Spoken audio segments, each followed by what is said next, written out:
Mm. Uh, why is this not updating? Let me relog my stream element once more. Log out. Try with Twitch.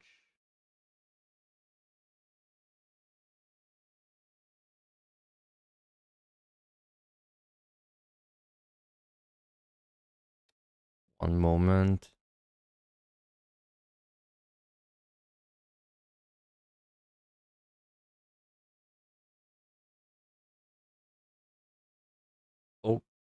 Okay, that's good. Anyway, hello guys. Happy Friday.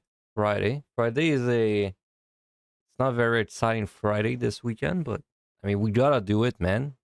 I keep putting it off. Updating the damn guide. We gotta do it.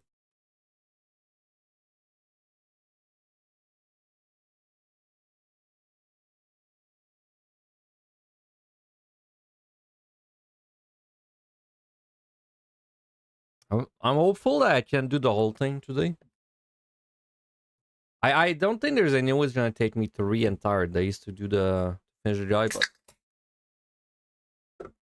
1 or 2 days. I'm leaning more towards 1 day though.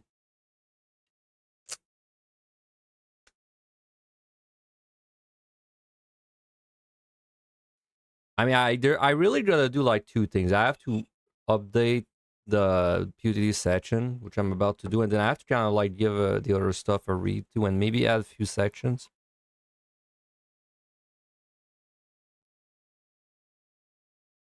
But that's about it. Let's get some music rolling, and then let's be the best second monitor content you've ever seen.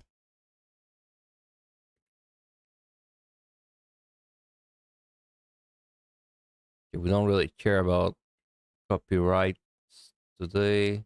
Just load a playlist. Whoa, that's loud.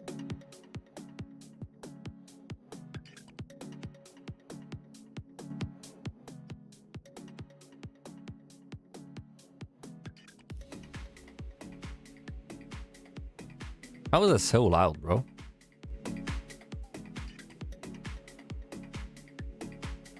All right. Okay.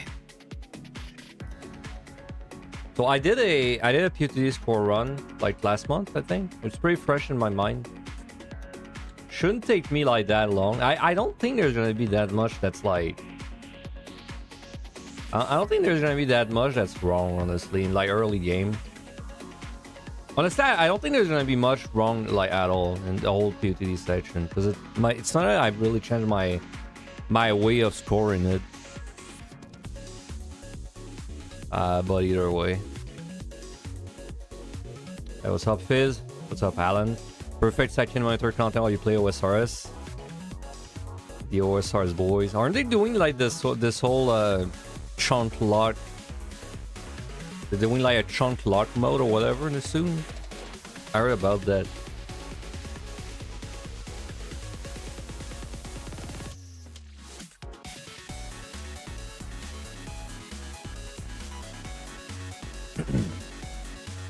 Alright. So... Okay, let me just remind myself how did I structure this. This is not any different. So come out of the way.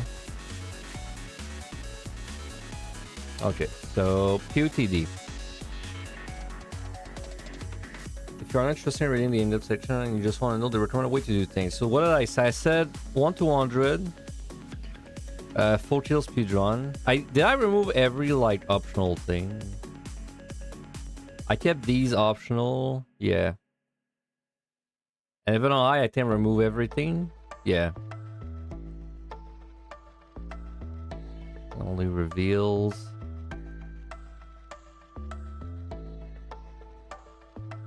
Complete only plus reveals. So this.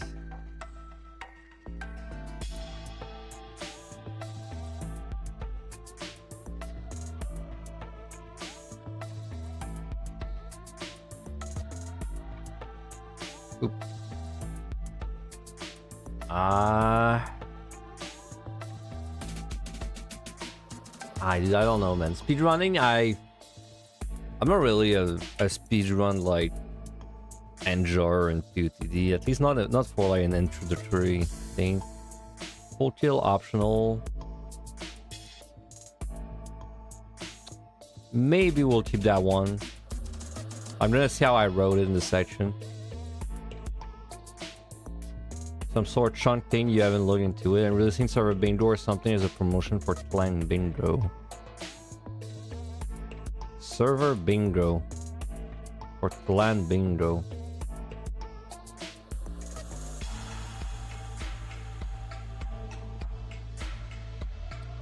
You'd fight me if I put speedrun optional. And it's too little gain for how much effort it is. Like, it's truly speedrunning PotD is truly the definition of high risk, low reward. You definitely would want to do it. Like, there's no reason you would not speedrun if you have skill to do it. But for a guy of that scope, man, is it not worth it?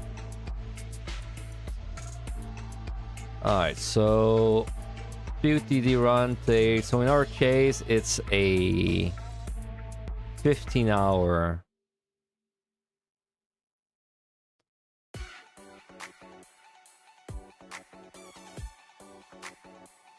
Takes,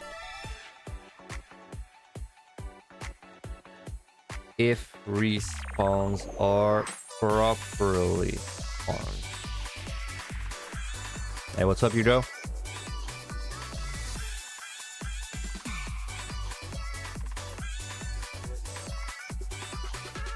So this scoring is a great way to make your early floor more interesting than it would be in a regular run. Generally, difficulties can start low up to 480, where it starts to slowly ramp up.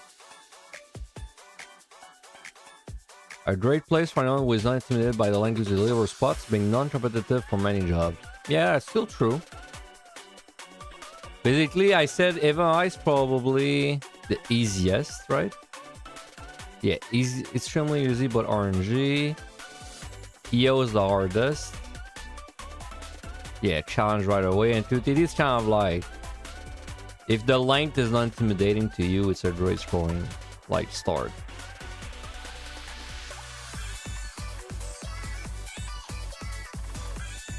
Okay.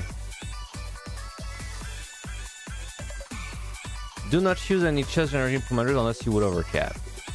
Some pomanders will not appear until floor 11, which makes it suboptimal to use F1s unfortunately on this set. You may have shit for floor 8 if you have 3 fortune, as you would blah blah blah. I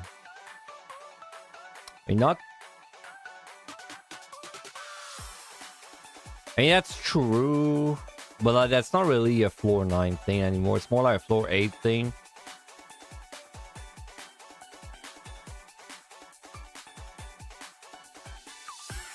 But I wouldn't really even put it that way. I would say more like,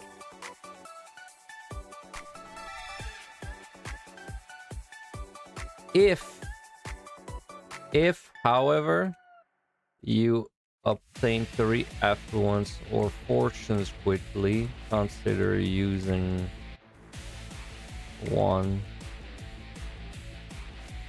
on this set. There. I think that sounds better.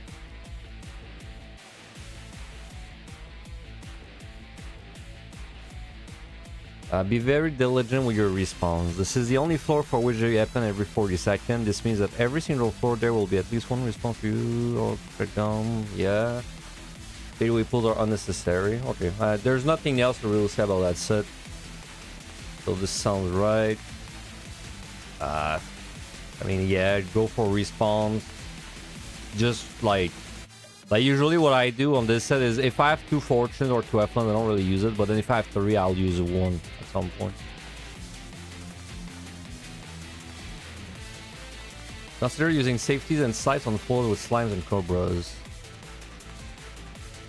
Nah, that's just not true. I mean, yeah, on the higher set, but like this low, nah.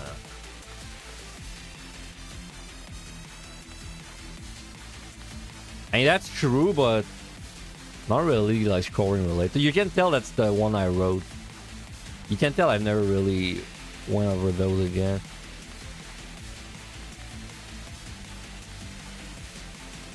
Okay, so well,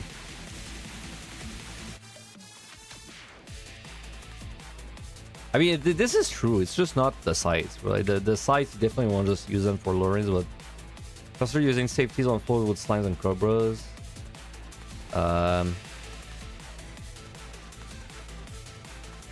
Not having to worry about traps when handling these specific monsters.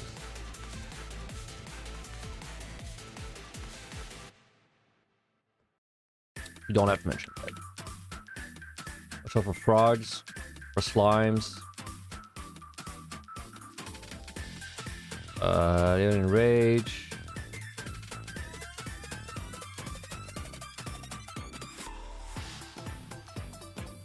It's recommended. Just inventory kill them. Watch out for slimes and enemy pools.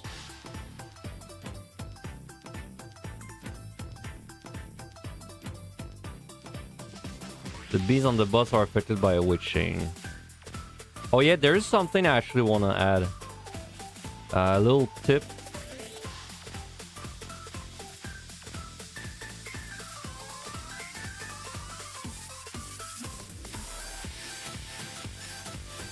Yeah, I want to mention Lost on the bus. Like, how would I work? I like.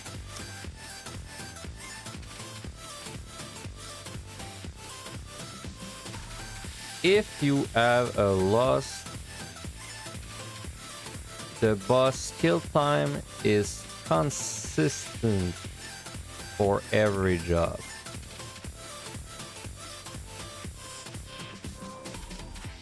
It will die in around 40 seconds. Let's say like 40 to 50 seconds, just to make it like.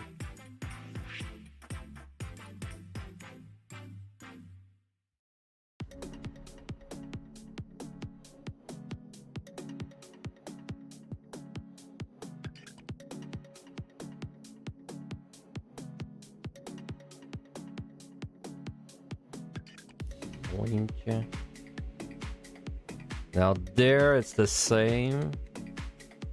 If the boss is consistent for every job, it will die in around a minute. It will die in around 60 seconds.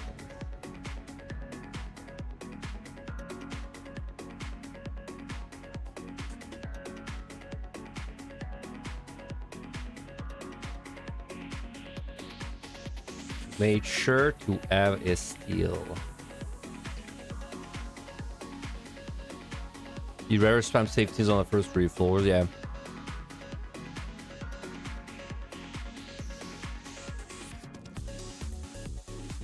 Well, I mean, honestly though, if you're not on a site, I don't think there's no reason not to safety a floor.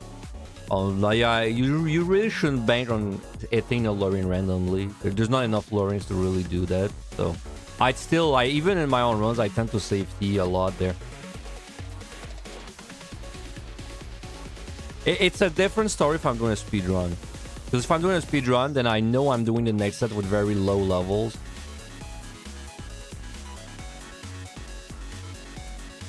Yeah. You don't need we pull with slimes and frogs there.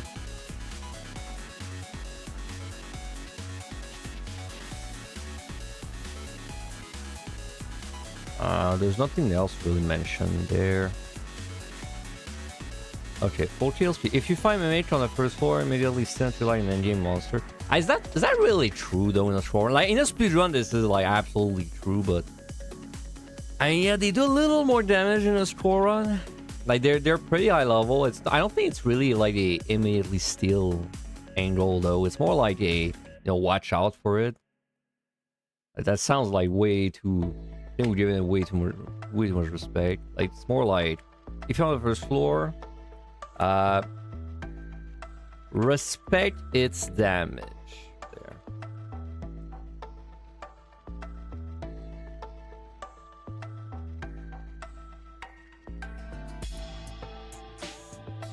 The mimic will be significantly higher level then you consider using which into its social bundle. I mean, that's true. I've witched a Mimic on this set. If I open it right away, even a store, I've witched a Mimic. It happens. Especially if you're like doing the AoE pull, right? And then you just get a Mimic during the pull. If you have found an alteration on the previous set or found the first floor, consider using right away. I roll lever. Did I? Yeah, I lever. Yeah, of course. His lever is higher than you. Of course.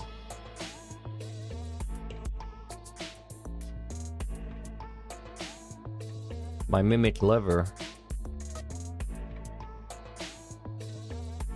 If you have found an alteration in the previous... I mean, I still do that sometimes. So... That's funny because I still do this alter thing, but I don't really know if it's worth it. Like, it feels good, especially on a healer, because on a healer you want to get your AoEs. Like, that's where you get your AoEs, and you want to get them like ASAP. Maybe it's more like an healer thing.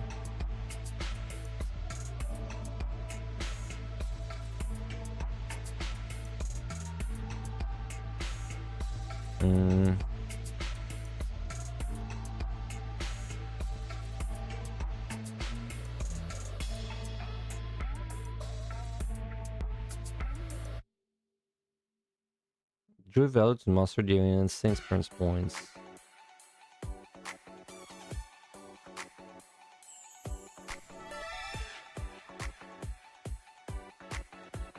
Also, like, the thing about this though is that if you do this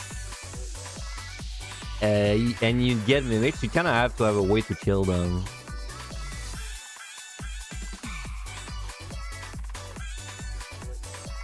It's already played. Right. I don't think it's funny because I do that, but I don't even think good advice. I don't think it's really important.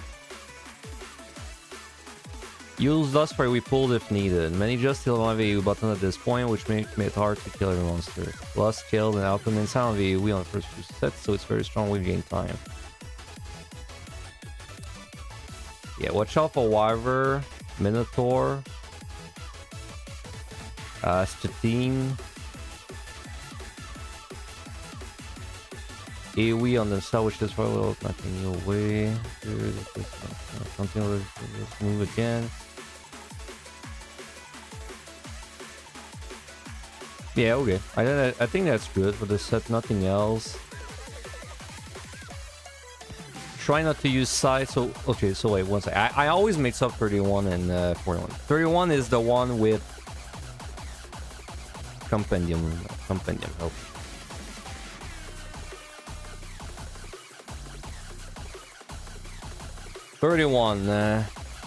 That's the nightmares. Okay, the nightmares and... Well, it's the 141 monsters, kind of. Sorry, the 131 monsters. Try not to use sights and safeties on this set unless overcapped. Safeties? Why safeties? No, the safeties is irrelevant. Try not to use sights on this set. Unless overcapped.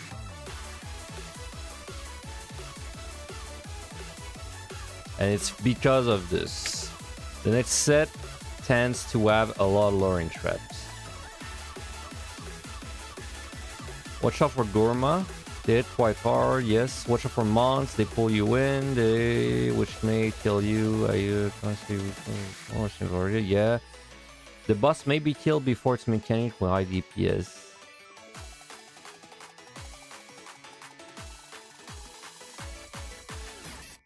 Yeah. Nothing else was mentioned there. It's funny because these sets are easier, honestly, with like having infinite sustains.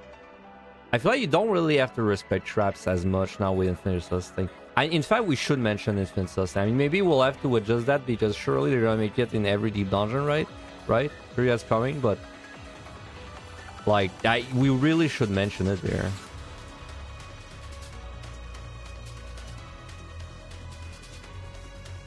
The acquisition of sustaining potions is also effectively infinite and does not have to be farmed. Copium, bro. It's kind of sad that it's copium instead of being like the reality, man. I'm so pissed if we don't get that in the early dungeon. Wait, my headrest is be a weird one to say. I think my cat fucked with it. Kinda sad it's copium, bro. I was playing so much RuneScape this week and last week, and it's crazy that there's like quality of life updates. We don't get, you know, the problem with 14 is we don't get enough quality of life updates, man.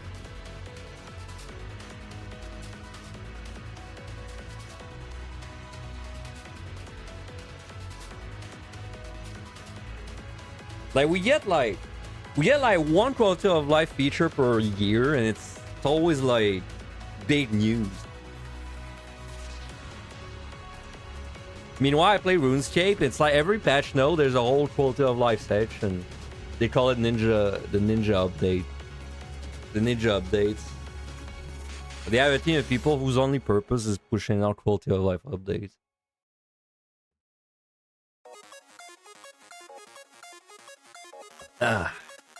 PT so soon, man. This is the. I think this is the. Not. This isn't the last weekend stream, but it's like I have one more and then it's PT release. By the way, tomorrow I'm doing a. I'm commentating on a speedrun race for PotD. Make sure to catch that. It's like late afternoon, I think. Eastern late afternoon.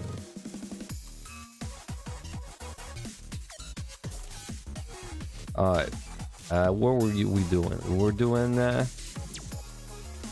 this set.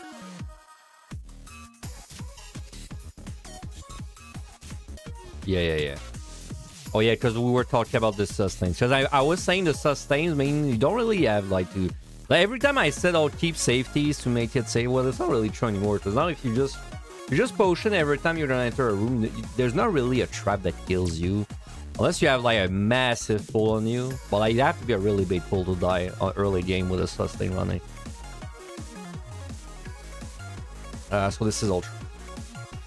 Okay, use sights and safety to gain time if needed. Okay, so that's just not true.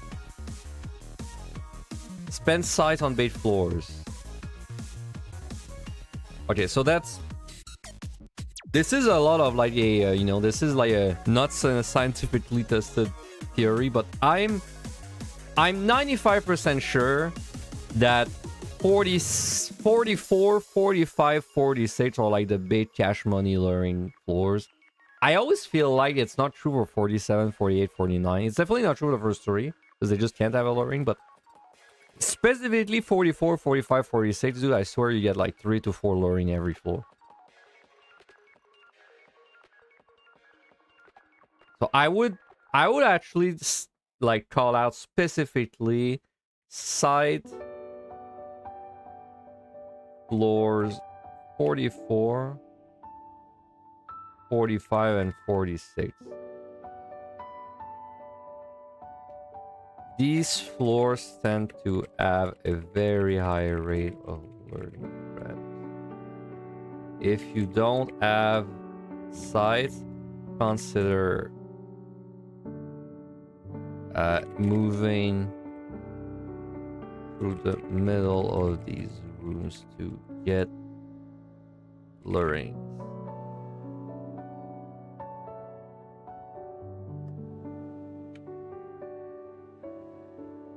Okay. Honestly, I would say like do that even if it's not big. Dude, these floors are just bright.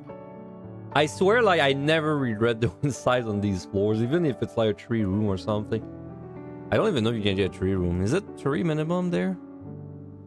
It's 4. Even if you have 4 room, man, it's like you get so many.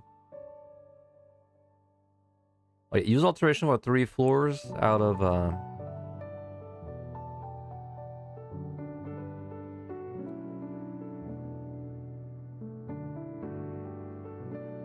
These foils breed the spawn in room and stab 3 to 4 monsters per room, providing a higher value when using alteration. But also...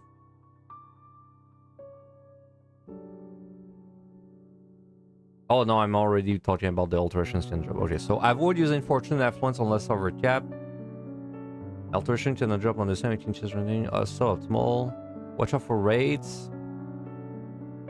Is that really the only bad monster there? Right?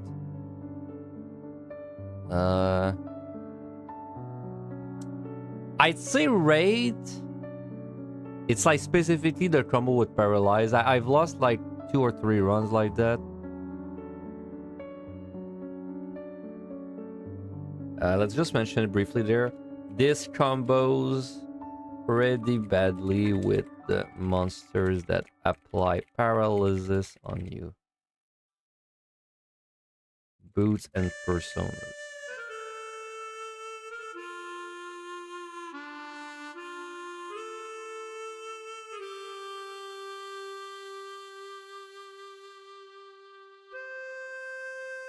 Can force you in a bad position that most wants you. This combos pretty badly with a monster that apply paralysis on you, boots and personas.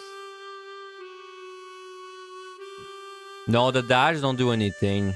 They don't put a slow on you.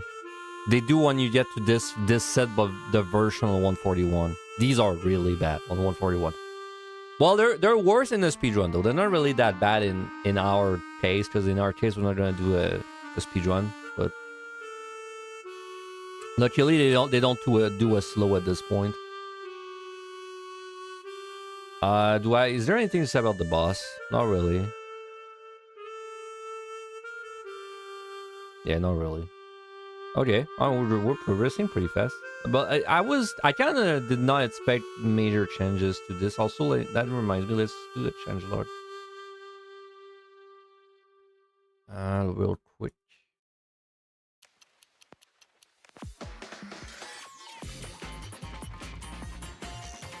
Nine, 6.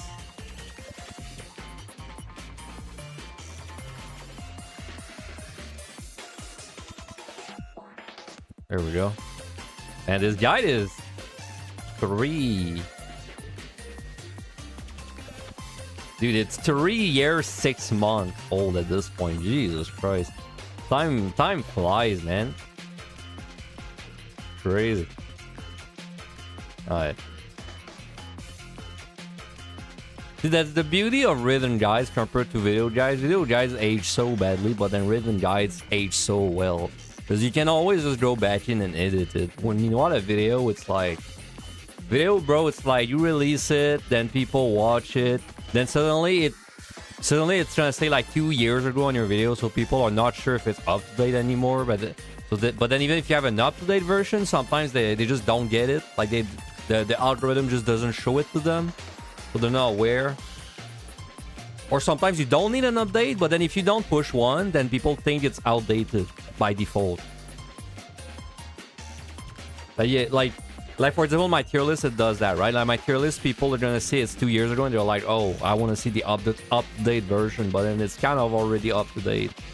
But then it doesn't feel like it because it says 2 years ago, you know? That's all things we don't have to suffer through with written guides.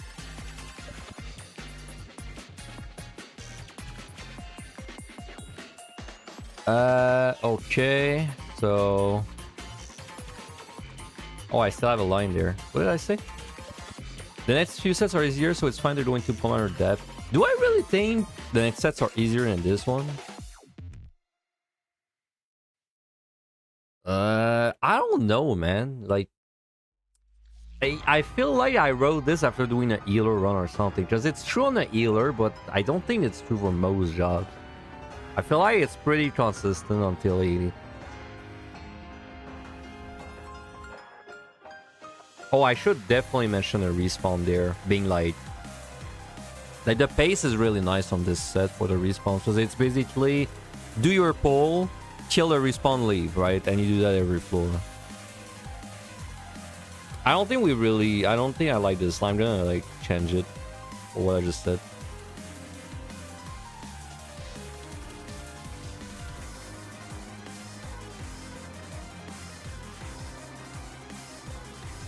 Uh, the respawn time lines up really well on this set.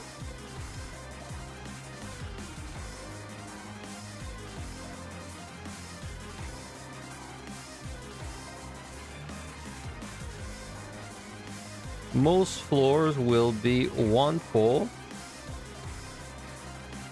one pole, and then leaving.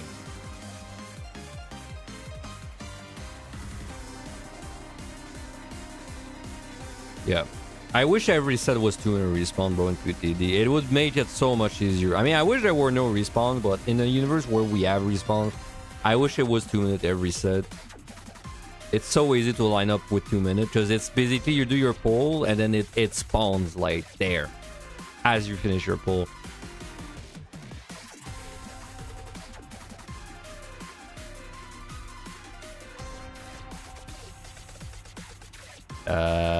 Okay, so from this point, you should downsize your pull. You're still required to do wibbles when in time, but it's not as bad as before, and you're generally able to make it with plenty of time left. I don't even know, man. Like especially for, I mean, true.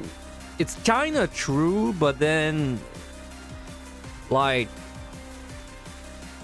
you're gonna have to do it big we pulled in the 81 to 100 stretch anyway, which are harder than everything you've done. There's not really any reason to, you know, put the brakes on.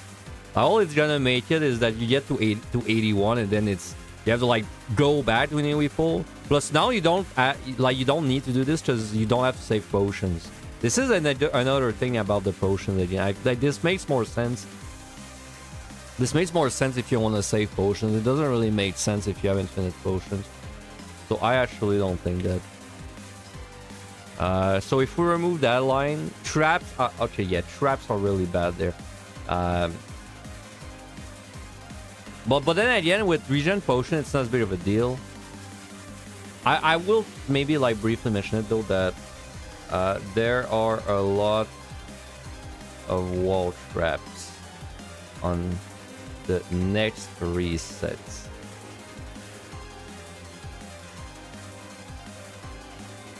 Unless you have them memorized, always assume you'll hit the worst trap possible when crossing through areas.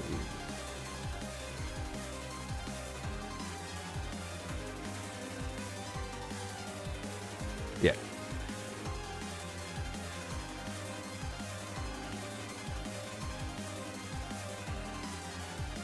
You hit those traps so often, same bro. On this set, I've lost runs more than one time. Class 50, use only 251, right? You have a job, whatever. You don't have a still running. You find a rage or you want to rage. So then you rage. You walk up to a pudding. You hit a landmine as you slap it. So it doesn't die. And then you just get crit and die. I've died this way like at least 2 times. I hate this set for its traps, man.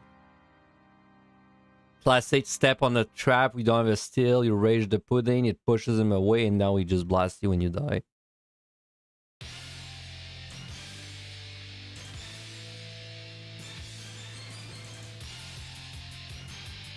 Watch out for pots and AoE pulls. Okay, yeah, the blind, the imps. When you play a spice version, kill yourself and AoE pulls. Keep your eye on them. I mean, it's true, but like, is that so true that I would make a mention of it? I don't think so.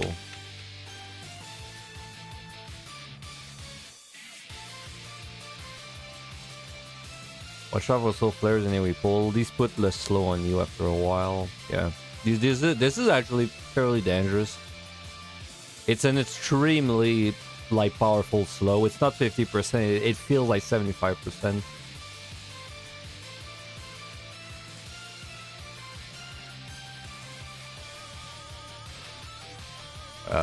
Let me just briefly check the monsters.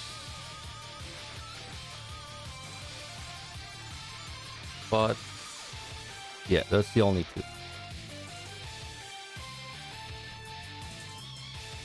2. Okay, so this set is the same. I say watch out for Wyvern. Yeah.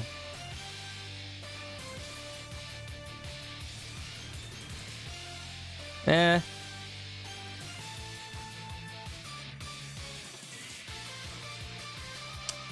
I mean, if I don't put those, I have nothing to say there, so I guess. I mean, yeah, these are the two most interesting there. There's not really anything else that's bad. Yeah. Okay, well, that was a quick one. This is the last easiest set. Make sure most of your time setting are bright to full. Especially important that you have maximum safety sights rages. Maybe the one with the Taurus? Nah, bro. That's a nothing burger. I don't even know how many percents it is, but I've never really thought about it. According to Companion, it's 30%. Interesting. It sure as hell doesn't feel like 30%. Is it because they don't spawn with bad things? Like, what is it called? It's called the Elpst. Yeah, they only have the Wyvern on, like, they spawn at the same time as the Wyvern on only one floor. That's probably why I don't really think of that monster too much. If he spawned in the middle of the set with the Wyverns and the Triceratops, maybe I would be a more bigger deal. Yeah, it's no yours.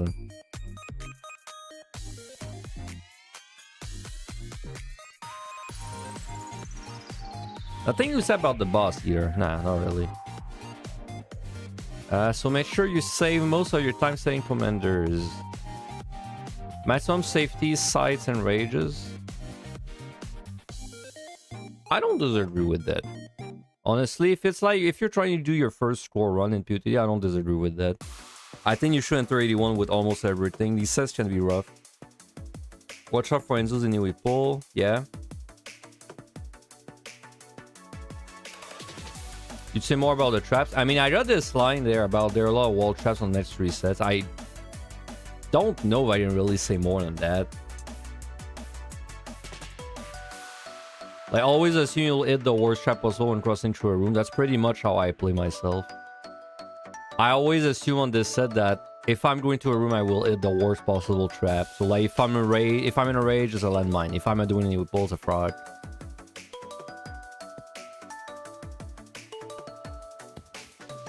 Cyclops. You just learn the wall traps. It's that easy. I mean, I did learn the wall traps for the last 5 sets. I just never learned them down there. I have kind of like I get a feel of where they are. Like, sometimes I see a room and I'm like, I think this room has a wall trap, but I never truly know, right? It's more of a feel thing. Yeah, there's nothing else than just on this set. Anzu don't do anything alone, now they'll put it down for a little.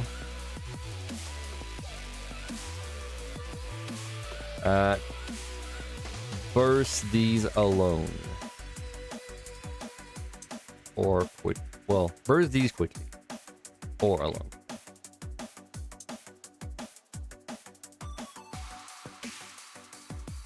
I don't like it when I refer to myself in... I don't know why, man. It's like... I don't like it whenever it's like in first person. It feels unprofessional, I guess.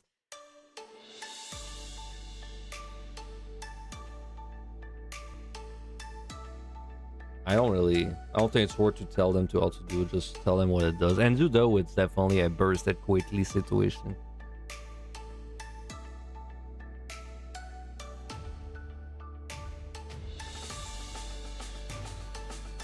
Put on dot, or on you, burst these quickly or alone. All of donuts, spellful by a point blank, you win themselves. It's easy to lose track of it in a big pool, so consider killing them before or alone.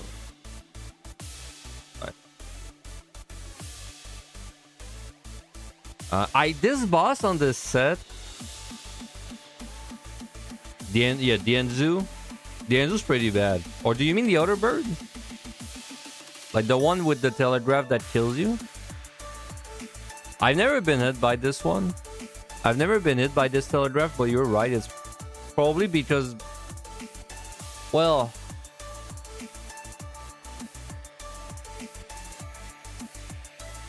I like, it's weird because you can tank most telegraphs in PotD, but I've never really like tanked them. Like there's no reason to really start being greedy and tanking telegraphs, but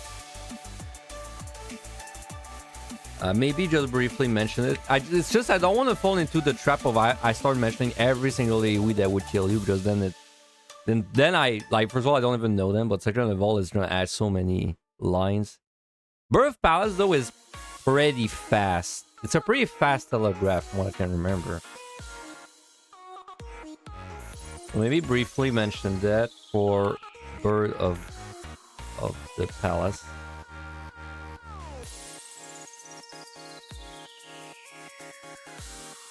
In AoE pools,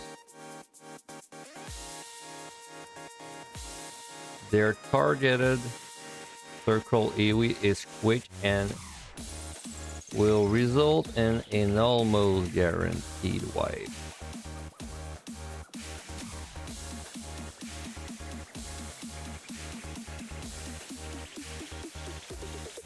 Due to its CC component. Your friends playing from C always gets slapped by a fast bird, couldn't dodge in time.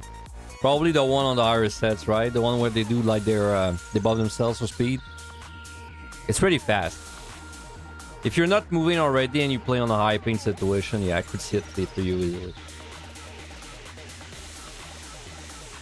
I feel like this, my personal experience on this set is the boss always catches me off guard by its tankiness. Maybe mention that. I feel like this boss, I always think I have more time than I actually do to do it.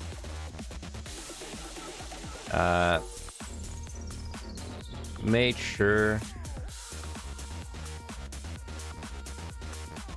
to respect, well, make sure to have enough time for the boss. I mean, that's true for every set. I just think it's more to there.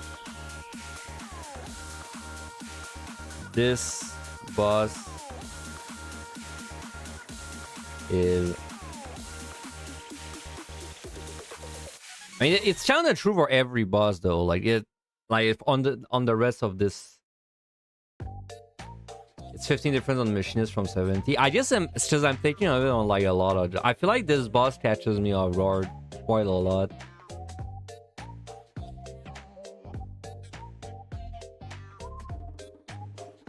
The next one too, and then of course the 100. The 100 though, you tend to respect it because you know it's tanky, but I always get caught off guard by 80 and 90.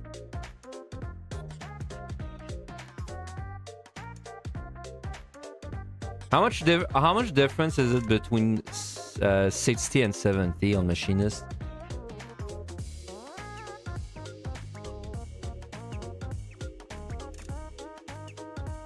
Or maybe I have the HP values. Oh, but the other pulse killing is gonna be all fucked up. I can't really rely on the HP values.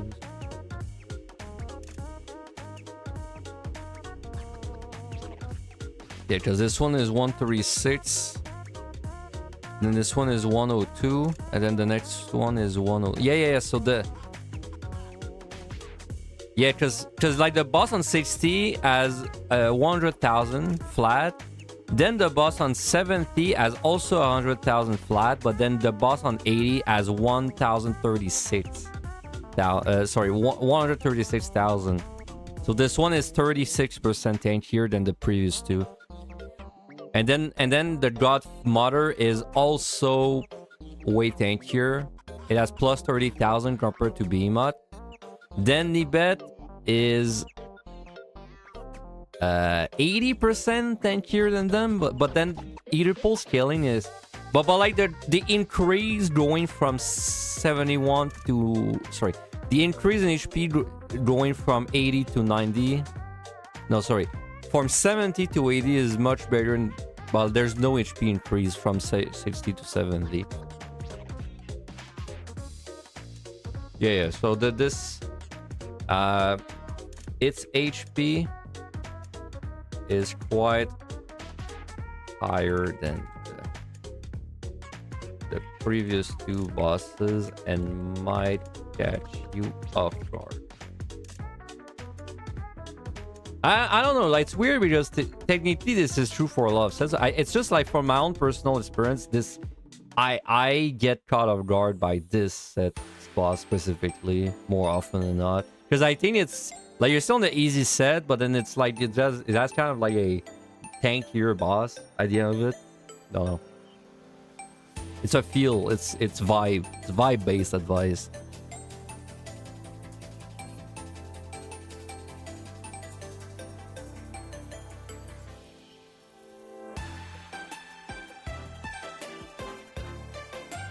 Okay.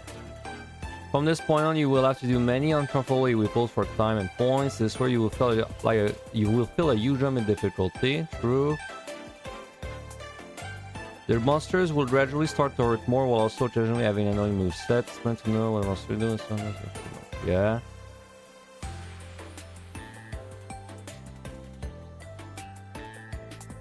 Watch out for dragons, chimeras, and AoE pulls. They're fucking huge and stupid and inflated HP, right? Something like that. They have a very unique problem that they have very high HP and a huge butt. Your RTOE down and tend to not die same time as your monster. If too many of these are in your post trying to which change, so this can stack up nicely. Yes, true. Watch out for claw. Pull you in, cannot be tank busted. Yeah, and it's something little managed and miss AoE pulls. So if you pull. Simply impossible. I mean, I don't really like impossible. It's and is hard to manage in massive AoE pulls. So if you pull more than one claw. Even small pulls are alone.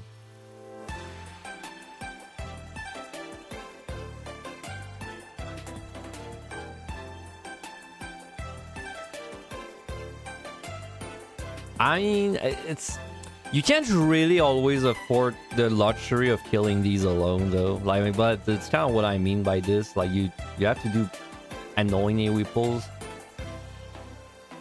I think I should mention. I think this is.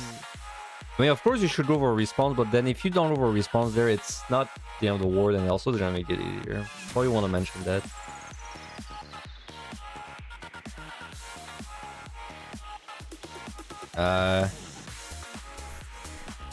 Burst them or use or consider using commanders such as witching or rages. Something like that. Watch out for bombs. They have an enrage. Oh yeah, I tested that enrage in a run recently. By the way, it's a one shot on High-Octane.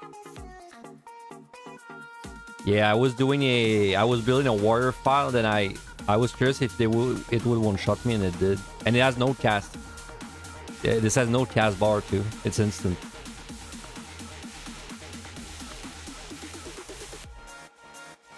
Don't think it's a straight one shot. Oh, is it a percentage of your health?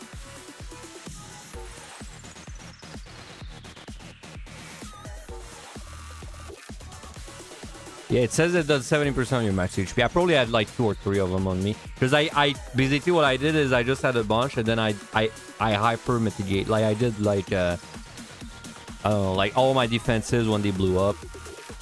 So, but if that's a percentage of your health, then that would make sense why I just instantly died. I just assume it did so much damage that it went through everything.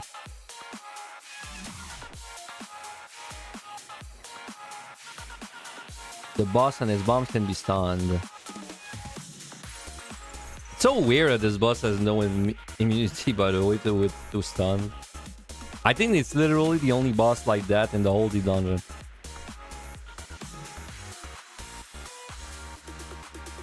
Is there any more annoying monsters here? Not really, right? One more Chimera, Dragon. Nope, that's it.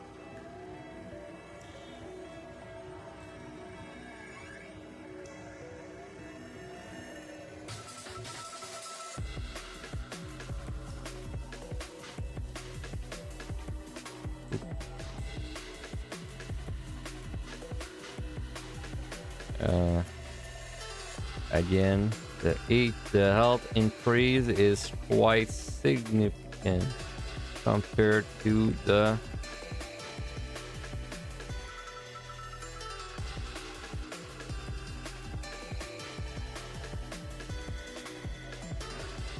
okay.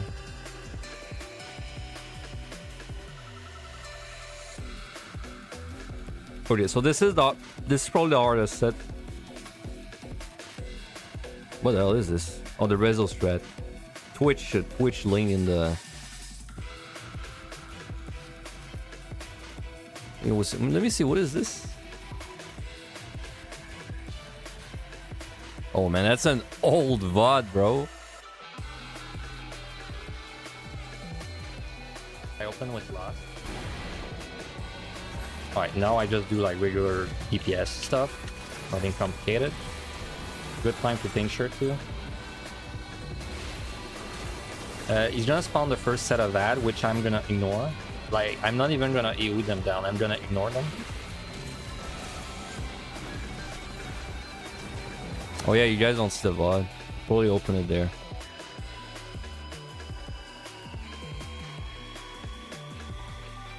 So see, that's the VOD.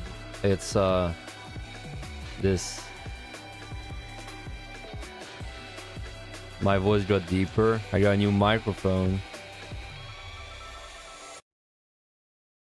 Sometimes I wonder if I should upgrade my microphone. The thing is, it's like I feel like there's nothing wrong with my voice, except I feel sometimes I cut sentences. Like, it doesn't catch the end of my sentence, but I don't think it's a microphone issue. I think it's just the way I thought I sometimes end my sentences by being quieter. Boss, which I do when I'm trying to go fast, is I open with Lost.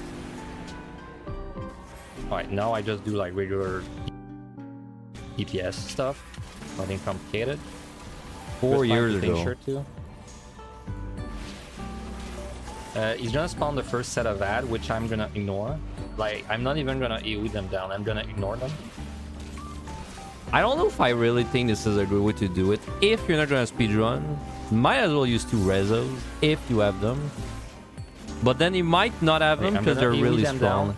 As soon as he's around like 70%, so about now. Now I AoE them down. My accent sounds lighter. Now I wait for my potion to be up. Then my accent get worse. Just summon the next set too. Am I playing up my accent for content? Yeah, right there. Now what I do, potion, defensive, I lost again. Now I'm gonna spam lost on him. What the lost is gonna do is it's gonna kill the other set of that. But since I killed the first set too, it like staggers them, if that makes sense. Well, I'm never thinking 4 at the same time. That makes sense. Wait, now I go out of my luck.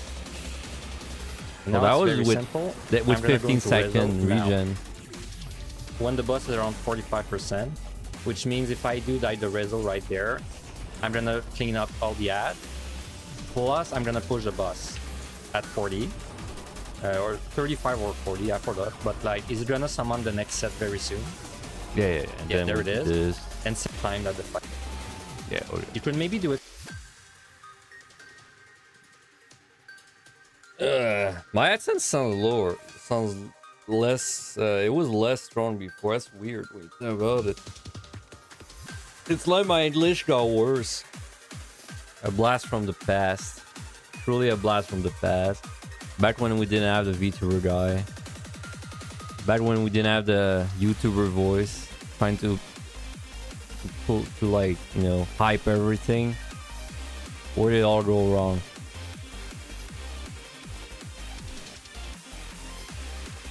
Alright, starting from around 94 to the end, monster will do same amount of damage, will easily overwhelm an untamed job even if it's only weak rolls. It's true, you know. I lost a speedrun to this recently. So switching to opponent doing a pulser from now on. Switching to single target. I don't know, man. Like, I don't know if you can really afford to switch to single target. On this set, at least. I don't like that line. The white is true, the blue is a bit too...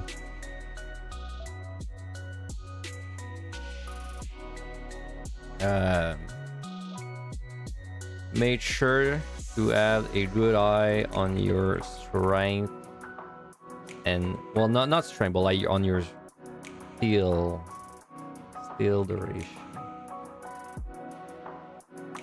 Use pumps aggressively.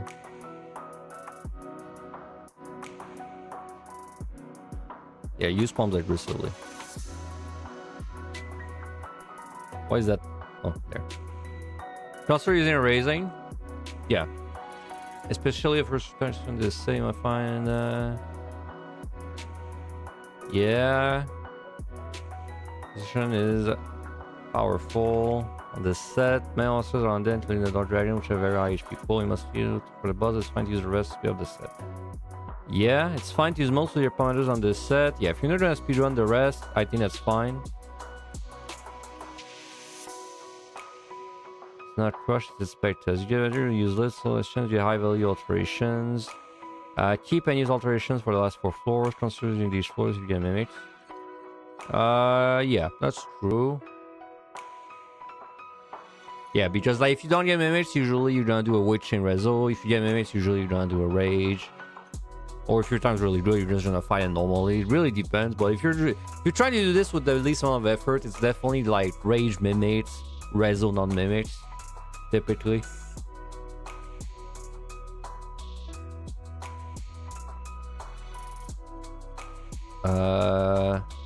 Yeah, there's a short that we pulled with. Yeah.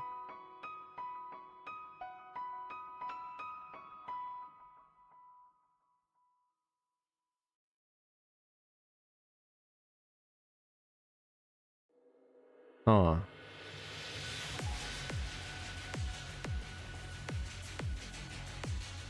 A fast way to do the boss is with 2 loss and 1 resolution.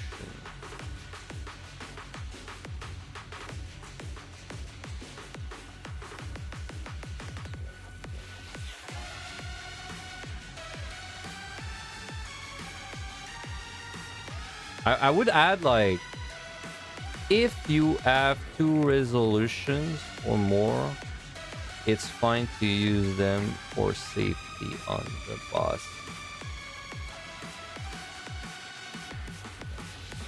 As you won't be needing them for a long time. You think the most important point of the thing is sights and lurings. Oh yeah, there's I think there's like, you get way more lurings on the last 3 floors of the set, right? I heard that. It's not something I even do in my own run, but I've heard that. Plus, you don't really want to keep your sights for the next set, because the next set does have a lot of landmines, so...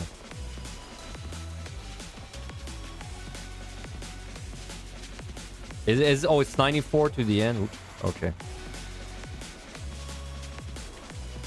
Oops. Dude, come on. Dude, why is it not doing it properly? Roger, here.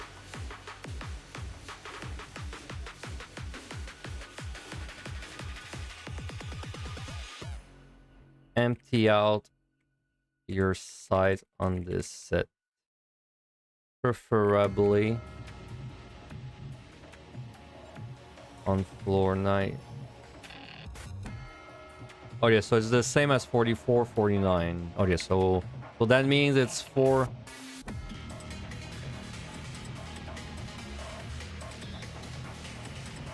And the reason we do that is because the luring rate is very high, and the next set has a low rate of luring trap.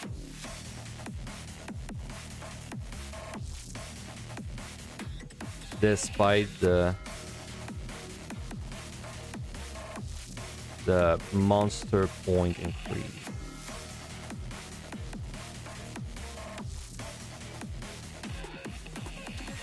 Okay, it's fine to use your commanders. Alter the last 4.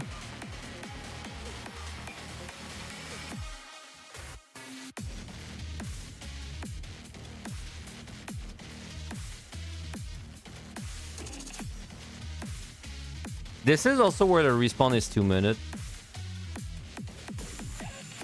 How? Oh yeah. I wanted to say that you shouldn't really go crazy for respawns in like there. I briefly mentioned that.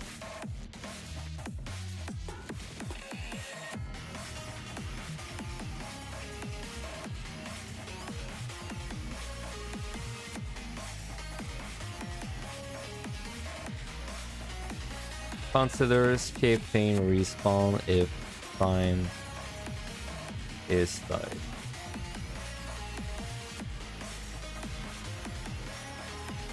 They are still 1 minute, but the monster options might give you longer floors. And then respawns there, it's kind of like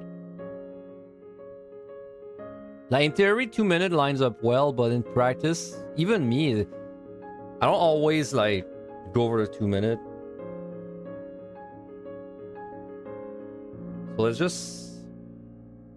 Oh yeah, we had this discussion. We had this discussion on the other day where the respawn times are kind of like very unique in PotD, so maybe I should put them in the header. That's not a bad idea, honestly. Like something like that, maybe. I have nothing in yellow. Like I was thinking maybe respawn. Well,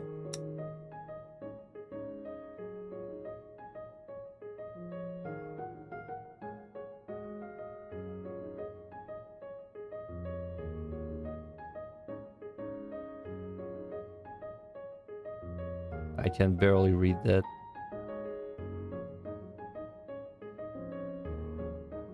And then we could maybe just mention it there.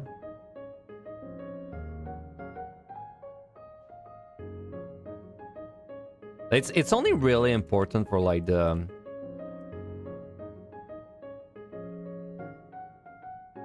Well, let me be smart about this, like something like that.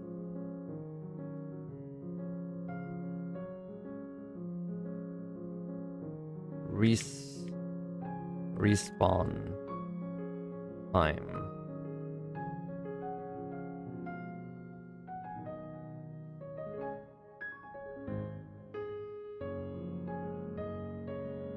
Yeah, I mean, they would definitely know, but I think it's not bad to have a quick reference to it.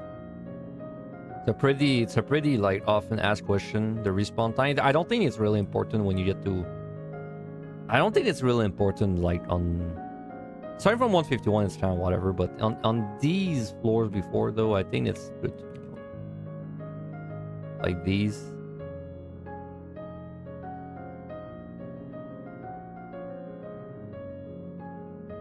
Yeah, but it's not really taking that much more space to just put like the time there.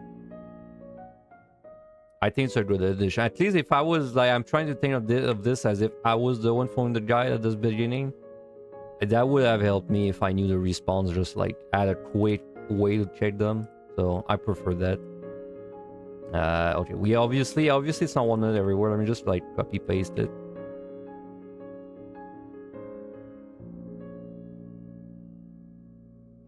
So it's 40, it's 1, it's 1, it's 1, it's 2.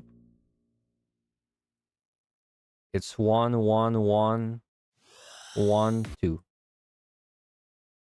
And then for those, it's 130.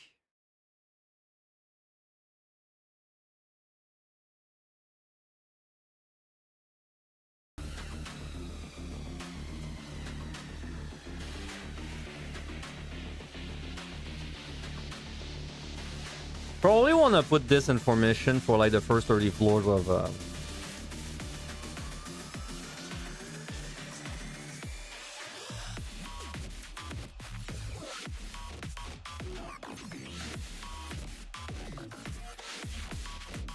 Yeah, okay, that's fine.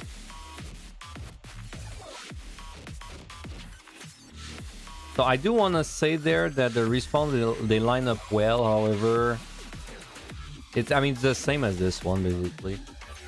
The same as this.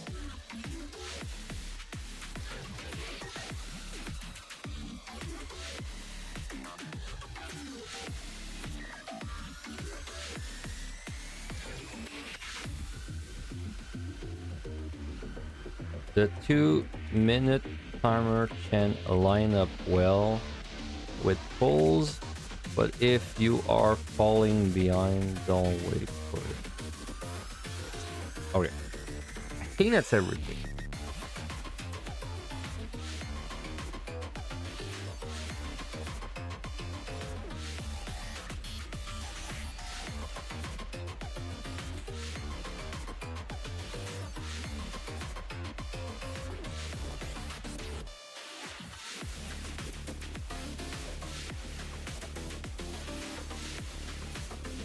I think the boss, I want to say the boss, this is also another set where I get caught off guard. The last 3 sets, basically, 70, 80, sorry, no, not 70. 80, 90, 100, they tend to catch me off guard with boss kill time. That's the last time, though. After that, there's not really anything else that catches me off guard.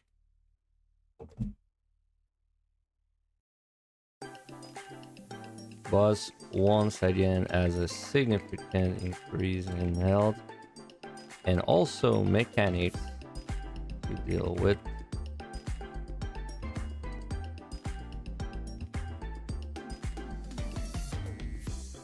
Okay, so that's 1-200. That's basically the sweaty part. After this, it's basically just full kill.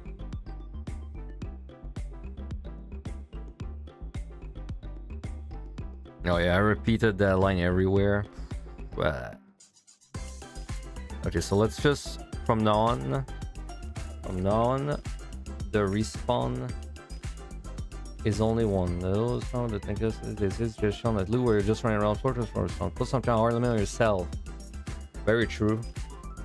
But like, I would say just.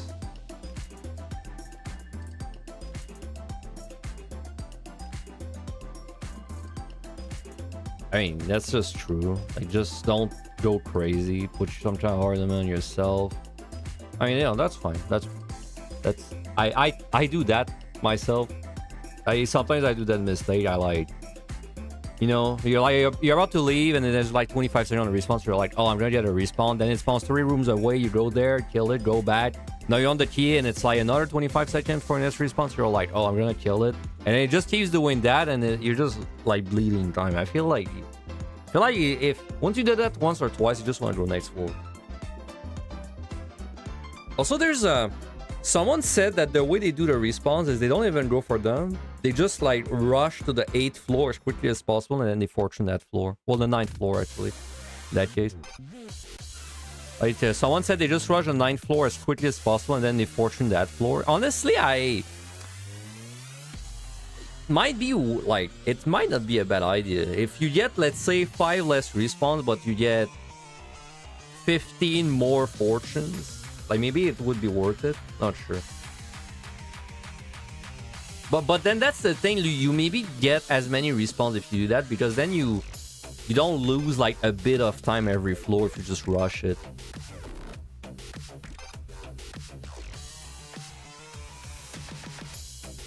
Yeah, like, because basically, let's say every floor you just leave as quickly as you can, and you make sure that everything you kill, like you killed everything before you leave. So then you're gonna miss maybe 1 respawn. Let's say you miss 1 respawn per floor. But then you get to the 9th floor and you have, I don't know, let's say you have 20 more minutes than I would have. So then 15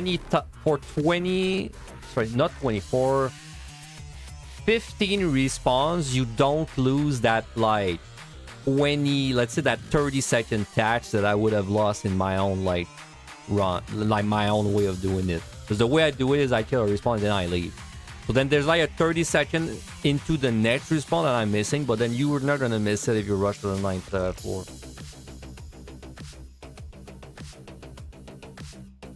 I don't know. It's probably still a little more points to go for a respawn. It's a lot more annoying though.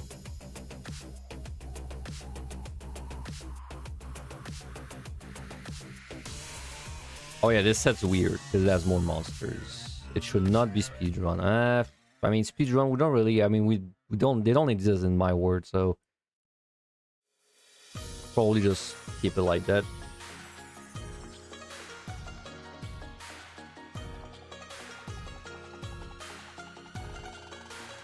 All your fortune funds and alterations should be spent on this set.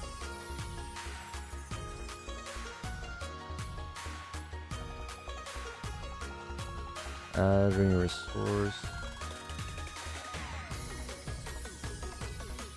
I mean, it's not really, it has nothing to do with respawn.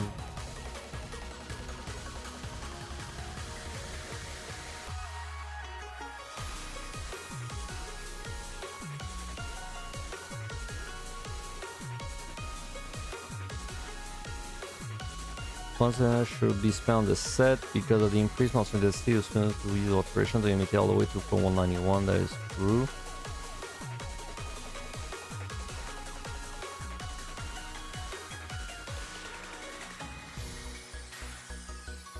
I mean, it's true. I don't know what to say about it. Like, that doesn't really change the way you play that set. It does for your fortunes, your alterations, and it does because there's like more things to kill. Yeah, well, I guess this is just what I want to say then. It's like this full killing this set might be challenging even with a full hour due to that. Keep a close watch on the time. Yeah. No, we're not gonna talk about the speedrun. It's how the scope of this. The way I see it, you do this set. Probably you single target most of it, and then you'll have to do like a few with pulls. I think that's the way this set should go for most, like, most, you know, well, not casual, because the score run isn't casual, but like most, I don't know, bare bone score runs. I know if you single target this whole thing, you don't always have time to. So it's not really, you can't really just single target everything, but you can single target, I don't know, like maybe 80% of it. Usually, depending on the job, of course.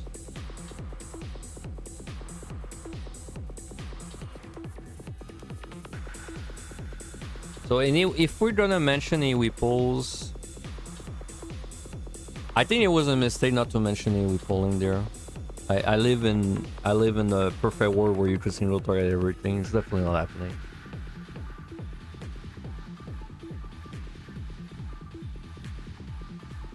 Was there really no bad AoE monster that I mentioned on?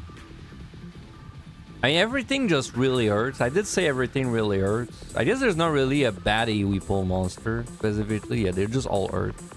Yeah, I get it. Okay, however, on this set we got, at the very least, we have the Yarzen, we have the bees. Yarzen is insane. What's up for Yarzen?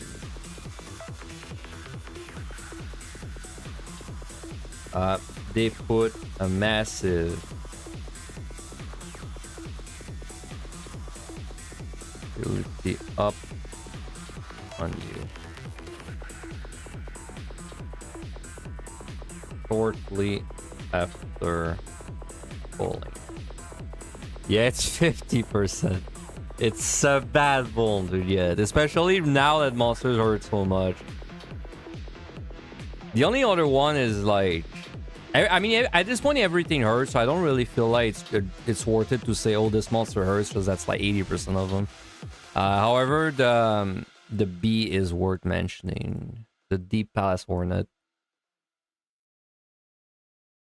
Watch out for hornets. Anyway, pulls. They have a melee rage. They have a melee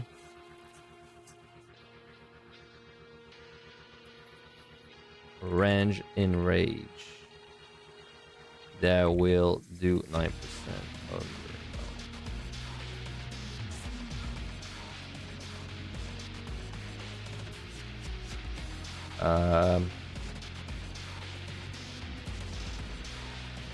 Never AoE pull those if possible. And in the B, I would just say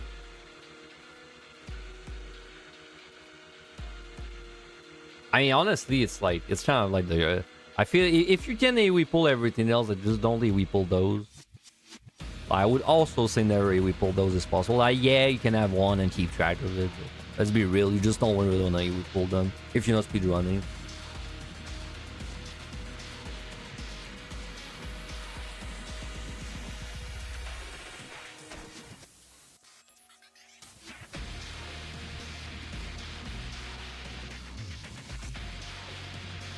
I avoid them in AoE.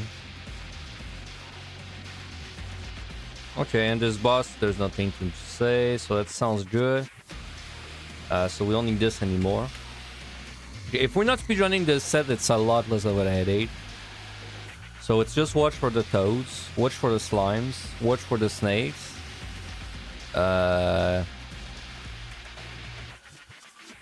The snakes is just the traps. It's the same as a regular clear. And then watch for the morbals, and then we pull.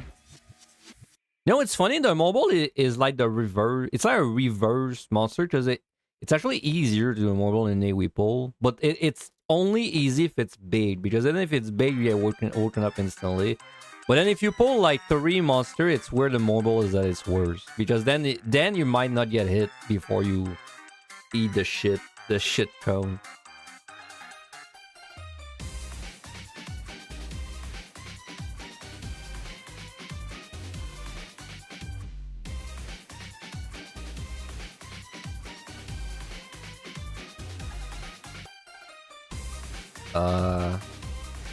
Yeah, watch for more balls. Just take 2%, mechanic. Ironically enough, the bigger the pull, the less likely their sleep will combo you.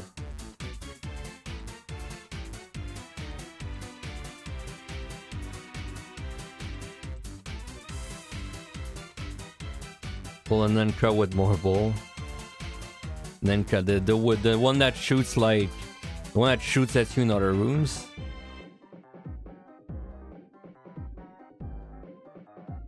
This nunchuck thing really hurts, man. It's like 80% of your health with crits, I think, on DP as well still.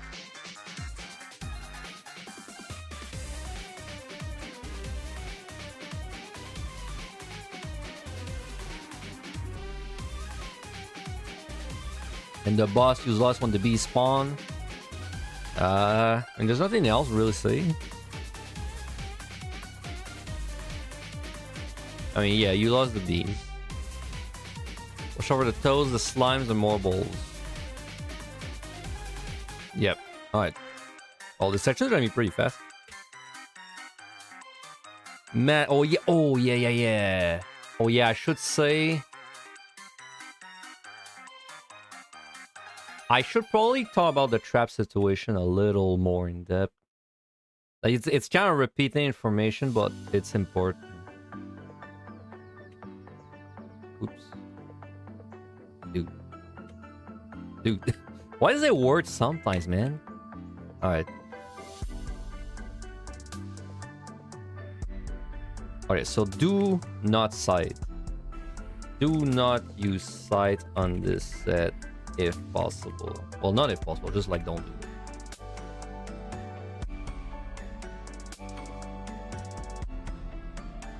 The landmine rate is very high, and the luring rate is abysmal.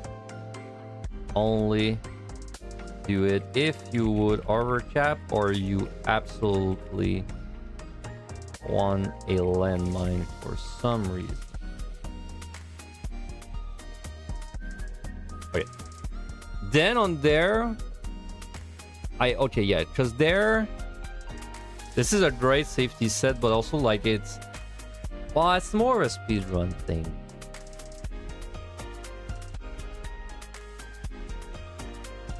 But you really want to keep your sight. It's worth mentioning. It's worth mentioning. But then in this case, not like do not. It's like try not to use site. Unless you feel another cap coming, try to enter the next set with 2 or 3 sides.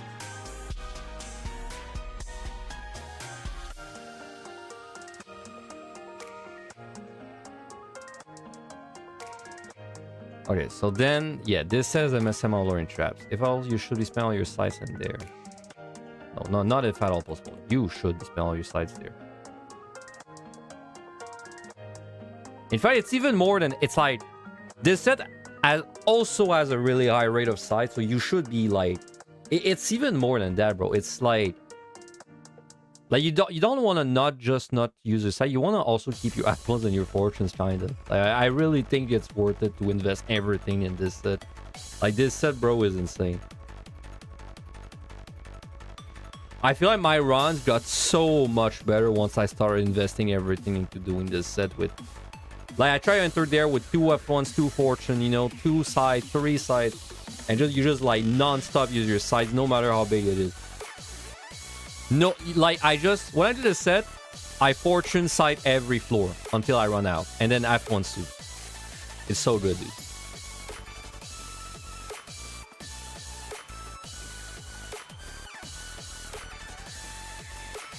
You'd leave for 131. Oh, I wouldn't do that. Why would you do that? Oh, curiosity. Because the site rate is much higher on this set. If I'm not wrong, the site rate is low. Like, you don't get as many site commanders on 131. Has a very high alter rate. Really? Interesting.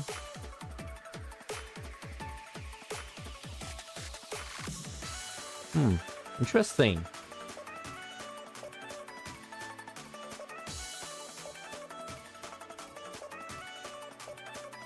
Maybe Compendium has data on that, actually. Let me see.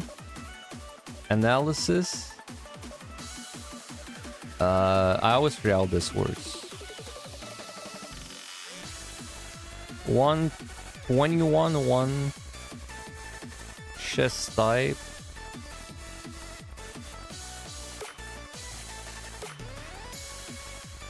So he has a 10% pick. He has a 9% side pickup rate on 121. On 131, that pickup rate is a 2%, so it's much lower. And then let's see the alters. He has a 7% rate of alters on 131 compared to a 5% rate of alters. That seems very close, though. It seems like it's a 5... you have a 5% rate of... And wait, I'm checking within chest type. Maybe I should check the within all column instead, though. Yeah, I think within all column is probably better. So let's see. He has a 5.5% rate of alters on 131. And then he has a 4% rate of alters. So it's a... It's like a 40% increase.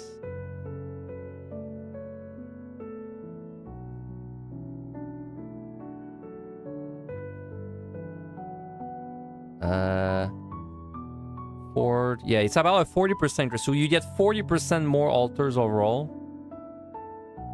But then the sides, you get 7% in relation to... I mean, the side increase is nuts, though. It goes from 115 to 7. So like 400%? I don't know if his sample size is huge. Maybe I should check the sample size. It's somewhere.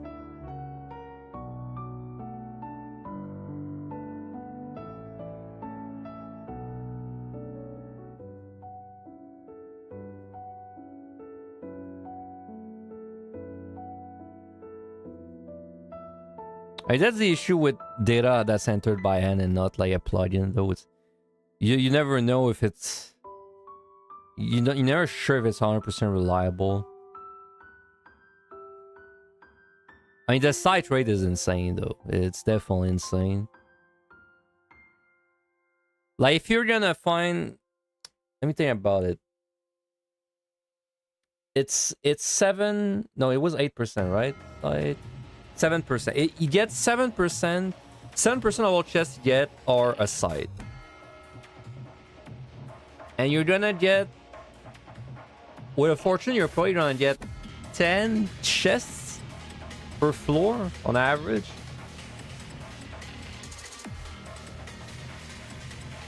The odds of getting one side out of 10 chests, if you get 7% of size from chests, that's probably 40%.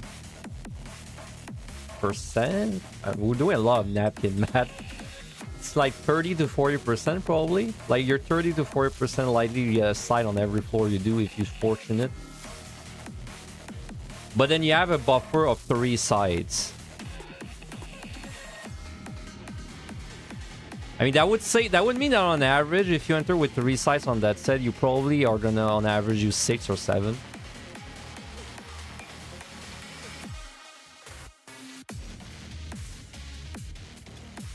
I don't know, it's interesting. I feel like it's probably better to spend your resource stuff on 121 though. I mean, it's a feel thing, I feel. Really, it's a feel thing, I think. Personally, I think it's better to do it on 121, but it's the kind of thing that it's... Mathematically, there's definitely a winner, but I don't know which one it is.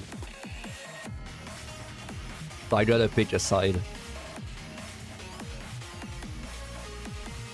But like, mathematically, there should be a winner there. Like, one of them should be better than the other one, but I don't know which one it is.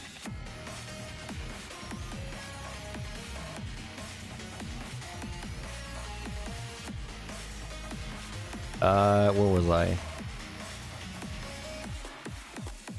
All your sites in there. Okay, speedrun. The speedruns only exist in my world.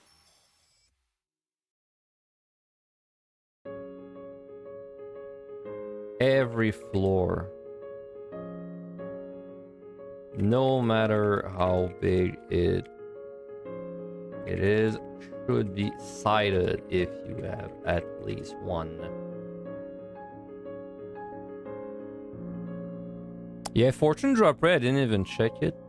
He says it's 6.5 on the 121 compared to a 6, so it's like 6.5 for both sets.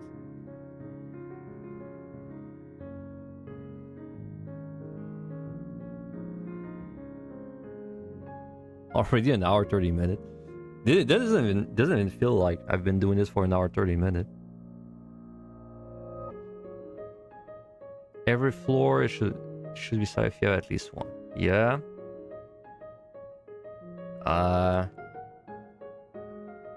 And then let's just say spend all, well, the site rate is very high. Using a lot of fortunes and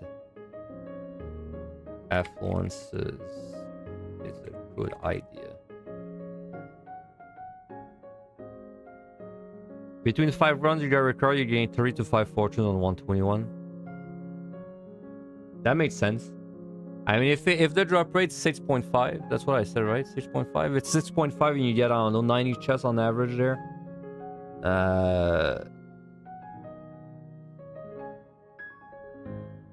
That does make sense. That does make sense.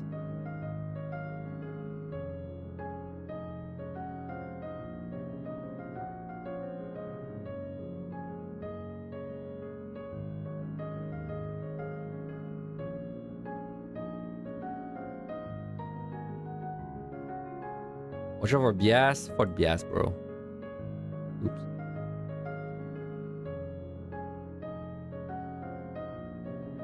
Watch out for Minos. Watch out for Skatine. Just okay. Okay, so that's the big money set.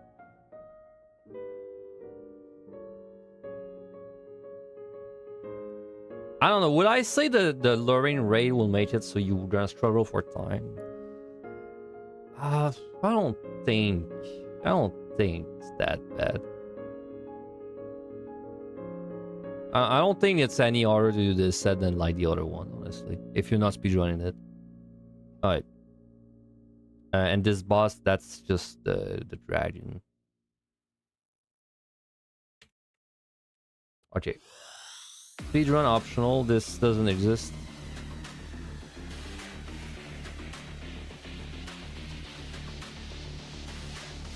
Yeah, blah blah blah. You don't need that stuff. Hey, we gotta change this whole section. So I heard this is also a set with a lot of lurings. I heard this from Alpha, but I don't know which floors. Is it just like every floor the same as 131? Sorry, as 121? Because I heard that this is... I heard that this set is just like crazy with the lurings. It's just you don't pick up sides during it. 135 to 139. Interesting. Okay, so you should be spending the size at the end.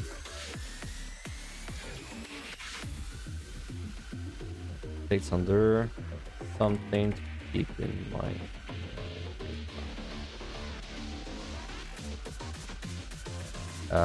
Yeah, watch out for that.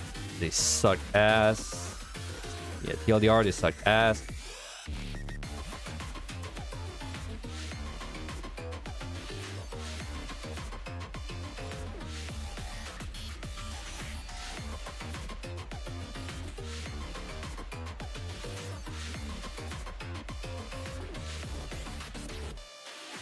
How many we pull?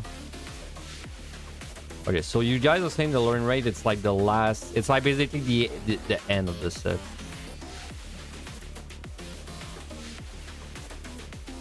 So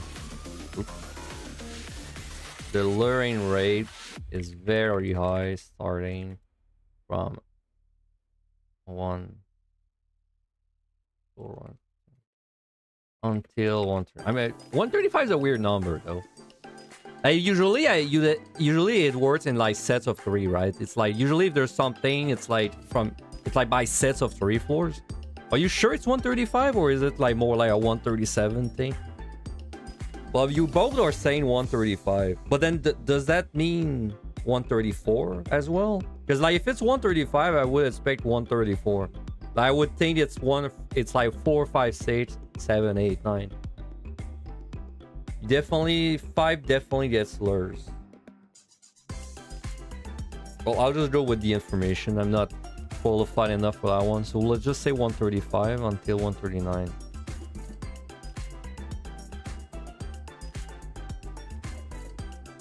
If you were able to scrap together any lurings, sorry, any sites, then make sure to cite these floors. If you weren't able to, consider going through the rooms in the carelessly to get blind learning.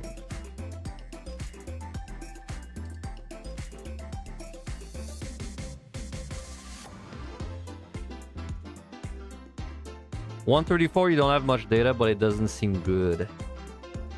Interesting, very interesting. If 134 is not good, very interesting. Because like usually it's everything is in sets of 3 floors, so that's surprising to me.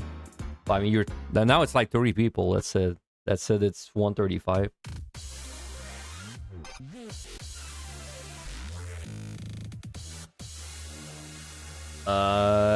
Okay, so luring rate is high. If you got size, use them. The boss takes under mill with resos, so keep in mind. Watch out for that. Watch out for monk. That's about it. Full kill optional. I kept the full kill optional for EEO, I think. Yeah. Now, is that true in PotD? I do think even if it's like your first time, you can pretty much full kill up to this point reliably. I don't think it's particularly difficult. This set, two things. This set, first of all, if you empty out your palms, I think this is where you can kind of risk a bit your run.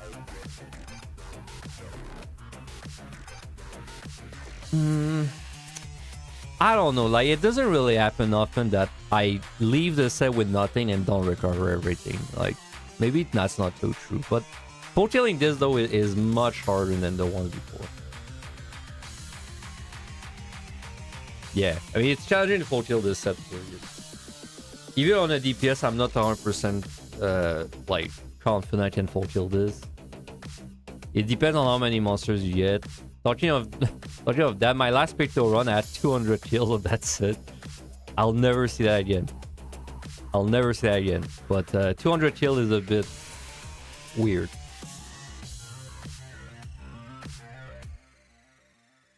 Yeah, it was like basically, I don't know. I must have used 2 or 3 rage for it on Picto. Plus AoE pulling. Like, I feel like this is a set where AoE pulling has like a big diminishing return. Because like, yeah, it's gonna get you more kills, but then it's much more than just AoE pull there. Like, there's a few okay things, like the Keds. And let me look at the monster type. Like, the Ked is a good AoE pull option. The boot, if it's just the boot, Hellhound, depends on the job. Personal, same as the boot. And that's like that. There's like 3 okay we pulls there.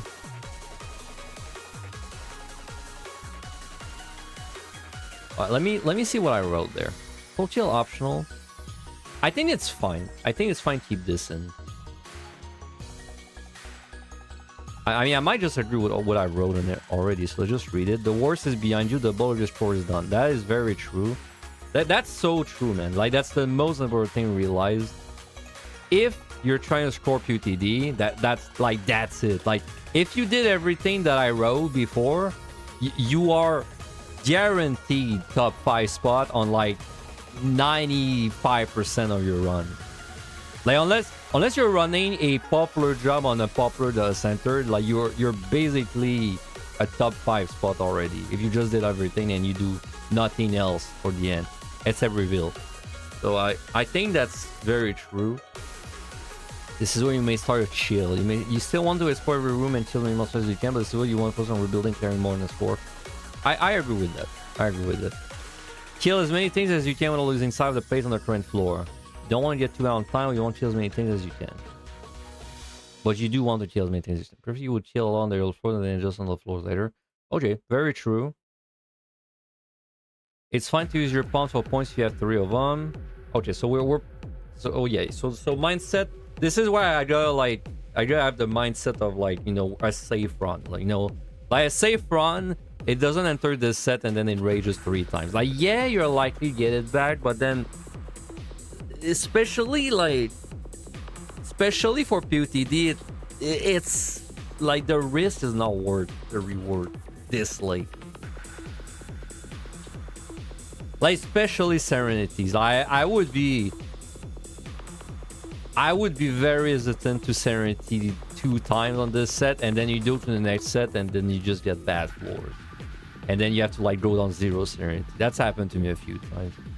So I think that's fine. I think, like, the rule of 3, the rules of 2, I guess we should call it. Like, when your things are at 3, you use them. When your things are at 2, if you have, like, a treasure room, sure, but...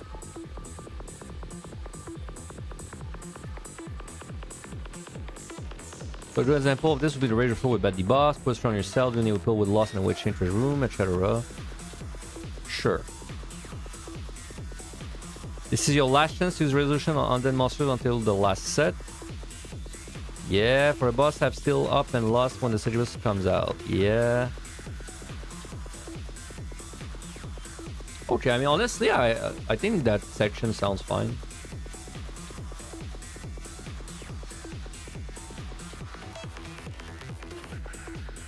Your ability to full kill this will depend on your comfort level and job choice. And then I wanna say AoE pull is kind of like the opposite. It's like, I would say, I'm not really gonna like talk about AoE pulling anymore, but like on this set specifically, it's more like, you know, there's a few okay options.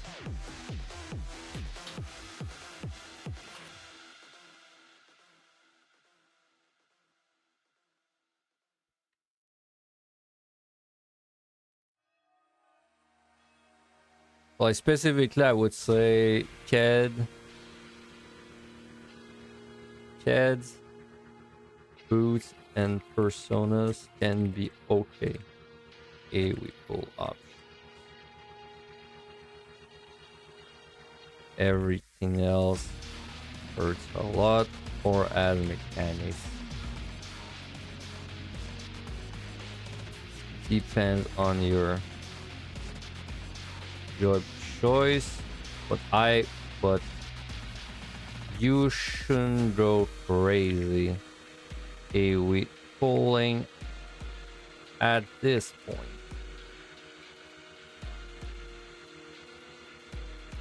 Oh, I thought about the dash, didn't I? Oh yeah. Yeah. That really sucks.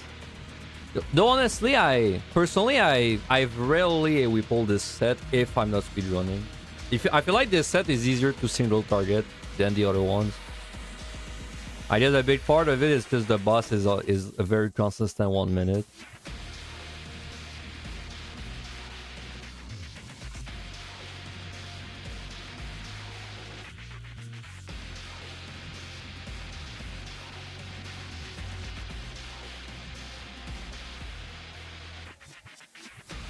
Okay, so this set's fine.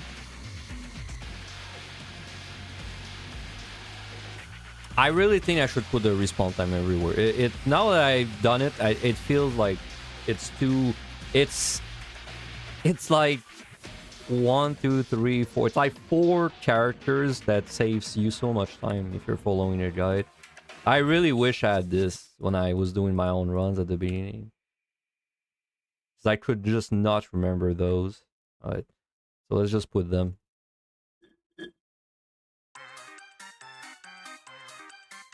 Okay, so at this point, I don't know what I wrote, but this should be almost unchanged because I don't think I play 150 plus differently. Kill as many things as you can without losing sight of the place on your current floor. Okay, there's a lot of repetition, let's face that.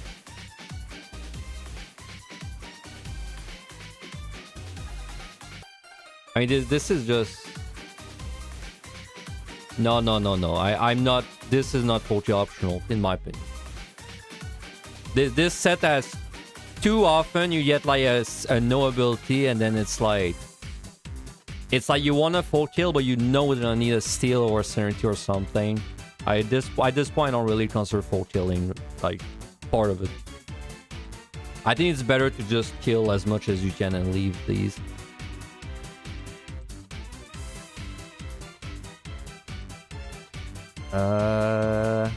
Okay, this is repetition. How do I want to word this? I think like this is true, but it's more true from now on. It's kind of true there, but it's from this part until the end, you kind of play. Okay, there's a lot of repetition. I guess we're gonna be rewriting these a lot. This is the same advice. The good time burn your alterations. Yeah, okay, this is true because it's the last part where they don't really cost you time.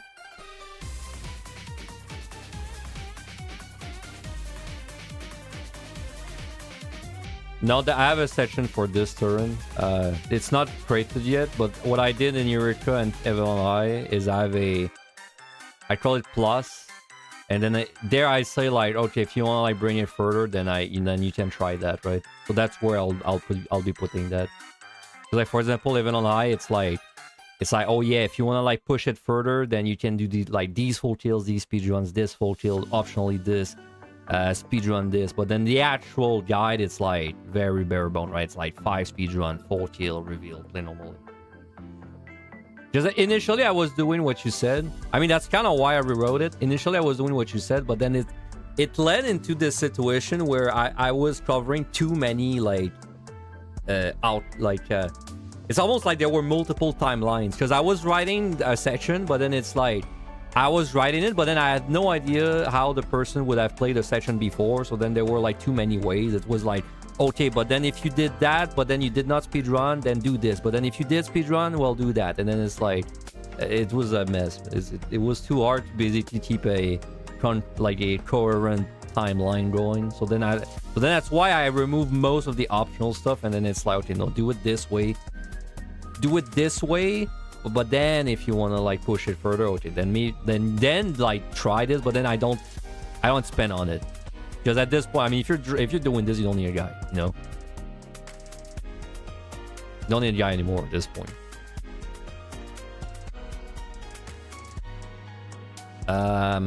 Where were we?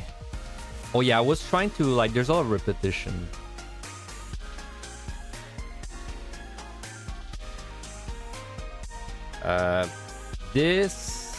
No, this is a bit different.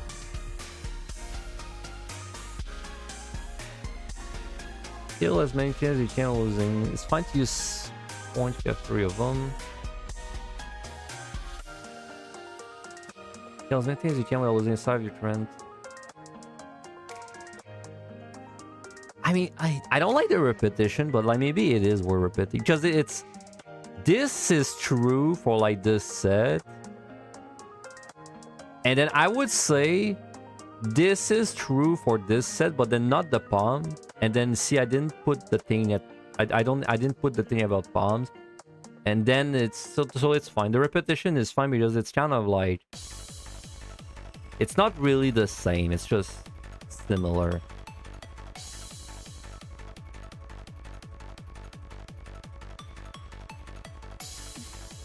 Yeah, okay. I see how I'm gonna word this. So like that. So this is true still. I think at this point you can still put your palms at 2 without risking much. It's a good time to burn altars, so it's the last time you're gonna get easy altars. Yeah, this is a set where you'll be able to weed down to the rooms using 1 or 2 witch chains. Nah. Even me, man, I fuck up the witch chains all the time, so... Like, often I'll do a witch chain treasure room, and then turns out it was too much damage to do on a DPS, or like, because I was 5 seconds late, they don't all die. I don't think we're gonna even talk about that. I vividly remember doing a monk treasure room with a witch chain, and I just fucking died before they even died. That was like, what, 2 years ago or something? I don't know why I remembered that one vividly. Stupid monk, man. Just because monk, you pay the tax of traps. It feels so bad when you lose a run after paying so many. Also, the tax of potions on monk was a real issue. It's not too bad now, but... Okay, so this set, it's the same. Kill as many things as you can. But then, you know, don't like overdo it. So kill a lot early and then adjust. This is the last easy set. They say you should start being pressured by the monsters in the time. True. All easy. It's like the last...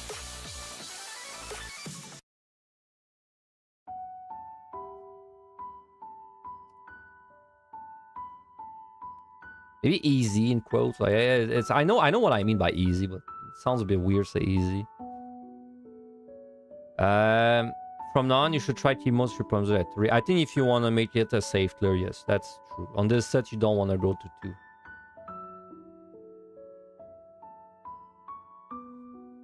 Okay, that sounds right. Okay, so this is where like your full clear mode. Like all you care about is doing the reveals. Kill the bare minimum to open the key starting from now. If you make it to the end, you have time to kill. Simply full kill the last 2 floors. Okay, that's just a lie. Finn was a scumbag for writing this. That's not true at all, because then the last floors, if there's like Anzus or whatever, or like blue monkeys, you're not fulfilling those floors. Scumbag lied to you.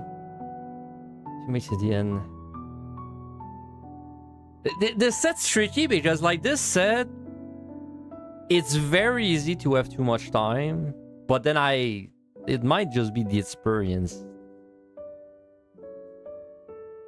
I think this set, if you kill a lot early on, it's usually not gonna be an issue. I'd say like the first... Let me think about it. I have to make sure I'm not like going too difficult. I think you can afford to kind of take your time the first 2 floors. When do the wolves appear? I guess when the wolves appear is kind of like maybe a good break point. I think they start appearing on the 3rd, right? Yeah, the 3rd. Maybe the first 2 floors go wild, and then after that kill the bare minimum. That should get you to the boss with like 10 to 15 minutes remaining, which I think is fine because that gives you a buffer of like... That gives you like a good buffer.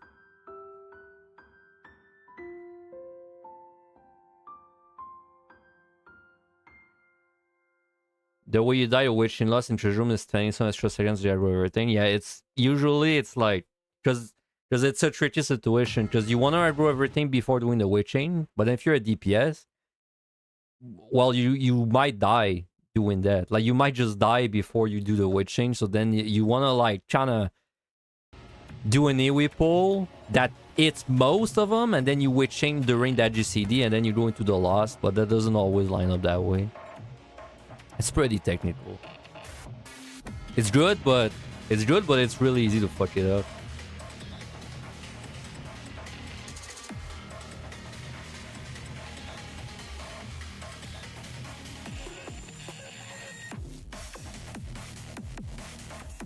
Okay, kill the burning mom to open. Okay, so let me rewrite this. I think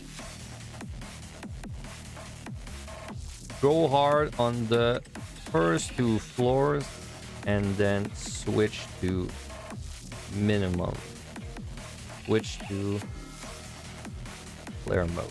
Let's put it that way. So I would say it's fine to spend more time juicing up the early floors, but unless you are very confident in your time, you should be playing more like a clear after that. If you have sights, you can use them. You get the first bonus on particularly bad force from now on. Huh, do I really not mention landmine? I mean, they're really good. Maybe it's because I was thinking I don't want to make this too job specific, but I don't think the landmines are, well,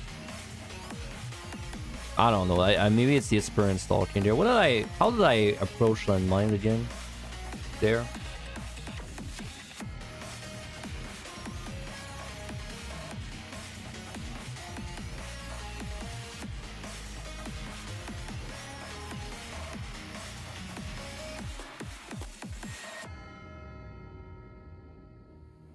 Okay, and then how did I write it in Eureka Orthos?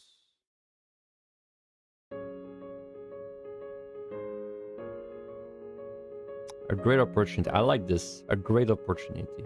I like opportunities.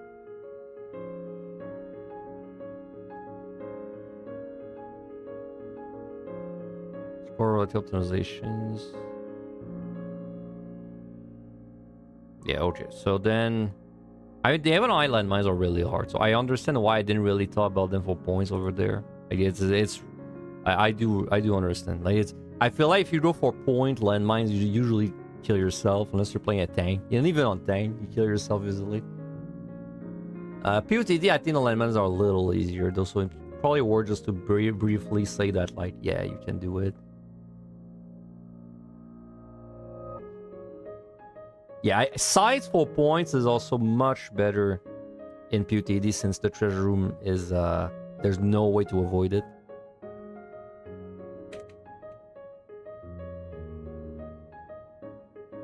Okay, let's... There's a great opportunity to do elements for points on the first 2 floors. End time on the first 2 floors.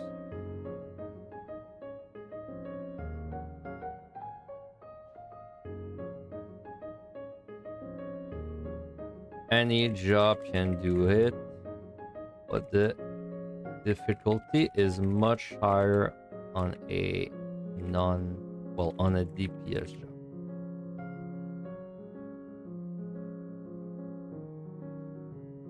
Yeah, okay. You can do landmines, job can do it, difficulty much higher on DPS. I think that's fair. Oops.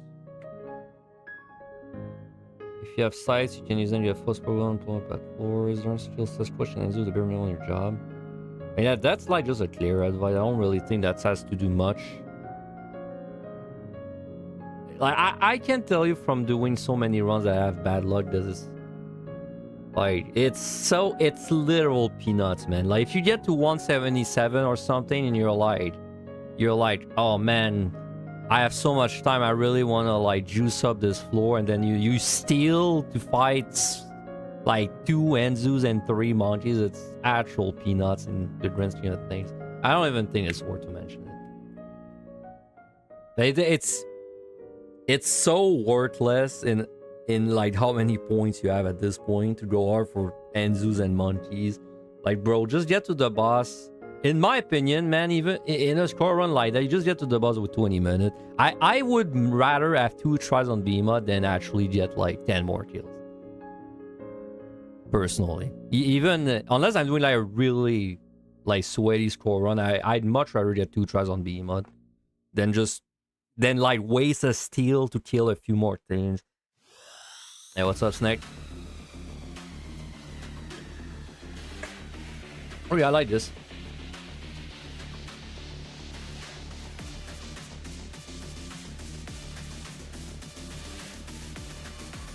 This is the hardest set by far to optimize for points. True.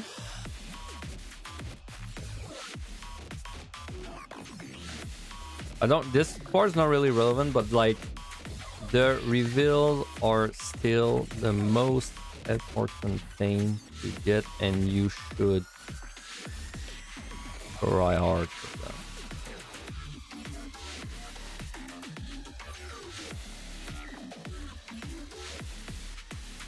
With a health set of pawns, treasure may be raised for drops and points.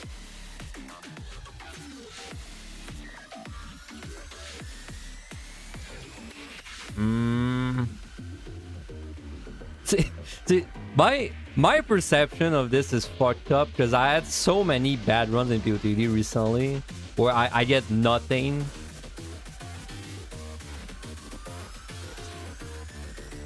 PotD is a harsh mistress, man. Like, you just need one bad run in there and then you're reminded of how fucking bullshit it is sometimes. Like, raging a 182 treasure room and then you have like... And then you get a god-awful 186, but then you never picked up a steal. You have to like rage twice. And then you enter 191 with no rage and no steal or something. It's not a good situation. Like, is it worth the risk, man? Like,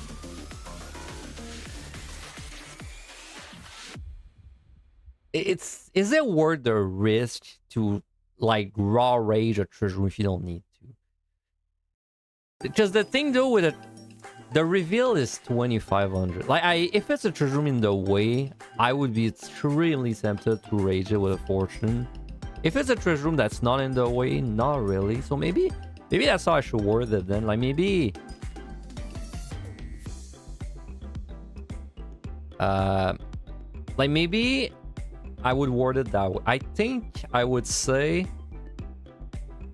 Don't rage treasure rooms unless it would grant you a floor reveal and you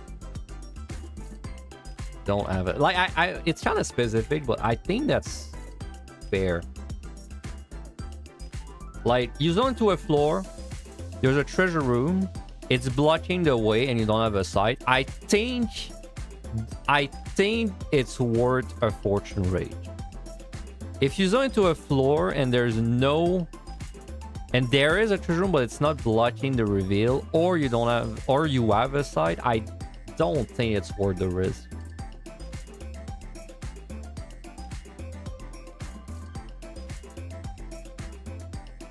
I think that's fair.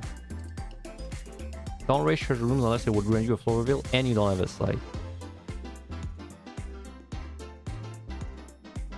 The risk is not worth it at this point. Yeah.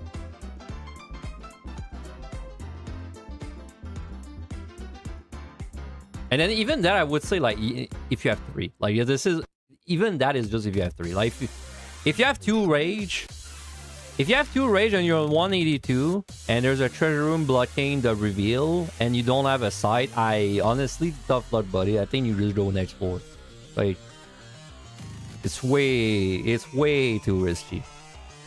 Of course, it depends on your job a bit, but in general, I think it's too risky.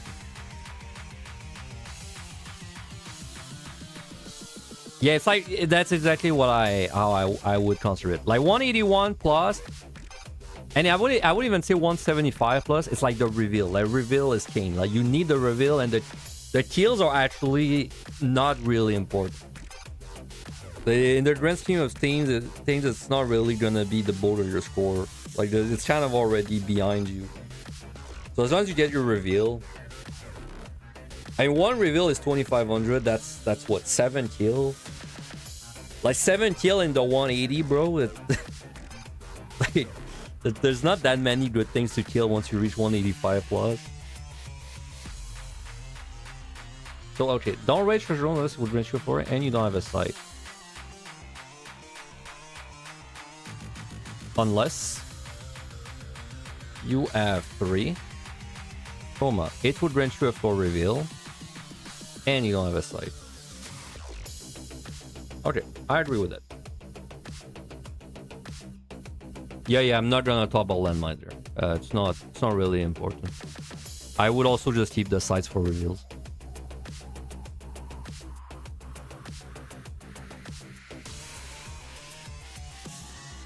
No, exactly. I mean, that's more like clearing advice. What did I write there? A lot of jobs actually need to raise the set gain time up into balance options. You should sure.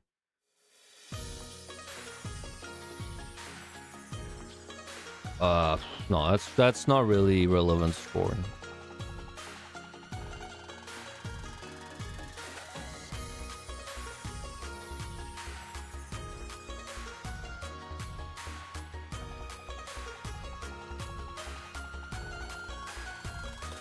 Okay, I think that's fair. Like, there's not a lot of text, but there's not really, and like, this mostly is just playing normally at this point. If I'm surprised by how much text there is there, what did I say? Pressure gets to use at least some try to clear the rest of the section. I think that's fair, honestly. Honestly, you could just skip every single full reveal at this point, and then like, if you just do it on the last set, you're still in 3.2. Like, you're still top 5 territory. So I think that's fair. Try to use Rezo early on if you have 3 of them.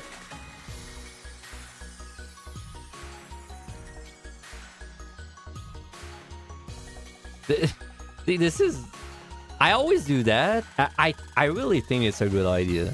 But I don't know if it's really a scoring thing. Like, using a Rezo early, like, it's just you get a flow with like a bunch of course patrols. It's such a pain in the ass. But it's more of a clear thing. It's not really a score thing.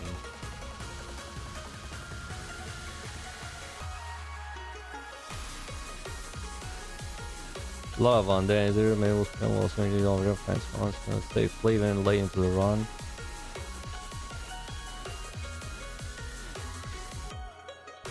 I'll keep it there.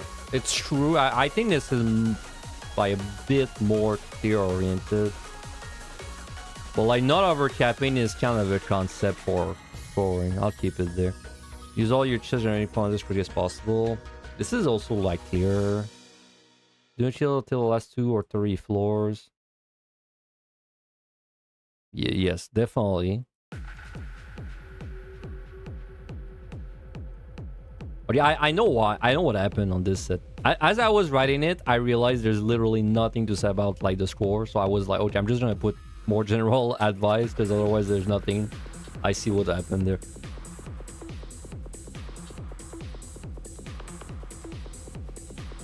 Okay.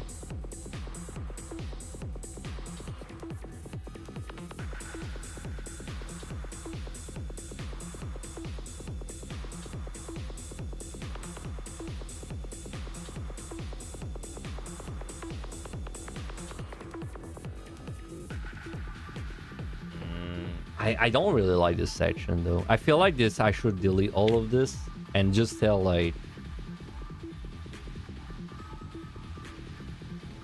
okay. I feel like I should delete all of this and it should just be literally two things. It should be like if pressure gets to easily, ignore the reveals, ignore all full reveals, and clear normally.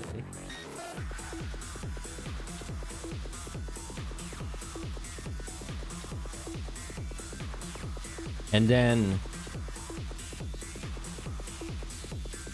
I would say like if you have like, you know, sometimes you have free run, like we just like, you know, you're gonna clear because you went through 196 with 3 serenity, like 3 still, and you're like, you have so much time. So then I would honestly say that always kill the bare minimum until you are 100% confident that the RNG can prevent a clear.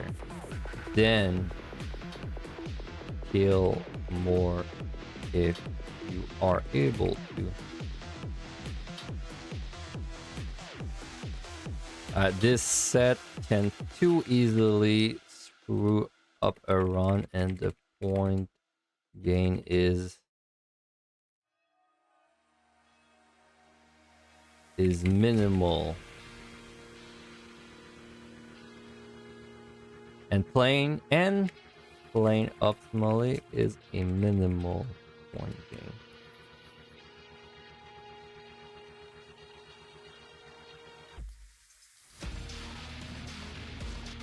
Okay, I like this a lot. The way this was not really relevant. It was more like just clearing advice. Can't prevent. Well, how is that a mistake? Can't prevent the clear. That's real English. Shut up.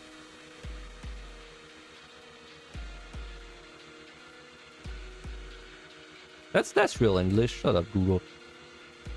Alright. Okay. Alright, pretty happy how this turned out. Pretty straightforward. It's a pretty straightforward Okay, let me actually do a little adjustment there. The respawn time is a good idea, but I don't really want to copy paste every single line.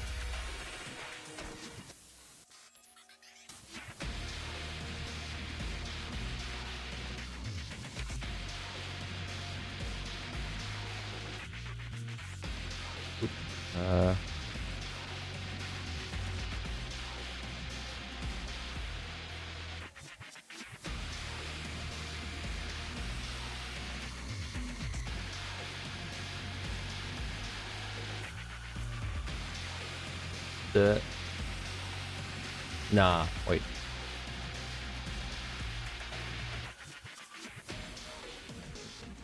You know what? Let's just like, it's whatever. Let's just copy paste everywhere. I think it's whatever. I mean, I'm overthinking this. It's more clear if I do it like that. Less pretty, but it's more clear. All right.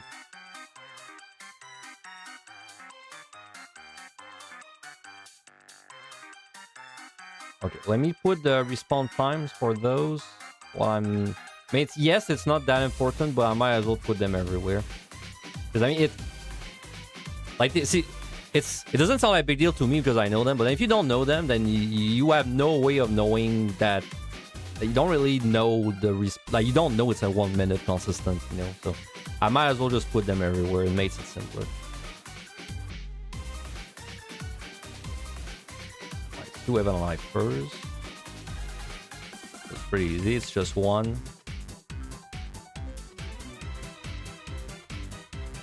And then it's 10.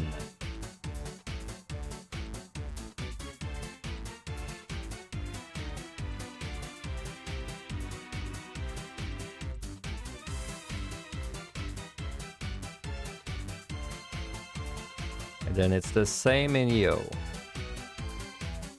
With all EO. I think the EO scoring section will be not very used after PT releases. But it's there. And it's updated.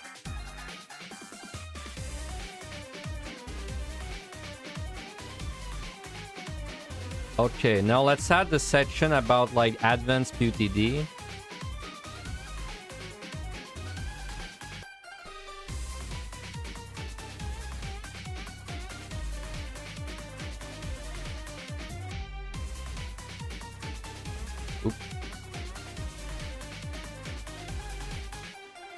Plus.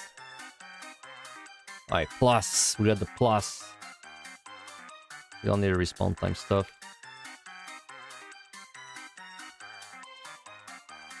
I should do it with a keyboard faster. I should use my good habits from my time as a software engineer. Just use a keyboard. Mouse is evil.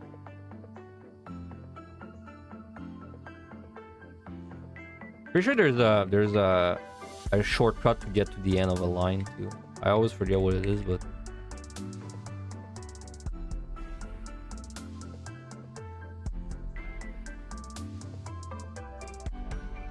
okay.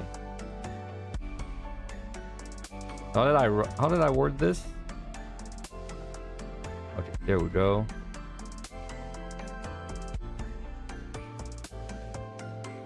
There's so much fucking text in the guide at this point, man.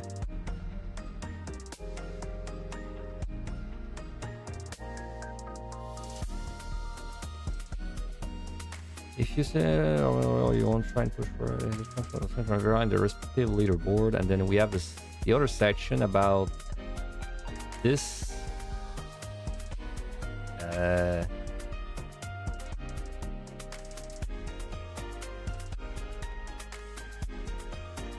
Hey, what's up, Kenzo?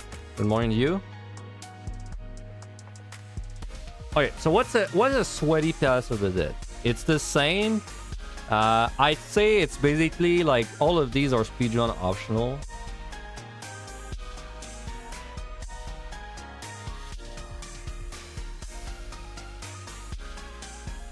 Yeah, all of these are speedrun optional.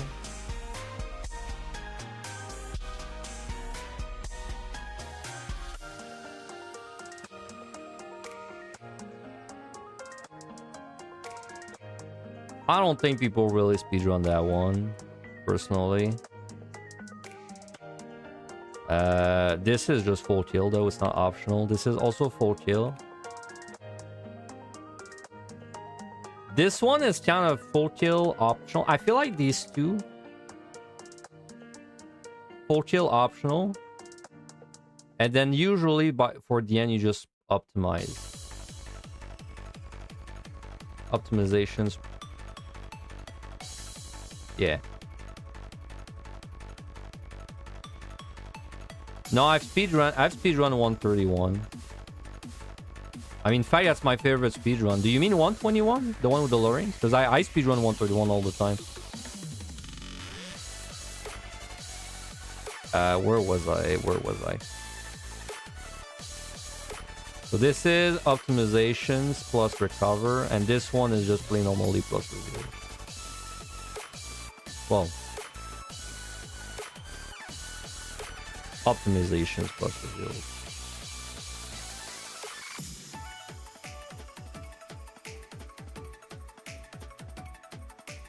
Well, just optimizations, I guess, not really.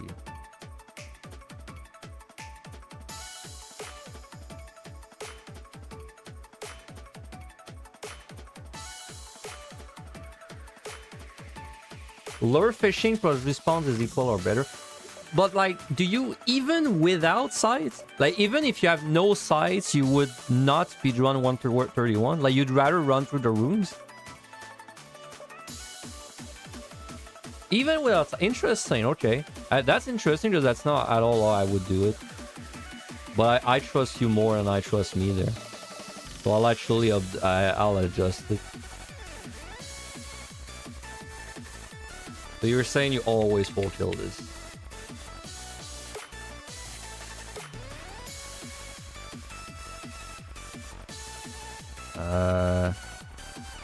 We got 3 optional speedruns.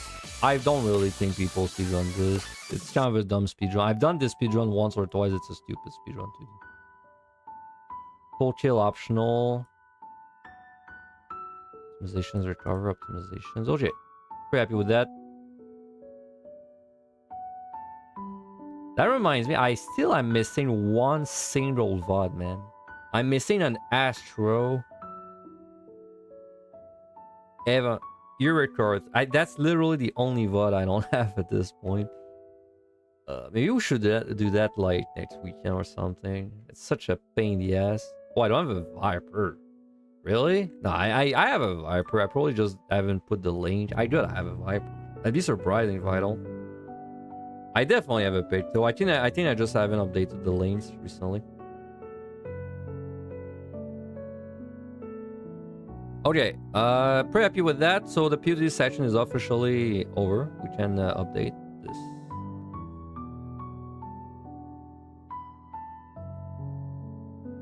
I mean, no, we didn't start updating. We started updating and we finished it too.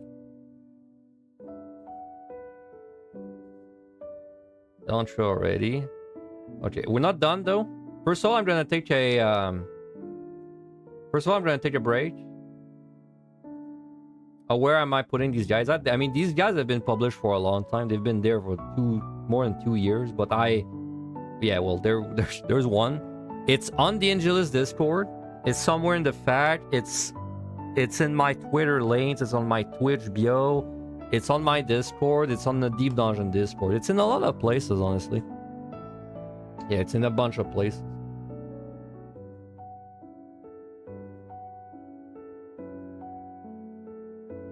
Keep in mind, my guide is from the point of view of like, you've cleared and you want to score, but you don't really know what to do. Like, this is like you are like the target audience of my guide. If you're like big juicer, like big mech chungus juicer, this is not really the guide for you. In fact, I don't think there's a guide for you if you big mech chungus juicer. But if you're like, you know, Joni Fantasy and you're like, oh, I really like my clear on PotD, I want to score it, that's the guide. You're my audience. All the deep dungeons are written like that. Okay, anyway, I'm gonna be right back. Take a short break, and then once I'm back, I wanna like read through the other sections and see if I wanna add new sections. But let me take a break before. So be right back.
Alright, I'm back.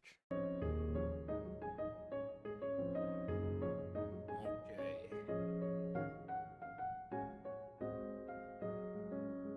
Alright, let's give it a good long read. I think there's gonna be quite a few things to change. Hey, what's up, Mr. Thai? We had a good Friday. Alright, I'm not gonna read it all out loud.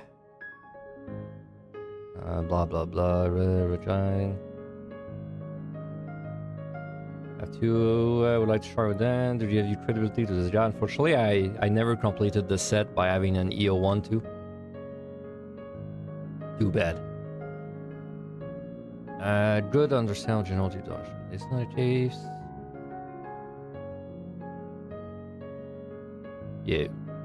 Good understand general deduction mechanics, clearance strategies. I recommend my own guide. Shameless shilling. Are these my recent guides? Yes, these are. 7th, yeah. Okay, so these are all my recent guides. Also, I shield 6 guide. I'm doing good. Thanks for asking. Finally getting around to doing the guide again. It's all, I'm almost done with it. All of it is gonna be downtrail updated with ethical strategies. Okay, objective of this document. After doing this for so long, I've developed all kinds of strategies, which I often struggle to put into concise words. Let's change the playlist.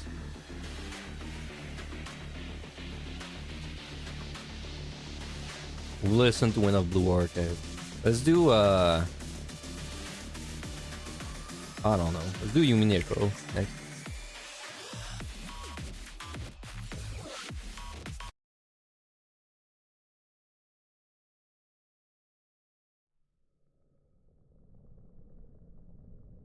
Shuffle. Alright, there we go.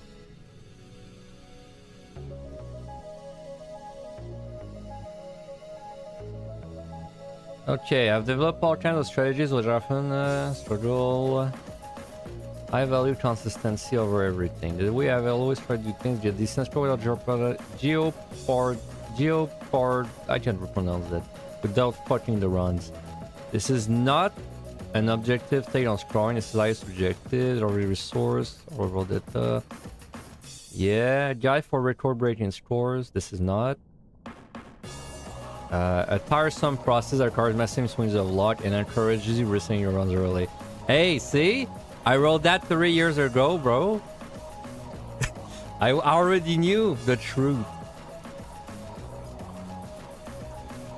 Although I sometimes give tips for greedier players that don't enjoy every set every type of gameplay, and so the guide does not cover it in depth. Well, not even in depth. Does not cover it for you. A guide tailored, it's not a guide tailored for single jobs. It's meant to be a baseline which may be used for every job. Before you tackle a score run, you should have a good mastery on the job. Yes, sometimes you're on the job without true transparency. Please refer to the VOD section if you wish to have a general idea of what to expect. It's not an how to clear guide going over basic strategies. It would be too long if I did that. There are already plenty of resources to do this. Okay, so this section's good. You had 71 in MI with 3 of everything and even having an elder. You're wondering what way you're gonna find to fuck it up? Well, there's multiple ways. I'm sure if you try your hardest, you can find a way to fuck it up. I mean, classic way to fuck it up would be like fuck up the landmine and then you don't want to raise aim because you're scared you're never gonna find it again and then you just die to something else right after. Classic way. Basics to know. Okay, this is like this section might need adjusting. To probably understand what I'm going to talk about, there are a few things that must be known. A floor is a single map. Example, 444. It says a connection of 10 floor and then with a boss. Yeah. A room is a single square. A room has a size, by which I mean the monster spawn in this room upon zoning in. Is that... Do I really use that? I feel like I don't really use that. Like, I'll say something like it's a big floor. Like a big room. Nah, that's just not... That's just not true. A big room refers to the Hall of Fallacies. That's actually what they're called. These are basically giant rooms that are actually composed of 12 smaller rooms of walls breaking down. It's only level high. A high value set is a set where every monster is worth more points than normal. Yeah. We used to call these bounty kills, but people were confused. So I renamed them high value kills. Predetermined and narrow change from run to run. They will be more appropriately in the in-depth section. A high value kill is any monster kill on this set. Damage and guardians are unaffected by this mechanic. A set that is not a high value set is simply called a normal set. Monster kill will be called normal kill. A speedrun is a set which you complete in order to terminate. If a floor is not a speedrun, it's assumed that the full lockout is spent. A floor wipe is a commander that lets you kill many of the monsters on the floor in a short amount of time. Rage, Petri, Dread, Match Site. Rage, Petri, Dread, Match Site. Yeah. Storm and Resolution can avoid while more technical due to their full effectiveness. Yeah, true. Now you know, like, yeah, technically Witching Loss is a floor wide, but I don't really count it as a floor wide in my explanations. The pace is a subjective amount of time you wish to spend on every floor. If you gain time or lose time on an area floor, you have present on time you can afford to spend to the next one. In my case, this is... Well, my own perception of the pace is this. I think not everyone really sees it that way, but for me it's like that.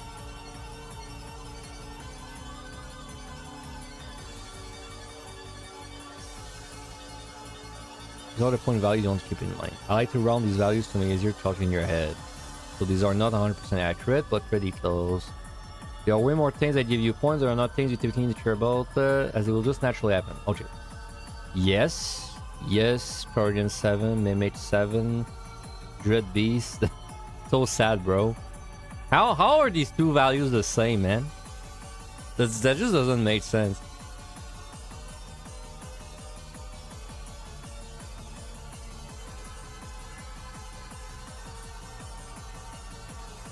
How the hell do I not mention the rare monster there?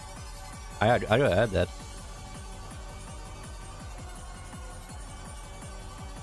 A PotD rare monster.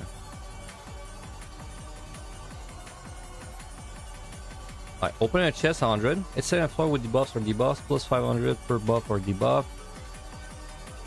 Okay, let's be like, you know, let's be PG-13 and then use a real word. An enchantment.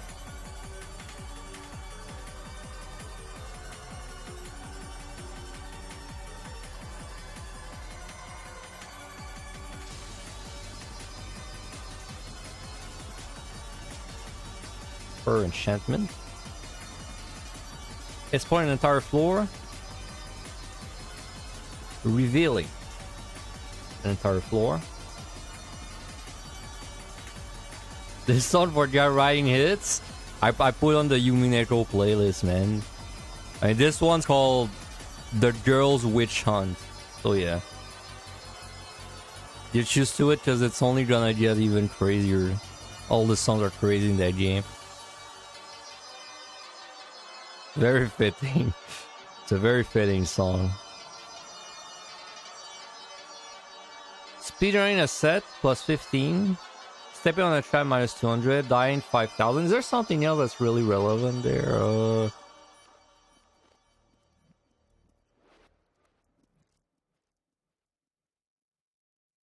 I don't think there's really anything else.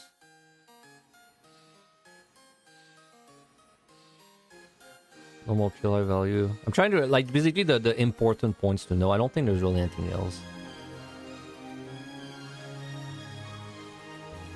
Dying still on a trap. Nope. Okay, in addition to these values, there are some simple... So these are like the more, like, you know, kind of like... keep in your brain. Kind of quick math stuff. Stepping on a luring trap and killing every monster is plus 400. Because on a regular set, it's minus 200, you get 3, yes. Step on the rain and kill every high value monster is 700, yes. Step on a landmine to kill a monster. Point gains earned from 2 monsters.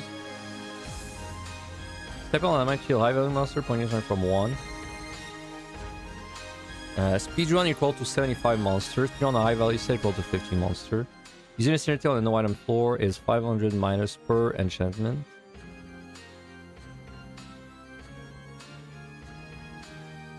I really should stop calling them buffs, debuffs. I do that all the time in my streams too.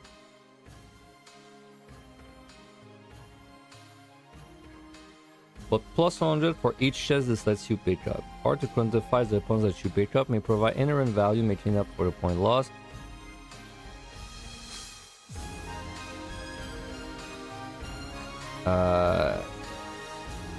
Using an alteration. Yeah, see this one's tricky. Because you have to remember a mimic replaces a monster.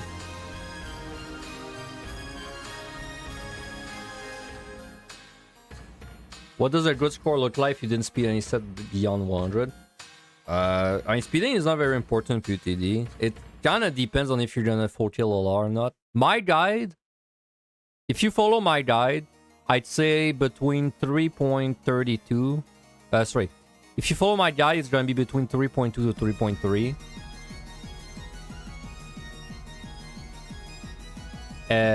But like the speedrun is actually not that important. Like, but if you have like a good run where you're not speedrunning but you're killing a lot, probably like 3.3, between 3.3 to 3.4. Depends on your job. So yeah, anyway, altar replaces monsters. So if you use an altar and you get 2 mimics, then it's 1,000 because it's 700 times 2, but then you have to keep in mind you're losing 2 monsters, so it's you just subtract those 2. So yeah, it's 500 per mimic, which I guess would be a better way to word it, honestly.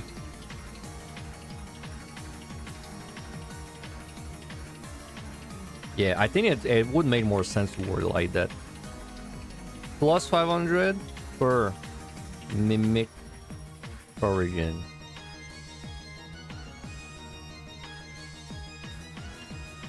And this one is... Now it's less points there because you get... Because the monsters are worth more points by default. So it's plus 400 per mimic / origin.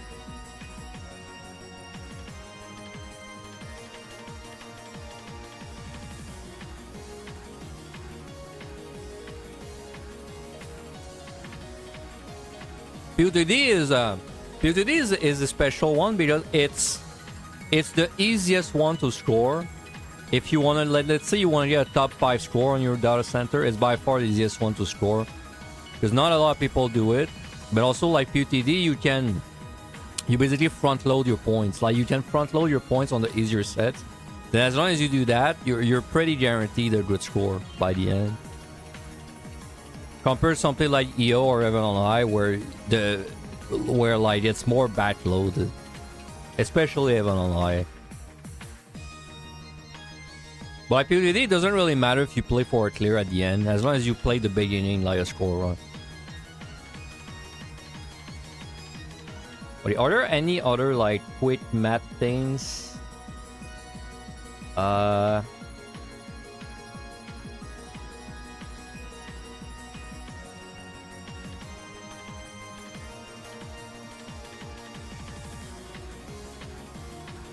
Not really. No, I think those are the important ones.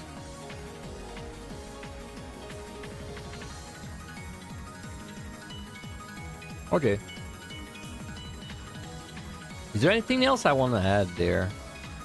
Basics to know. Basics to know to score.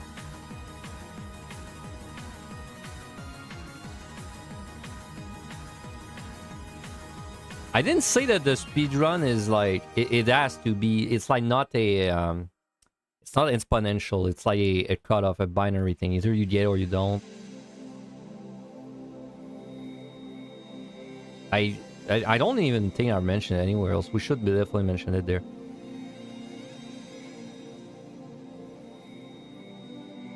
The speedrun bonus is binary.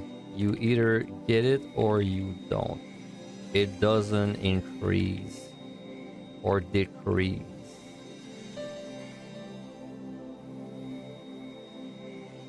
If you do it a little faster or a little slower.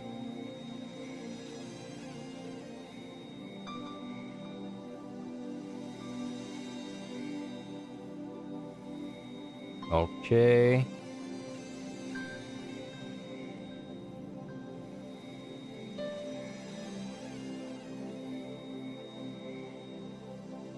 I want to briefly mention about the pace is like the pace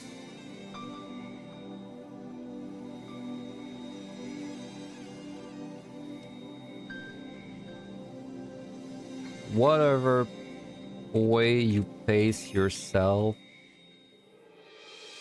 Well, it's because I've heard like I've had comments that like you can't pace yourself 6 minutes per floor because then you don't have enough time on the boss, but that's not really like the pace. It's like it's an ephemeral thing, you know. It's like you pace the way you want. It's just to help you. Like, because I don't want someone to be like, oh, it's 6 minutes per floor, and then they do like 6 minutes per floor, but literally, and then they get to like the boss with 6 minutes remaining, and they're like, wait, I can't do the boss. Yeah, because like machinist, it's enough, but then if I'm playing Astro, I still have a pace of 6 minutes. It's just that personally, when I get to the last 4 floors, my pace switches. The way I pace myself at the end is I subtract the boss kill time. Usually. So it's more like I just want to say something like whatever way you pace yourself. Well,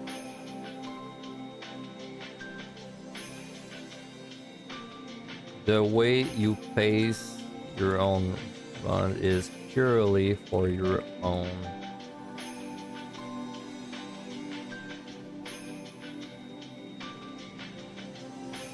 I don't know. I think I'm overthinking it. That's not really relevant. I think this section's fine. Most rooms will spawn 2 to 3 monsters, with a few floors breaking this room and spawning 2 to 4 monsters. So this is a section I might change the most. This is kind of like my dump every information in it section. So let's see. Most rooms will spawn 2 to 3 monsters, with a few floors breaking this rule and spawning 2 to 4 monsters per room. These rules change if a fly is used. A patrol takes up a slot in a room. Floor intense and be drawn during the last floors of a set. I mean, that's usually true. I think that's still true. That's usually true. Exploring every room on each floor is your #1 priority. This will take time to get used to. At first you may feel like it's impossible, but once you get better at it, you will find it hard to not explore every room, everyone going for points. You will generate a lot of chests. Exploring is a serious time sink.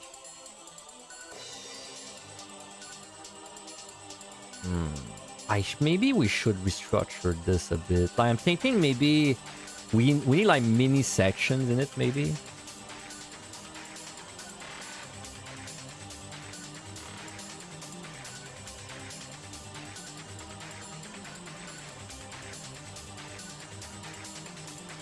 Yeah, maybe something like...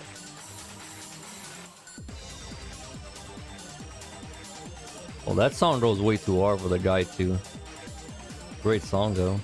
How do I change the... Oh, there it is. Like,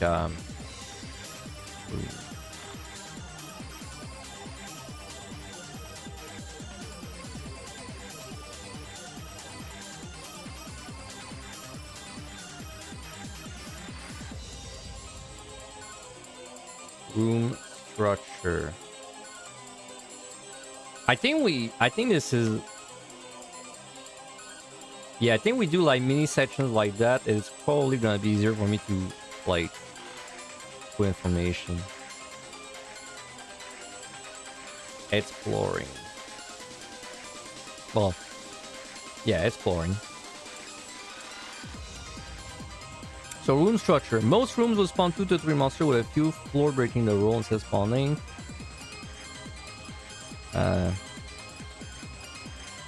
layout structure.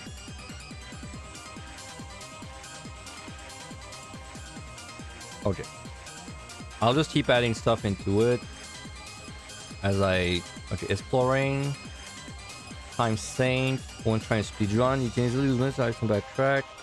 You can easily lose minutes having to backtrack unless you're Pito and you smudge. Then have to backtrack again to go back to the key. We'll get better at this as you more run the layout. You want to explore the shortest paths first. Yes. True. Okay. AoE pulling. Next.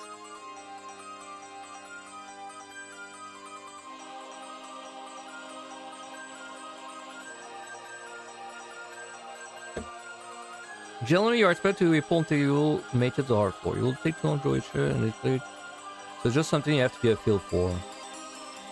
Okay, and maybe we'll add more to it. Let's just like start by, you know, splitting everything though. What you did on your... The top score is at 3.52. Is it possible to beat that score if it's the pre-pixel nerf one? I think it is. Like PotD, it's a very reset, like... It's a very reset heavy plays. As long as you're willing to reset, I'm sure you could beat the current PB. Like, the vast majority of your points are made on floors where it doesn't really matter if you're playing an OP job or not.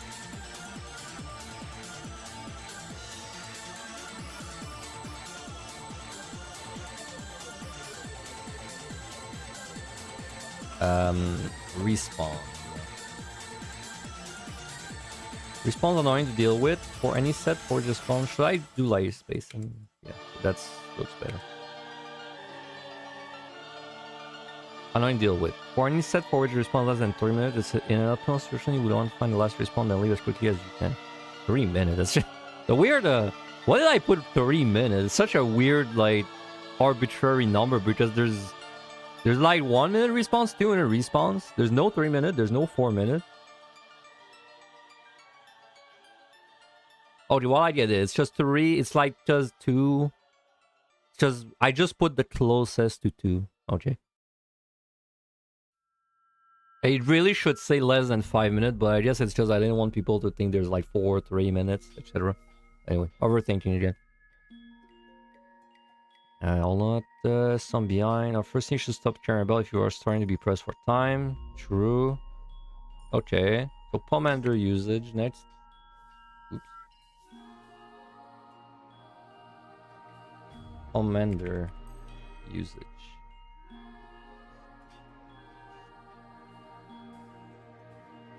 Okay. You will have to use a lot of Pomanders early on to try and maximize your score. Personal rule is to keep your point generating Pomanders below 3 but above 0.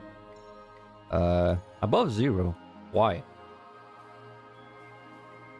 You should not follow this rule anymore once you get to the offer. Why above 0 though? I don't really know why. I mean, affluence above 0, I think it's a good call with Alter. But like, why? Oh, okay, no, I know. It's because... Okay, I know what I'm saying. It's because you should keep, like... I don't mean, like, don't fortune the treasure room. I mean, basically, keep 1 for a treasure room. Keep an affluence for an altar. Keep a fortune for a bedroom or a... okay. Okay, no, that makes sense.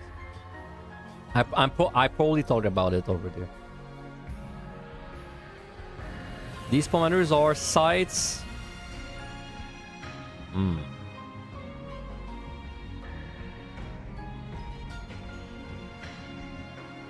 This will be our for all, so okay, wait 1 sec. Something I've known about commanders. Some of the children any commanders can spawn the 9th floor of a set, namely affluence and alteration. This is true for all of the run.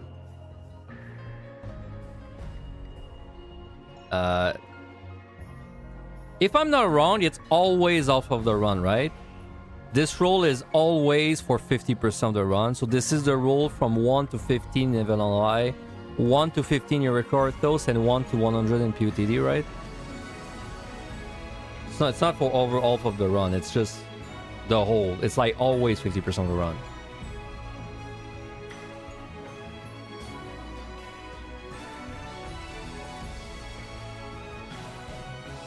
This is true for all of the run.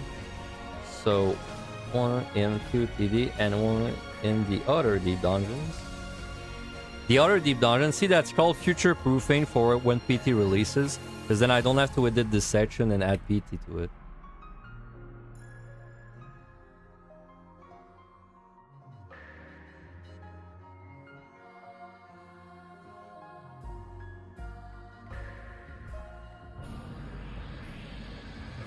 It means that in a perfect world you would want to be spending spawning on the 8th floor with the fortune of the 9th one. When one of these spawners at 3, it's usually good idea to use it as soon as you only 2 next floor to avoid overcapping. When one of these spawners at 2 and you want to be smart about its usage, there are some questions to ask yourself before using one. Side. Are you on a high value set? Are you the last floor of this current set? Is the current floor bigger than average? Is this a floor known for a higher luring rate?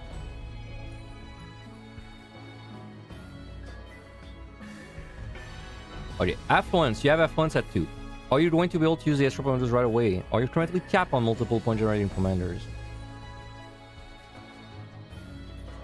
Do you have time to check more chests? I think that's fair. Fortune. Does the current floor have more monsters than average? Did you use a silent found luring trap? Is there a treasure room? Is this a big room? Alteration. Are you on a high value set? Do you have time to deal with mimics? Does an S4 break the 2-3 spawning rule? I mean, are you on a high value set is not really... I mean, I don't really think about it. It's mostly... Alteration, mostly it's just, do I have time to deal with mimics? Does an S4 break the 2-3 spawning rule? That's all you really care about. When one of these spawners at 1, I would not use it unless it's a perfect opportunity.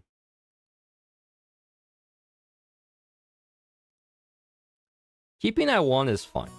For like this context of the context of the guide. Unless I say otherwise. It's somewhere, but... All other parameters may be used to gain time depending on the specific set job and situation. Is it safe to open it with a strain of steel to be pulled right away? And safeties are usually full news. By floor. That's kind of weird. I call out safety specifically. Like, why not witching? I don't really... Not really important.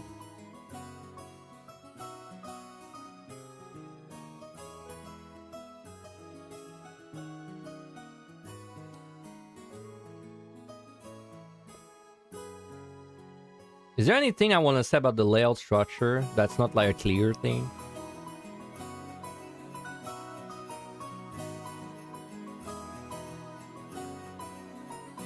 A patrol takes up a slot in a room. Can it become...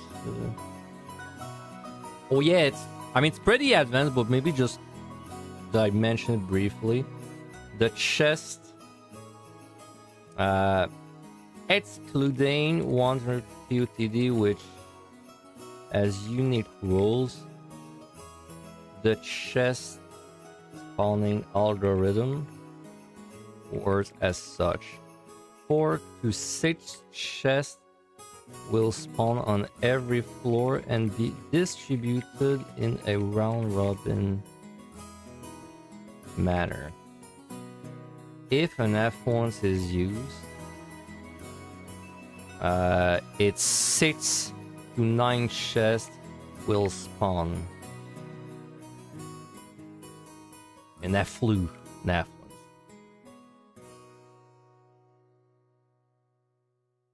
Yeah, well, I think I need a section. I was thinking that before every deep dungeon, I needed like specific tips about this deep dungeon section, where then I can go over like basically I go over general advice about this deep dungeon because otherwise there's too much to say. It's like basically otherwise I have to go through like every palm, it's like every deep dungeon. So I was thinking I have a section before each deep dungeon that does that instead. This is more meant to be general, like, you know, applicable everywhere. Which I guess some of them I have to like kind of call it out. Like this one is it's like not including 1-200 PotD, but it's kind of general guidelines, layout structure. I think it fits there. 4 to 6 chests will spawn every flying beast turn around robin one. If enough once is used, 6 to 9 chests will spawn. Okay.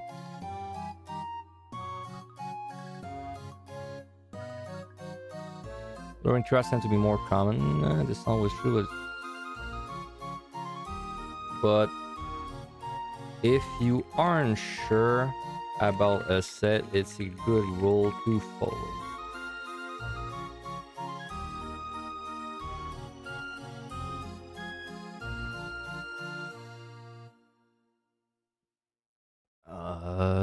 That's the thing that's about the layout structure. Is there anything else you really want to know? It's like, you know, monsters are different, rooms have different spawn rate depending on the set. They're in trap. And I'm not gonna tell them like, oh, there can be traps in the spawn room. That's more like clearing advice. Okay, exploring. Exploring every room on each floor is your number one priority. This will take time to choose two. You're doing general a certain amount of chests, making your general luck better.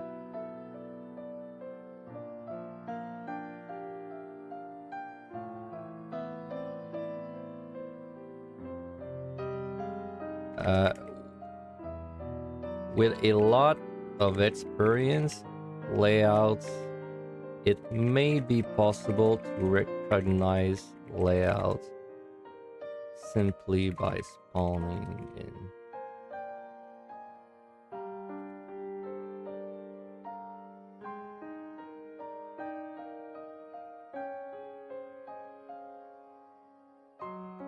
Maybe I should... I don't know. Should I say like... No, that's fine. I was thinking maybe I want to explain that it's actually like, you know, a 5x5, you know, map, and it's like opening walls, but I don't think it's really important. Is it 5x5? Is it 7x7 or 5x5? I forgot. I think it's 5x5. AoE polling. Generally, you are supposed to do until you make it up for you. We'll take 200. Just thing you have to get a feel for. During AoE polling, usually the most threatening thing will be hitting a trap. Depending on the floor, you might want to do a pull in a hallway or in a nearby spawn room. If you know your limits.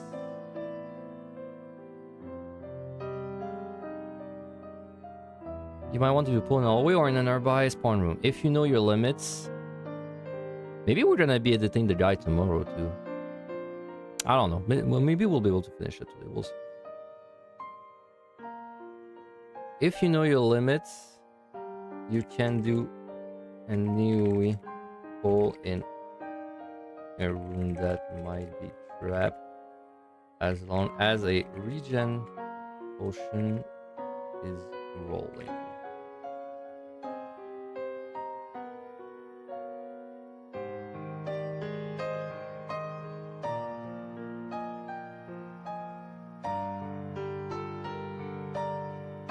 Okay, enmity list. We gotta briefly mention this is more for like EO, I guess, but it's true for everywhere. Enmity, this is capped at 8 monsters, right? Correct me if I'm wrong, but the enmity list is 8 targets, I think, max. 8 targets, so, and your AoE will regularly more monsters.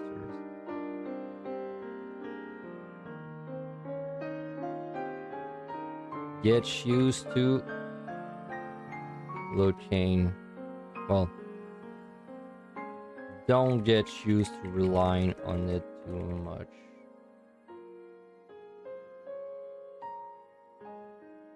The enmity list is capped at 8 and your AoE will have more than most of that. Don't get used to relying on it too much. Okay, if I'm not wrong, and correct me if I'm wrong, enmity list is capped at 8 and it pushes older targets, right? Like if you pull a new target, it pushes the old one out.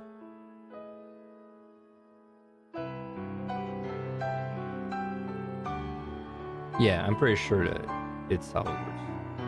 So, okay, don't rely on the enmity list too much.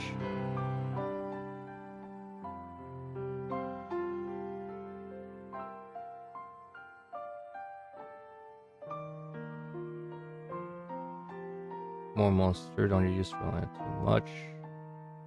Okay. Respawns are annoying to deal with. I love that. Oh, that's the first line I said about respawns. Very true, though.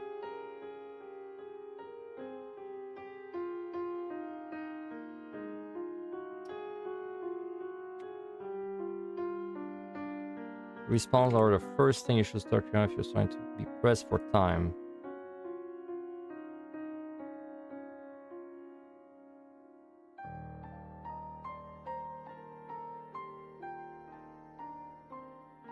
I don't really have anything else about respawns.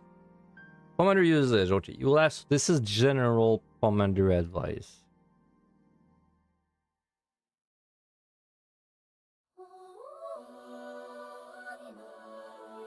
I think I need two sections. I need a I need a like.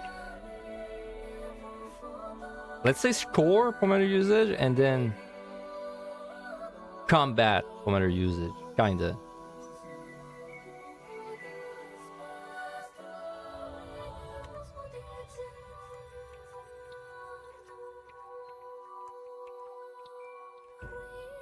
Score commanders, and then let's say combat commanders.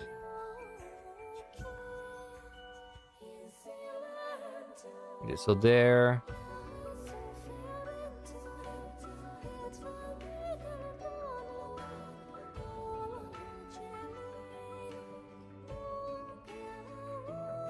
Okay.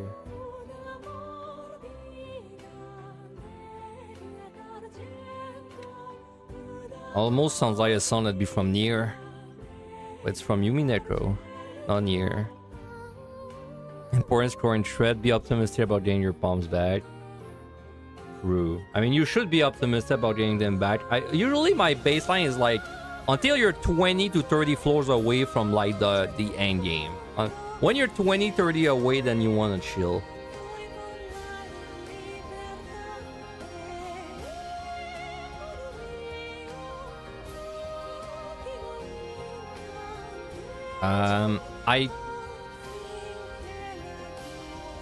One sec.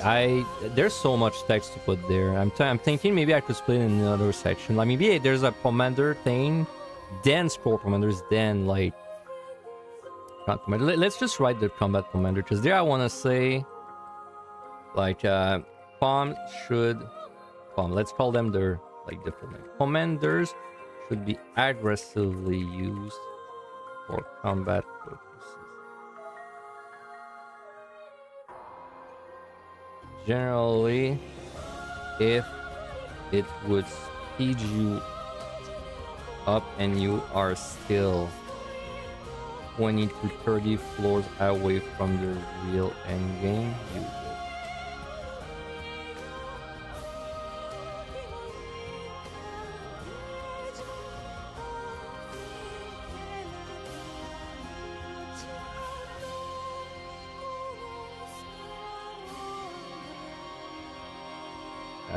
A few niche. Well, no. A few examples of how you may be using such commanders in your run. Oh, we got another really good guide song there.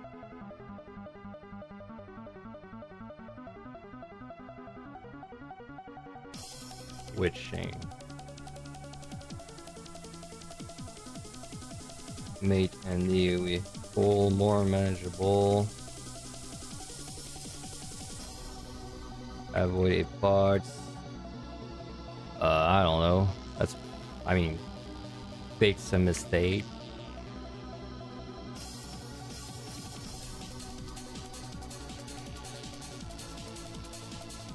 And raising is, I mean, obviously, raising is, you'd rather avoid it.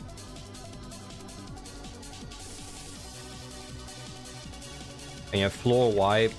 Early on, a floor wipe is basically like, you know, fix a mistake, delay, a strength, steel application.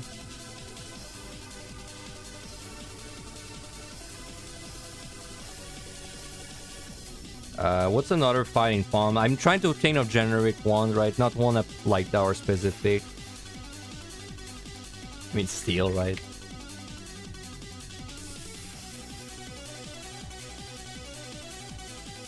Fix a mistake. There's a lot of fix a mistake, huh?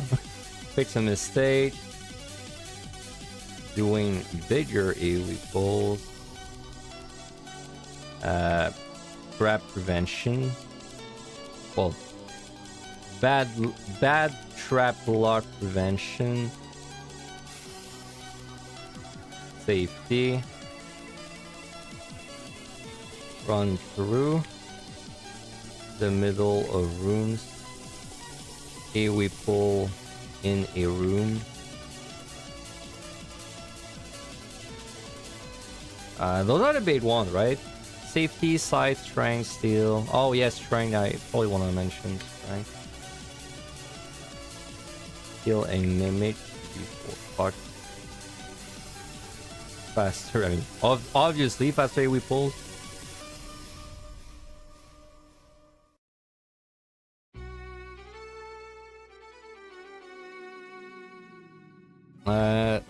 Safety, sight, strength, steel, F1's flight, alter, purity.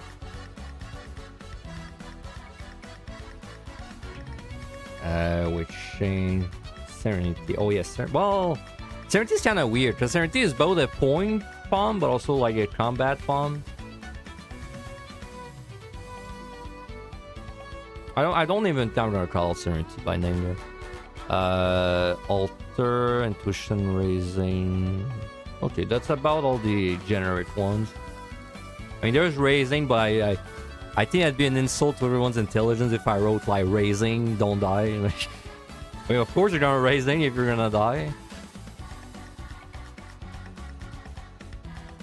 Try to maximize wipes too. There. I think I wrote it there. It's in the point one. One of these says that you want to be smart about its user. There was some question. Did I specifically mention floor? Are you on a high value set? Are you on the last floor current set? Is the rank 4 better than average? Oh yeah. So then. Well, no. The is this floor known for higher lowering rate kind of implies that. Well, I guess I could just add it. Are you going to be using a floor wipe and would like more kills? Not a bad idea.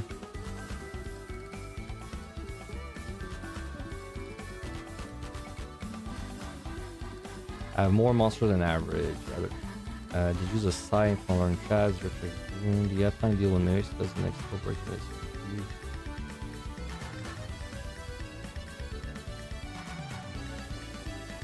So let me read this again. I mean, I didn't. Well, let me finish this and I'll read the. I wanted to do this section before I read this one again. Should be aggressively used for combat purposes. Initially, you use PG up and you still 23. Use a physical to maybe using it on your runs. Weight chain mainly we pull manageable with punch. You're in a space. Safety run through a room. I will pull in a room. Okay, I think that's fine. You will have to use up on it from as your score. See your point generating parameters below 3 but above 0. These parameters are side F1's fortune or version. You shouldn't follow this from the moment speech to our course. Something I know about parameters. Some of the chest chance on the 9th floor. This is for all the runs, so it means that you will not be okay. When one of these parameters at 3, it's usually good idea to as soon as you into the 9th floor to overcapping. So yeah, like let me just like run it through my head. I'm on I is only to 133. I have 3 F1s. Do I use one instantly? Yes. Do I use a fortune instantly? Yes. Do I use an altar instantly? Yes. Do I use a side instantly? I mean, yes, unless it's a no luring, I guess, or like it's very specific. I'm keeping it for like, you know, the next floor right after that. I wouldn't really be saying on 3 sides though. I would only not side if I'm at 3 and I'm like, you know, floor 12 of Evan or something. there is a slight exception to be made about site if you are on a floor that cannot spawn luring. Okay, I like that more. When one of these spawners is at 2, you want to be smart about its usage. Or some question. Okay, so I zone into, let's say random. I zone to 144. I have 2 sites. So I ask myself, is this high value set? So it's more worth it. Am I at the last floor of this current set? So it's generally more worth it, unless we know there's specific lurings that are more likely. Is the current floor bigger than average? This is true. This is also gonna make me sight if it's bigger. Is this floor known for having a high luring? Then of course I would sight. Are you going to be using a floor white and would like more kills? Yeah, I mean, if I'm gonna rage, I'm more likely to sight. Okay, so that makes sense. Affluence. So I zone into floor 126. 120 is a bit special. I zone to floor 105 with 2 F1s. Am I going to be able to use the triple menus right away? If I zone into 105 and I have like 3 fortunes and 3 sides, I probably will not have one. So that makes sense. Because then if I got a side, I would basically be wasting it. Also, I would be capped on multiple point generating pointers. So I would not be doing F1s though. However, if I was going into 105 and I had 2 F1s, but I had like 1 side and 2 fortune, I would probably do an F1s. Do I have time to check more chests? So same example. I'm on like 56. I'm on like 56 FNI and I'm behind on pace. Do I use an F1s if I have 2? Probably not. So yeah, made sense. Okay, fortune. I zone into 86 PTD with 2 fortune. I see that's a 4 room. I probably don't fortune. If I see it's a bait floor, I probably fortune. So that makes sense. I use a side from luring traps. If I sided and I saw 1 luring trap, I would definitely fortune. I would be very likely fortune. So yes. Is there a treasure room? I would yes. Instant fortune. Is this a big room? Yes. Instant fortune. So that all makes sense. Alteration. If I'm on like, let's say a like very early floor, I'm on like POTD 74 and I have 2 altars. Do I have time to deal with mimics? Yes, so in that case, I'm tempted to use it. Does the next floor break the 2-3 spawning rule? It does not, so yes, I would be very likely to use it if I'm at 2. So then if I was on 86, I would probably not use it because I would not really want to like, you know, dump them all before the spawning rule. And then if I was on the hard set, let's say I was on I don't know, EO 20. No, it's not a good example. Like EO 37 and my time's bad. Would I alter if I have 2? Situational. Depends. Maybe. So I think these all make sense. So when one of these is at 1, you would not use it unless I prefer. Okay, so then if I have them at 1, it's a bit different. If I have them at 1, I wouldn't really use them. Unless it's a perfect opportunity. So I guess a perfect opportunity would be like most of these are true. So like, you know, I zone into 133. It has more monster than average and there's a treasure room. Then like, yeah, I'll use my last site. Like altar, of course, like, you know, I have time to deal with mimics and it's a floor with a lot of, you know, a different spawning rule. Of course, when I use it. Oh, I guess, no, a better example would be I'm on like a called random floor. I'm on like 55 PUTD. I have time to deal with mimics, and the next floor that breaks the spawning rule is in a long time. So of course I'd use my last altar. Sight is the same. If I'm on a high value set, and I know it's like a luring likely set, and especially if I'm using a floor white, yeah, I would be very likely to sight. Using my last F1s. Okay, this one is a bit... Personally, I think it's nice to keep it with an altar. It's kind of why I didn't mention it there. Actually.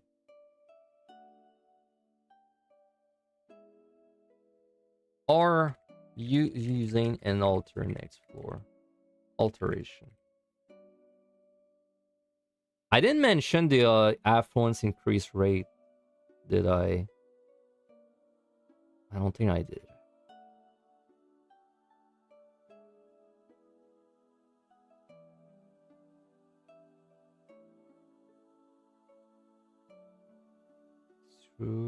Okay, so then I just want to mention this briefly.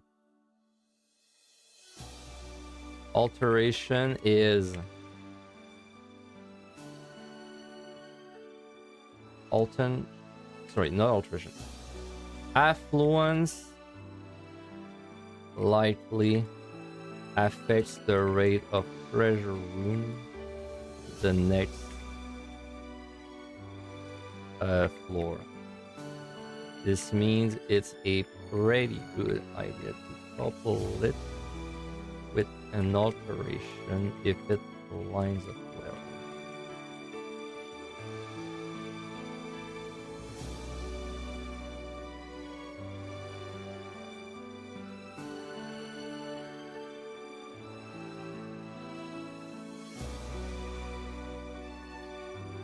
Okay.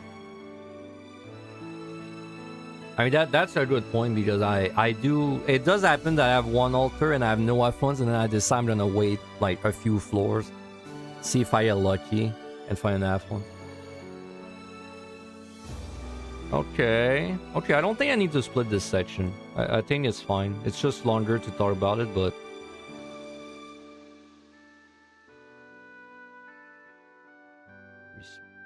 I think this mostly covers the general stuff. I mean, you know, this is just layout structure, exploring, TLDR of the exploring is there, AoE polling, respawns, score usage of commanders, combat usage of commanders. Okay. I think we need a section that's something like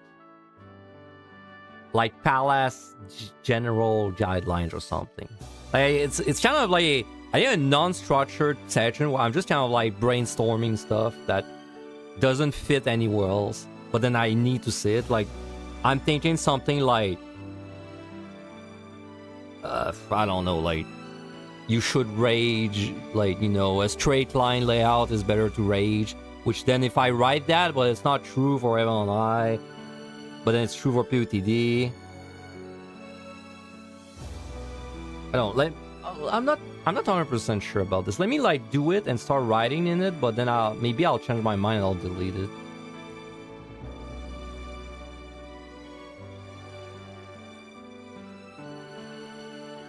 I should maybe put PotD. I should maybe put the acronyms so this way there's more like I don't like putting acronyms, but then it's because it's hiding the text. Like everything just reads Path of the Dead, but then we don't see the thing in the parentheses. PotD, general advice. Okay, I think that's a better idea. Let's do that.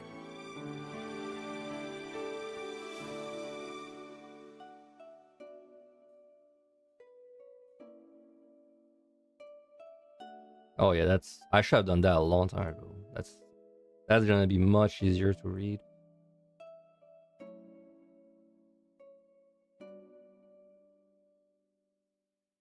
I mean, I don't know how the hell you would be reading my scoring guide, but you don't know the acronyms, honestly. Things like would be a very odd situation to be in.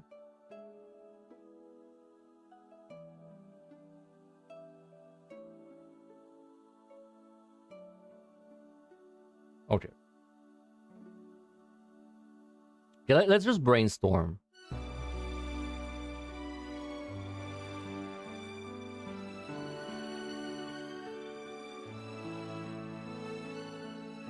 So like PotD specific, you know, like brainstorm advice.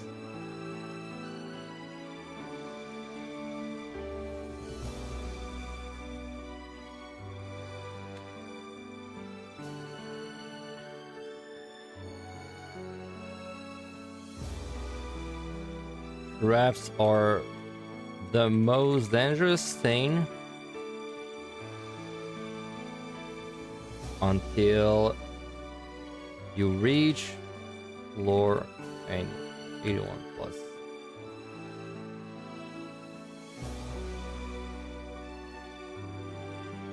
Straight line layouts that you don't fortune are generally the best usage of a rage if you want to go fast.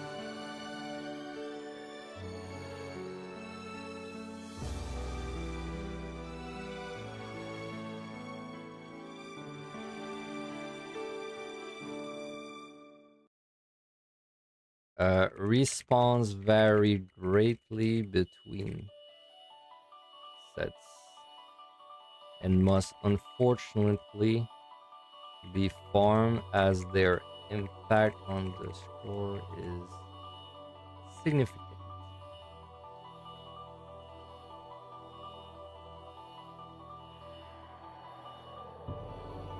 Once you reach... Honestly, I'd say once you reach 141. Like, yes, 141, 150 as a 1 minute 30 respawn, but you don't really full kill that set anyway, most of the time. If you're just trying to, like, do a more casual score run, you don't have to care about them too much. Witch Chain and Lost is a semi-floor wipe, which can work up to the 160. Well, 160 is a bit like... Which can work up to the... Technically on tank you can do it in like the 170s, but let's just say the 170s depending on your job. I mean, this is my brainstorm section, so I can just write whatever the hell I want, right? I don't have to be structured. Can work on your job choice. A DPS can probably get away with it until the 150s. Well, until the 140s. Why? Let's say the 140s to be more general.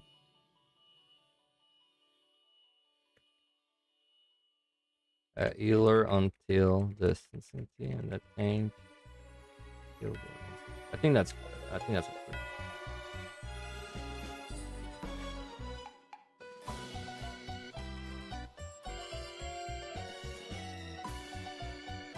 Okay, anything else I should mention about PotD? What was there a bigger space here? I don't know, is there anything else I want to like kind of like shotgun about PotD? Maybe I should put this after the PotD TL, like this. It doesn't really make sense to have this before the TLDR when I think about it. Like, this should be...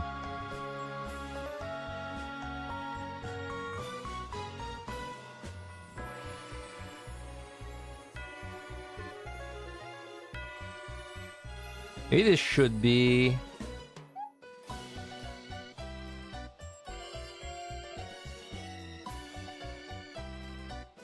Hey, what's up, Sin? There?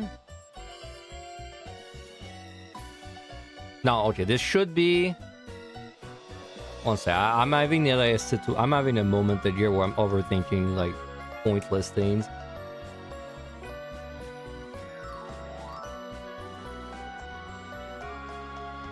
Maybe there.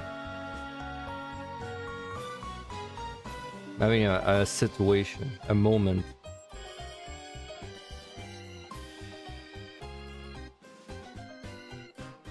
Why is it saying it's weird? Okay, my whole formatting is fucked, man. Why is it deleting? Okay.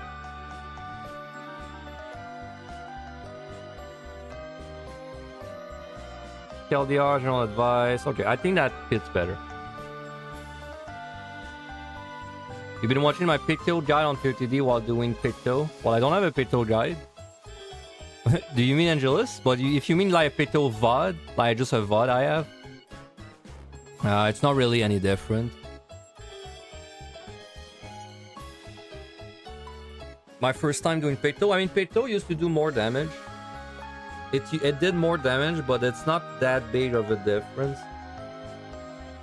It just leads to some situations where if you're fighting, let's say, an Enzu with just a strength, you probably don't want to like try and burst it down now. It probably will get the jump on you. Same with something like a Flood Dragon, but it's mostly the same for your monsters. So, like, basically, you're gonna blast the monsters. You're gonna blast the monster, and if it's still not dead, usually you swift cast a sleep on it.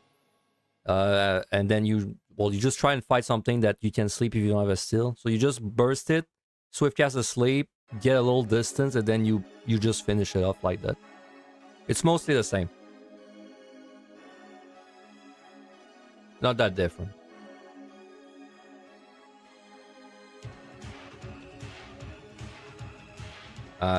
This technique should be used a lot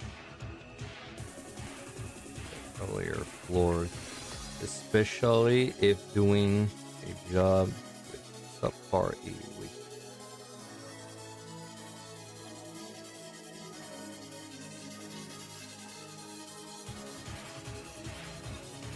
Okay, I think this is a good section to it. I think we're definitely gonna add this section to every single one. It's like a great place for, like, if I ever have an idea of, I'm like, oh, I should say that about like this deep dungeon. Well, now I'll have a section where I can just kind of like shove it there. So yes, I think with this, my guide is I'm like 100% happy with my guide after that. I think this is exactly what I need. So.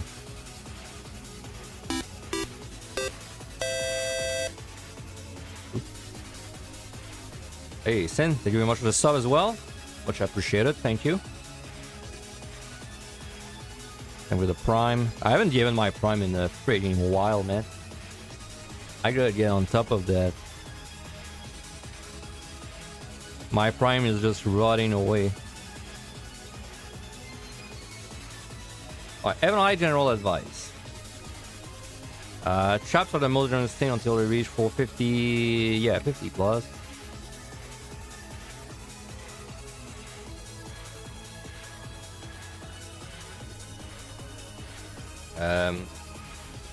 Magicite rate is extremely high in the early game. Not really. It's brainstorming. Well, I mean, no, that's not. I'm thinking more of a speed run, like, because I was gonna say like, oh, try and check more chests, but I don't. You're checking every chest. Like, it doesn't change anything in your life. I tell you to find more Magicite. It's more a speed run thing.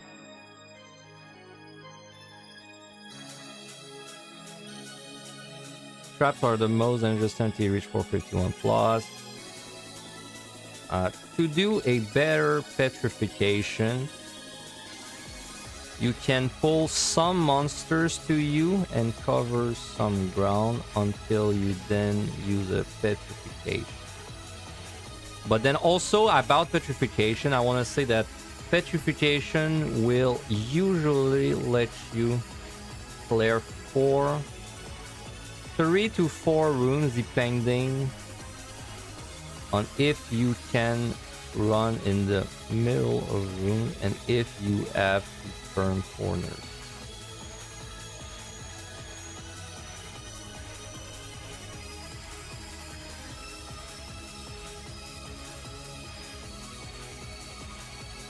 For example, if you were to pull 5 monsters to the beginning room, then you'd be able to clear 3 to 4 rooms plus 5 monsters for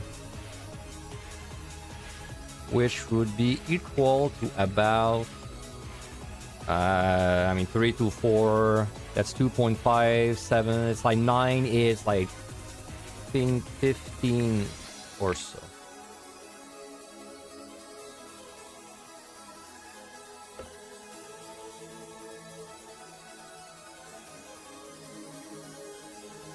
Turn corners. Lastly, you can also utilize other commanders to create this is a great. I should have made a section like that a long time ago, man, because now it's like I can write all the things that like I want to write in every goddamn section, but I can't because then I just repeat myself, right? A better petrification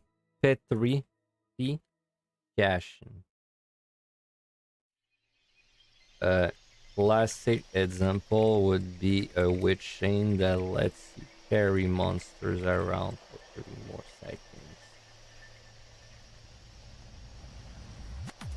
seconds. Magicite and vulnerability is definitely worth it as a last resort.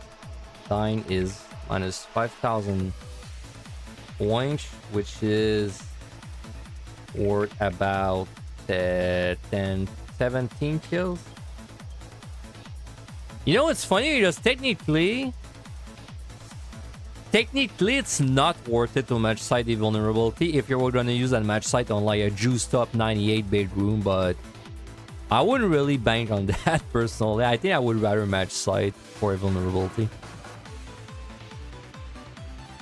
What is scoring, and do you need it if you're trying to get an Necro title? You do not.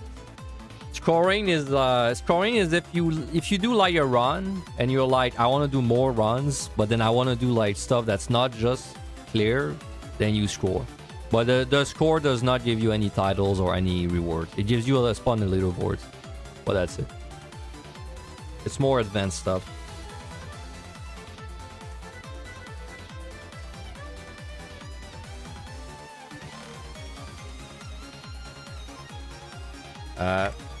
Frailty can enable some AoE pulls, especially in the later sets.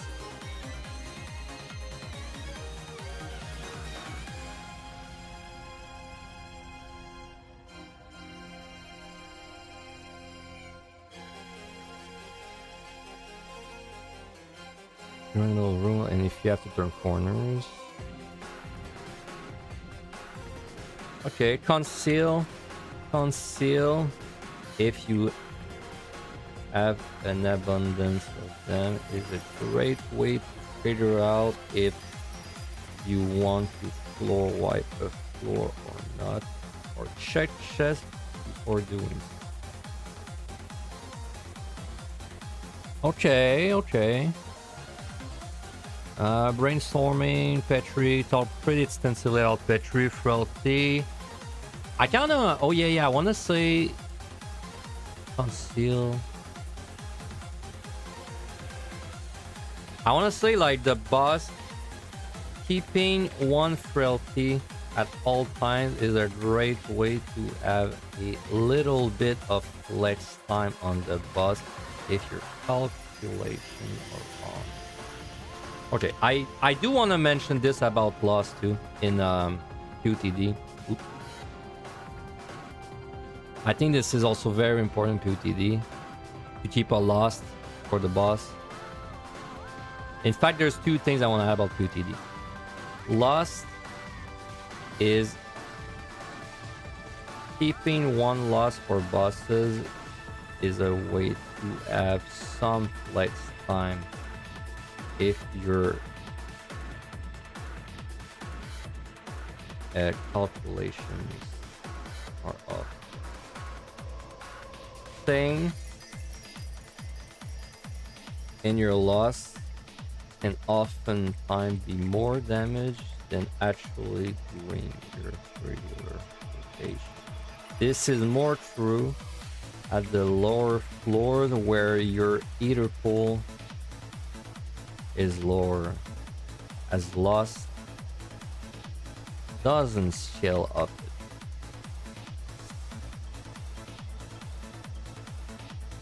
Is that really not a word? Oh, I guess you just don't put a space.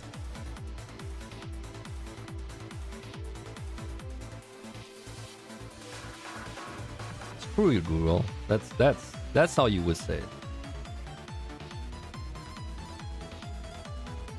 Okay.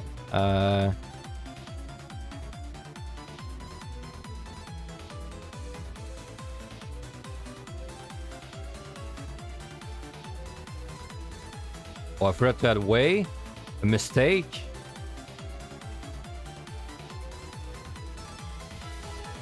Is a good. Thanks. I appreciate it.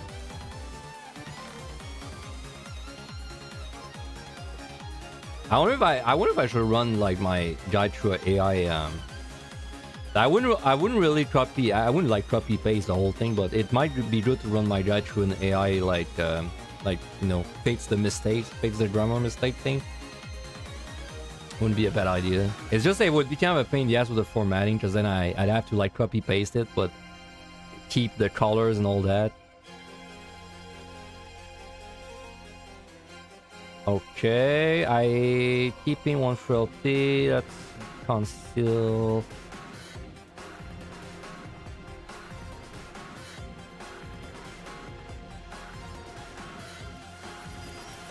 Okay, let's do the Evil Eye 1 next. And I think that's the last thing I really am missing.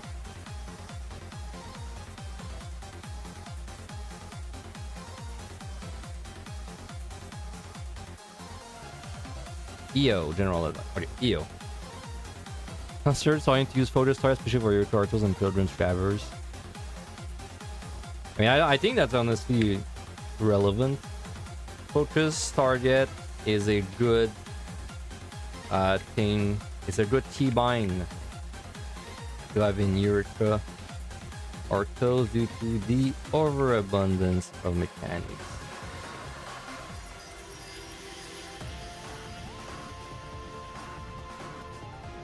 How is keybind not a real word, man? Oops. Ignore. Add to personal. Is that because it wants like a keybind? I guess. Okay, storm. Let's call it like a raw storm. Well, no, not a raw storm. A storm without the no regen enchantment is effectively a worse. Well, it's effectively a petrification where the setup time is the whole thing.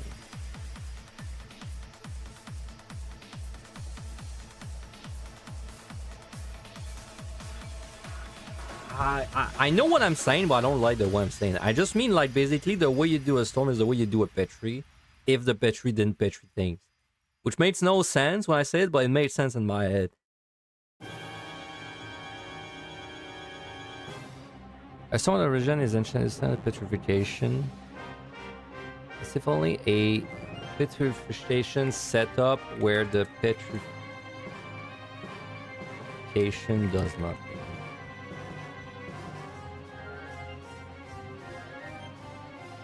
This means that you want to pull as many things as you can before pressing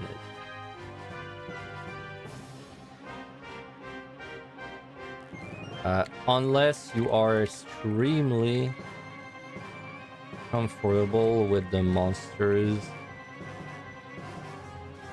funds should regularly be invested with a storm. A classic example would be a lethargy and or a wishing.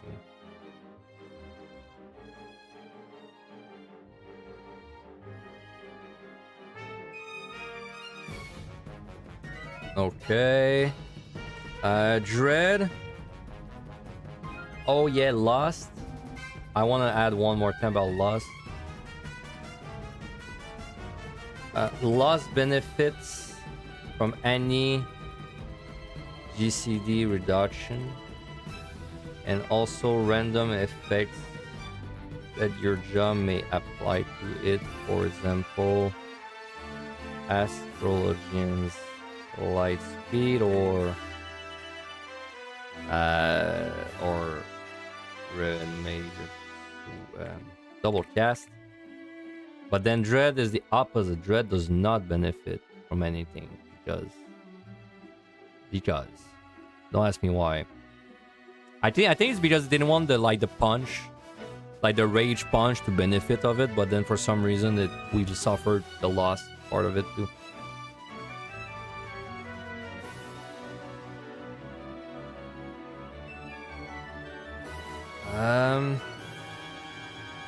The vulnerability component of Dread does not benefit from any job abilities or GCD reduction.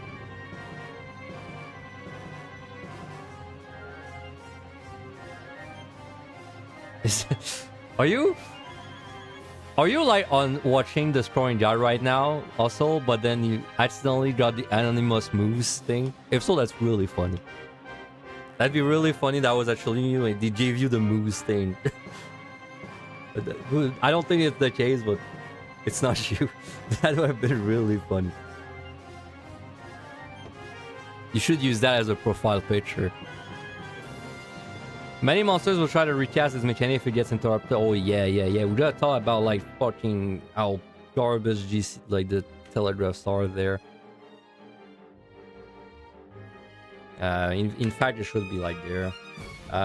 Monsters have weird interactions with anything that CCs them, especially if they do two-part combos, such as the Gulo. I don't even know how to spell the Gulo. One sec.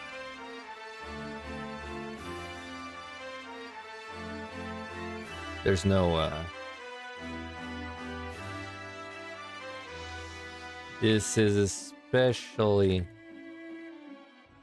with the petrification. Generally, if a monster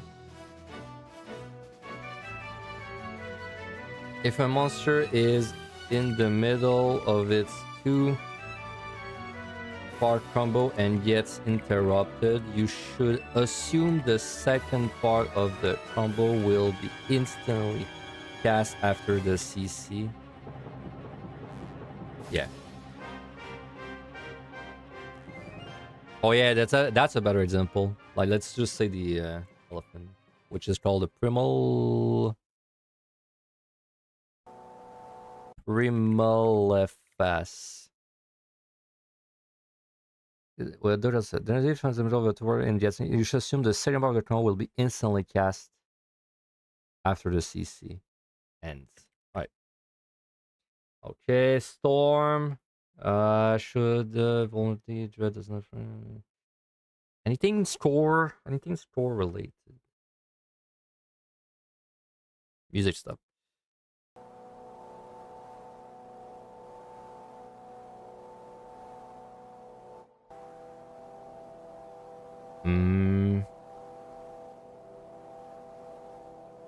Trying to think of the lethargy. We gotta talk about lethargy a bit there.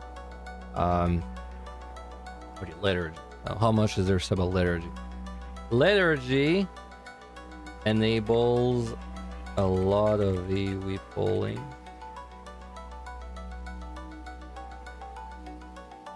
However, I mean, God, there's so much about lethargy, but I don't want to like, lower dump the whole. Just what's relevant. Like, that's kind of like not really relevant. Lethargy enables AoE pulling. I mean, of course it does, but like I should say, lethargy will make many monsters cast for so long that you would unaggro them if you kept running.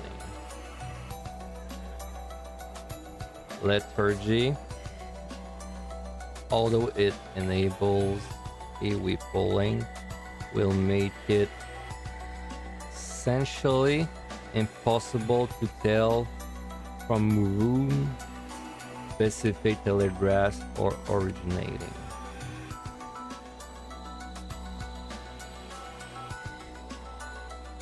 Not all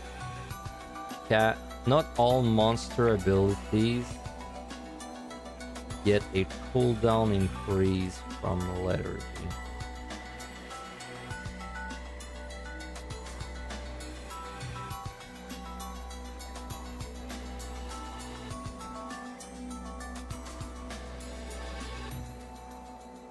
Some rare monsters don't get a longer attack from using lethargy. 15. Is it? I mean, I say rare monster. Is this the only one that has this? I'm saying like kind of like covering my ass there. I feel like it's only the Skitine though, right? That doesn't get the increase, the decrease, the increase. I think it's only the Skitine. The Skitine specifically does not attack any slower in lethargy. Did I mention somewhere about Dread Beast not really working? Oh yeah, Dread Beast. Yeah, Dread Beast, that's a good point. Dread Beasts are not Dread beasts are generally not worth going out of your way for, as they are worth as much as a mimic, but require a storm or landmine. They should be seen as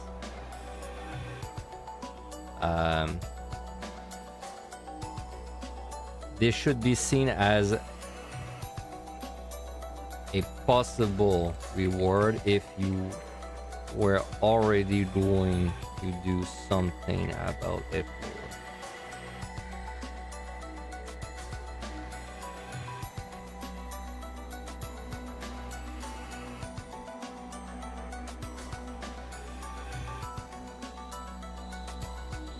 Okay, I think that's it. Oh, the Fitterbug. Fitterbug. Good, man. I mean, it's not technically that, but I think you're way more likely to see that happen in a scoring run, though. Monsters that have out of combat abilities might not show their telegraphs if a lethargy is active and you covered a lot of distance.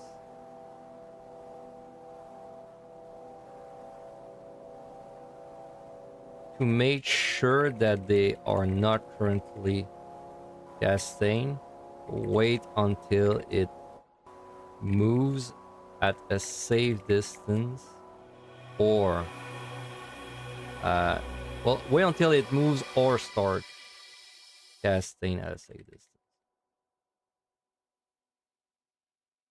Okay. Okay, I think, I mean, if anything, I mean, this is what's great about these sections. If anything comes to mind, I can just like edit it in. So yes, this about me. Let me just make sure that nothing's like broken in the formatting or anything. I should really rush the EO like first place on my center, bro. I wish I could complete the set. At this point, though, the scores were too optimized. I had a good chance to do it. Like, yeah, 2 or 3 years ago, I was missing only like 2 or 3 scores, I think. But I was being lazy. I didn't do it. I should have done it, man. Not missing the set. Anyway. Okay. So I'm not reading them again. I just want to see if the formatting is fine. Chlorine.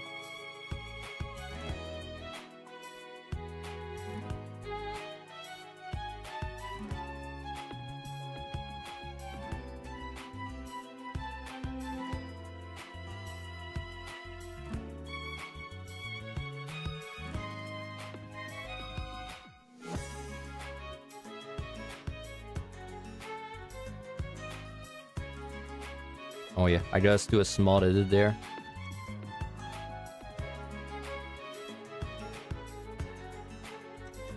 Ah, I wanted to fill on one line though.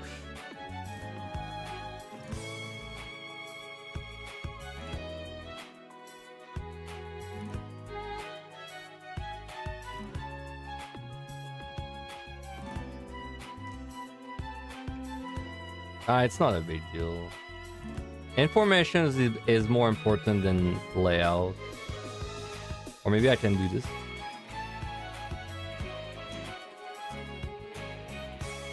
Dude, this annoys me. Can I maybe cut some words? Killing. Aha. We don't have to add the monster kit part.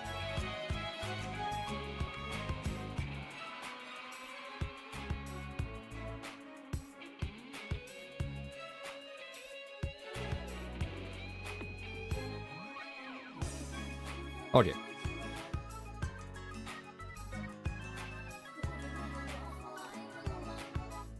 And then let's just add this real quick.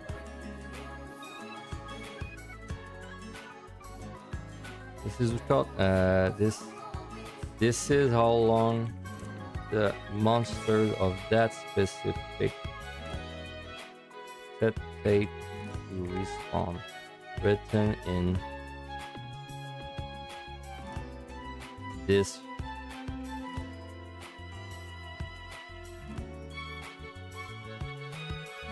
Image. Section.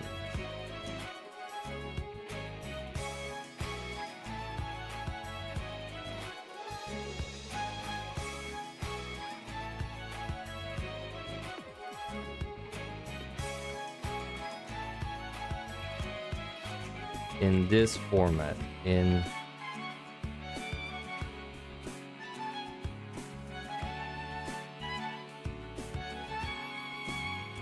dude, I keep getting stuck on such pointless things, man.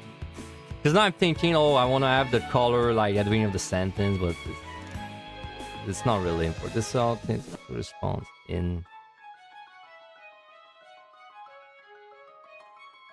there.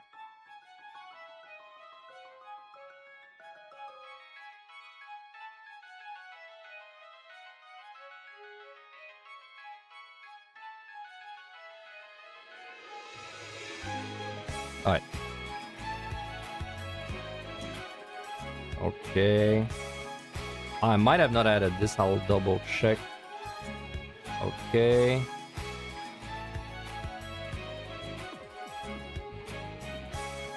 We don't have to type the respawn there. Okay, no, I did.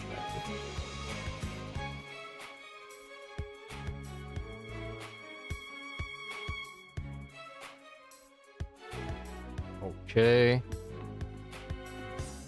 EOTLDR, general advice. It's too big of a space.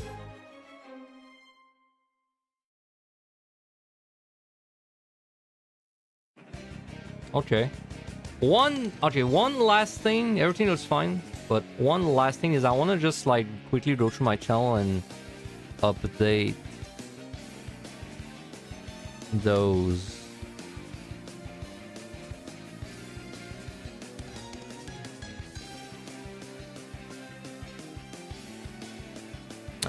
What's the last one I added? I have a scoring Dragoon clear. Do I have it?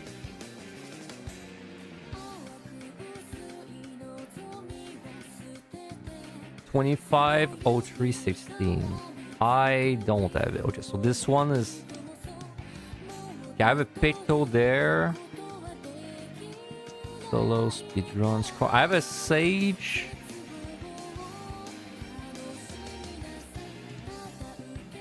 I don't have the Sage either, so I'm really behind. Next page, maybe.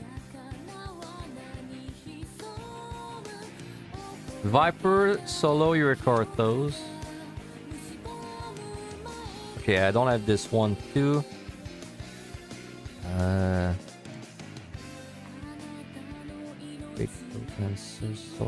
Solo. Spinning, scoring. I have a Paladin scoring clear in PotD.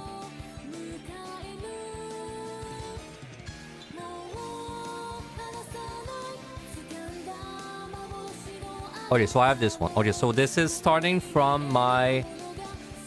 I have to update starting from before Animal Well. So that's Viper scoring clear. This one.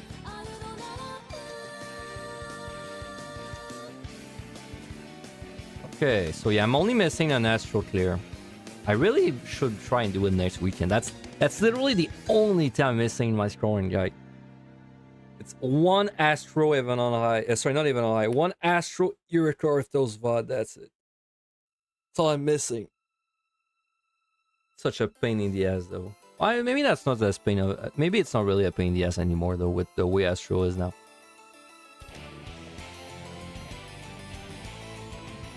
Okay. So this is a two-parter actually. So let's do this. This is. Okay, I have to check the score. This was a. Oh shit! This was a real camera too. This was done with real camera. 6 months ago.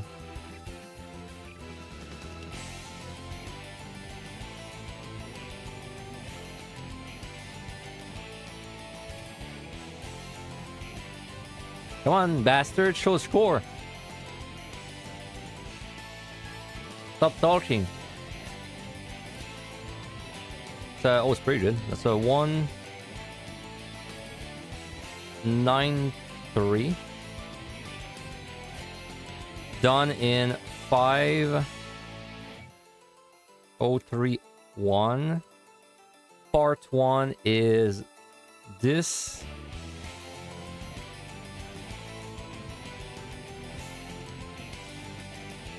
What the fuck? What did it sign me up? One sec. Let me just do that without the screen showing everything. I don't know why it logged me out.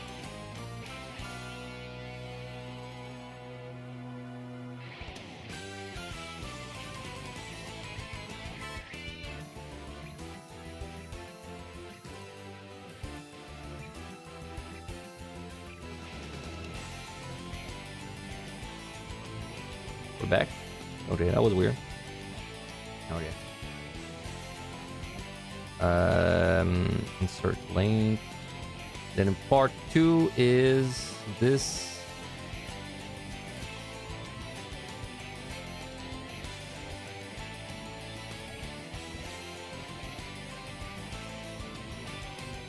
Yeah. Yep. Okay. No, this ship thing would be amazing if it worked for every video, but it doesn't. I don't know why. See, like, there's videos where it just doesn't. What is this one works? There's videos where it doesn't work. At least last time I checked my guide. If it works for everything, though, I would replace everything with it. But I swear to God, it wasn't working on every video before.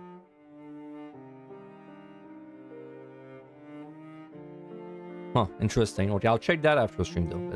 And if it works for every link now, I would do it. The only reason I was doing the links like that was because it wasn't working for every link. Okay, so the Viper's done. Speed. Okay, I have a Sage next. This. A Sage scoring player. Also done with real camera.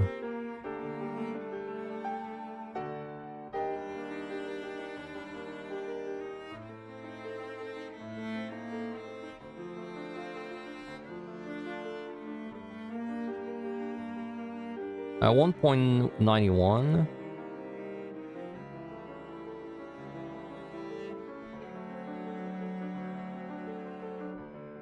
Oh, it's exactly the correct number. Nice. 039.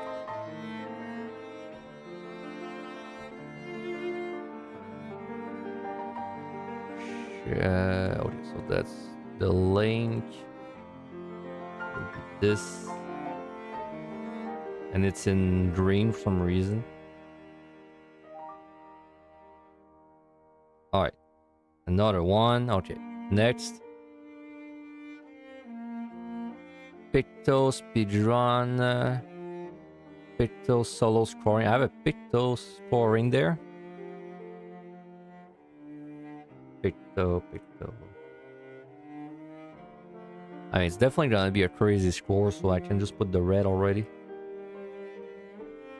This was done in 5.322. Oh, this one I was back at the the fade camera. So 1.96, that's pretty good.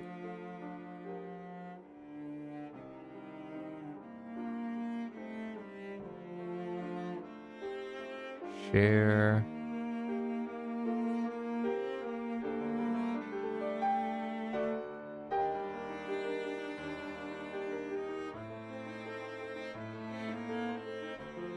Insert link. Alright, that's good. Then I have a Dragoon. Did I not already put a Dragoon? No, I didn't. Okay, so this run.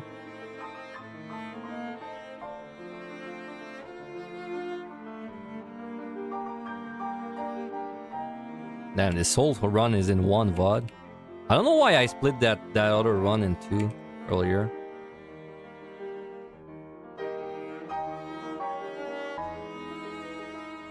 $1.94.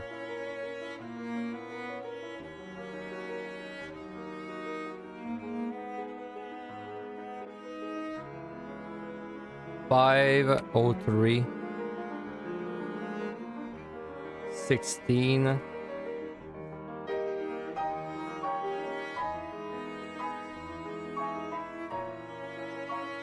All right. Samurai, no region, no steel picto, speed, clear, arcana, speed, scoring clear, summoner. Oh wow, it is summoner scoring clear this decade. This decade. I didn't know.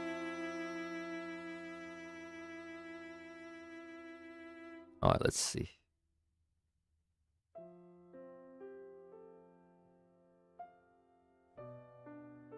That's weird. Oh, it's 23. Never mind.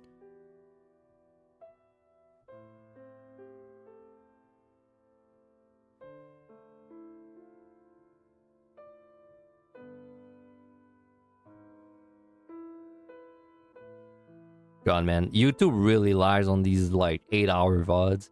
It really struggles to like go plus 10 seconds. 1.93. It's actually the same score. Nice.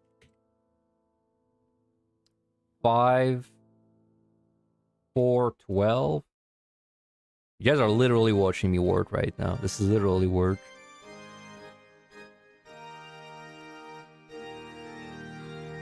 Are you working while you're watching me work?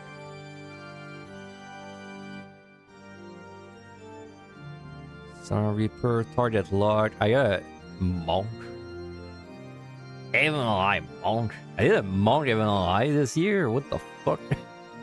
There's so many runs I don't remember anything about.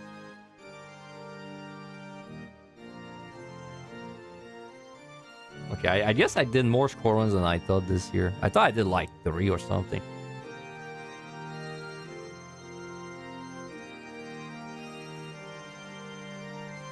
Isn't that a run where I barely missed the 1.9? I think so.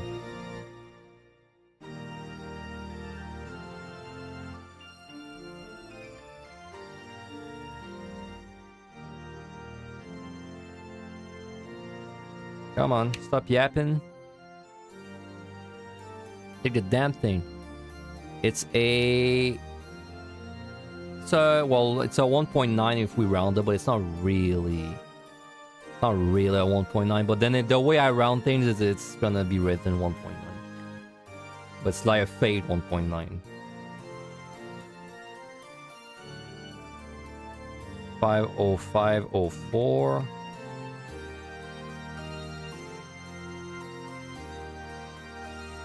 Perfect side monitor background noise. You mean you're basically using it as a playlist of music with some little bits of voice there and there?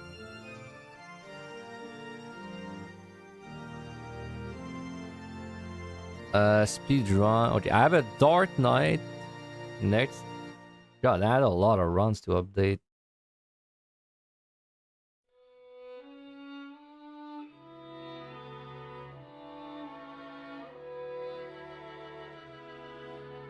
Oh yeah, that's the run I did with a stupid haircut. I remember that one.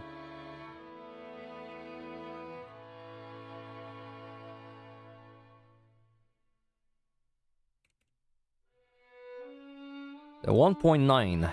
Flat 1.9. So it's actually lower than that. It's there. I think I gotta adjust my color coding a bit for you. We might do that too after. 0609.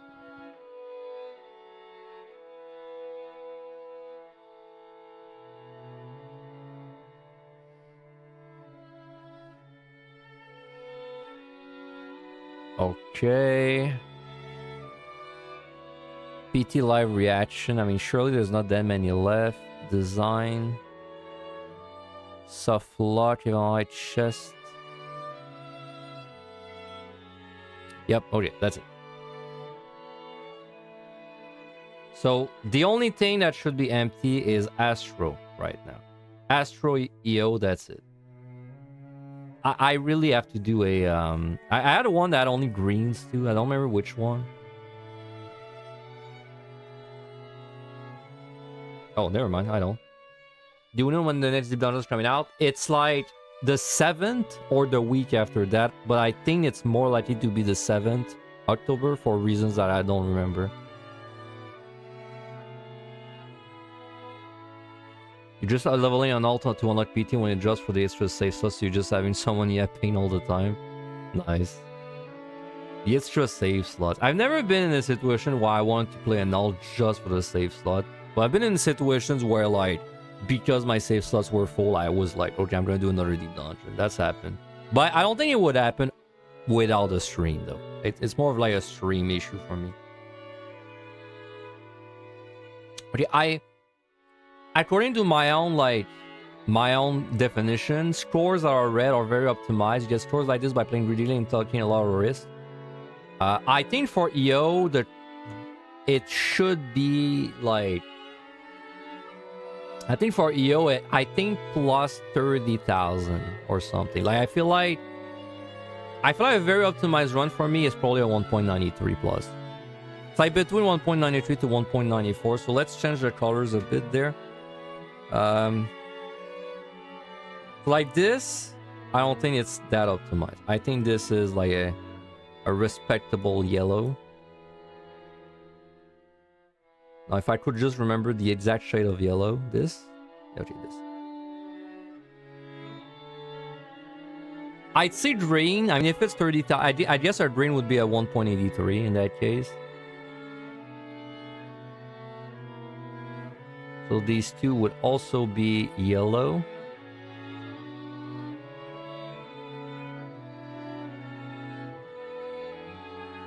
Yeah.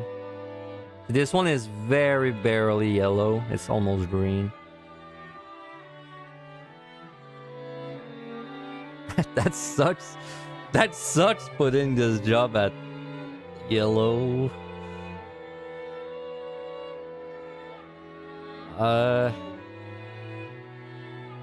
don't know. One sec. Say goodbye to the old sorting rules. Just remember, containers, packaging, printed paper. Shut up. Are we going to stop soon? We don't need to. My new Kia Sportage Hybrid can go up to 775 kilometers without needing to stop for gas. Welcome to the future of fuel efficiency in the new Kia Sportage. Kia, movement that inspires. Shut up.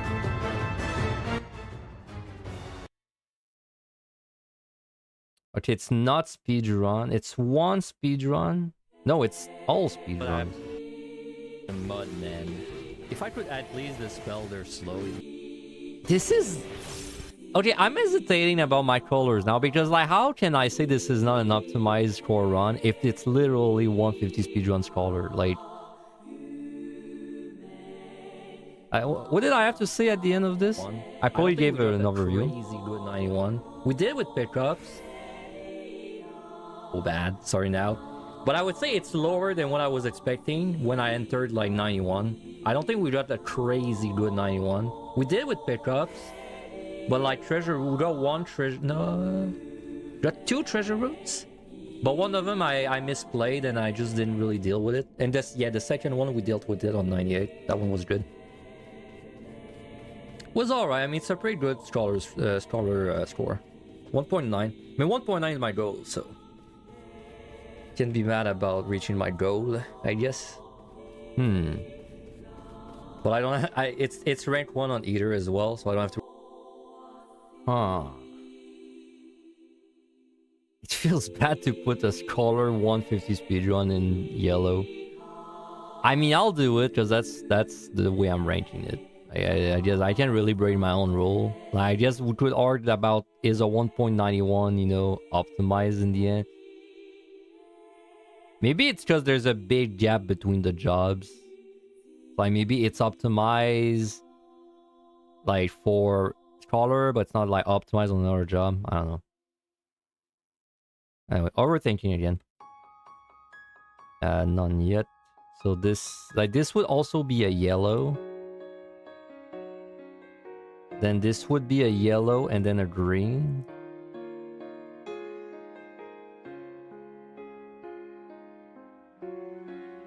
Now this is a red, this would be yellow, this would be a yellow, this would be yellow, this would be a green.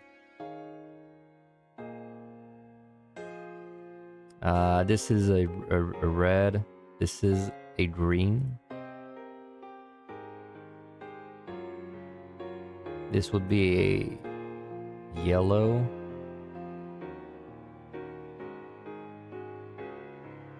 I think it's too harsh. I think I'm being too harsh on how I'm ranking those. Like this would be red, green, this would be maybe plus 20,000 is more fit. I think 1.9 is too low for optimize, but like, well, let's think about it this. I think my guide, if you follow my guide for EO, it's gonna get you, in my opinion, between a 1.87 to a 1.92. In Heaven on High, in my opinion, if you follow my guide, it gets you between a 1.88 to a 1.9. Now, in Heaven on High, my cutoff for optimize is basically 1.9. It's like where I think the guide will lead you. So, okay. So following that logic, then it should be 1.92. Anything above 1.92, I should consider optimized. So let's just actually look at them again like that. This makes more sense. Which would mean it's 1.82 for green. So this would not be optimized. This would be optimized.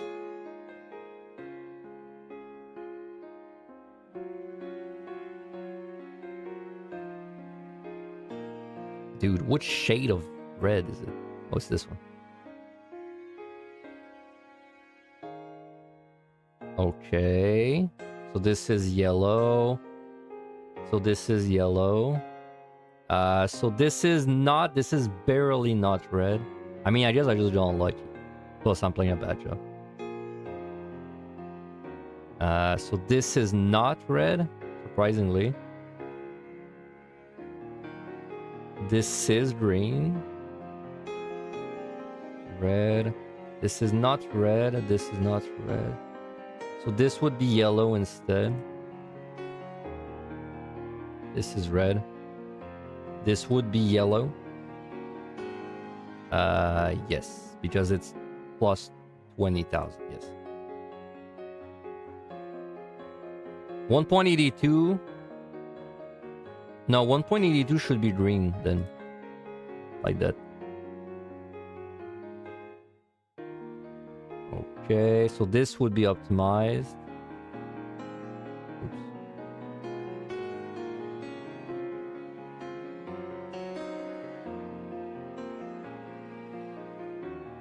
Okay, that makes more sense, I think. Like that. Okay, so we now are officially done. Well, let me I guess briefly check those, and then I'm officially done. Took 4 hours. At least we got the whole thing done today. What are our value keys? Bounty. What is the point of scoring? Do you get anything? Okay. What is a good score? 1.5. What you should spend on average? Sure.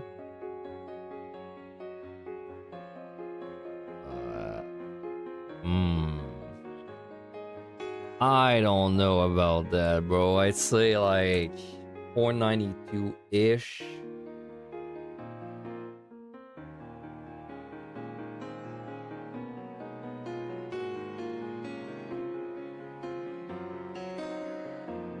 Okay. Should see scoring is a slider more than the toggle. This is like more people should listen to this.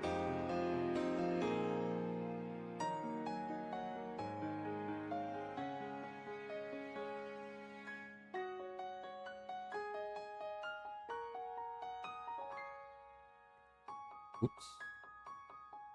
As a side note, this is not an issue in PotD anymore due to potions dropping against monsters.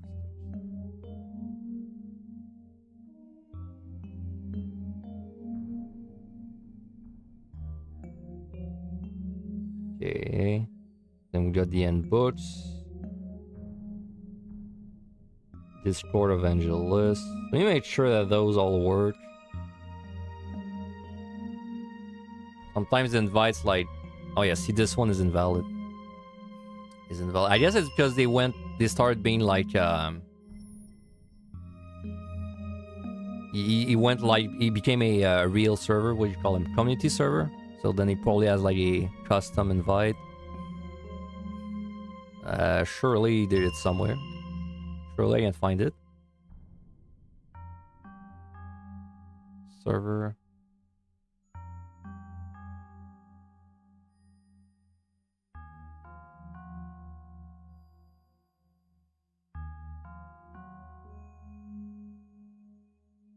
I don't know where to find the invite. Invite the server.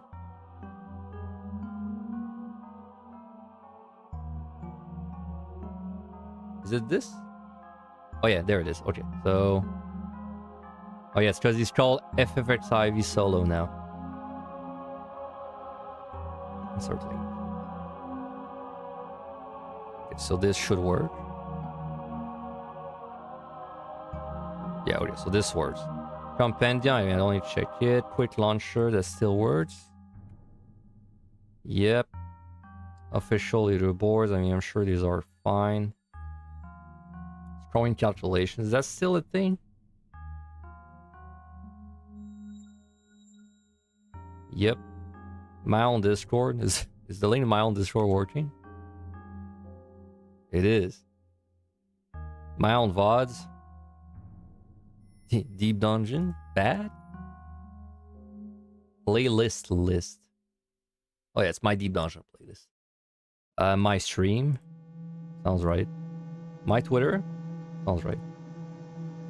Alright, we're done. We're done. Just gonna have the change log.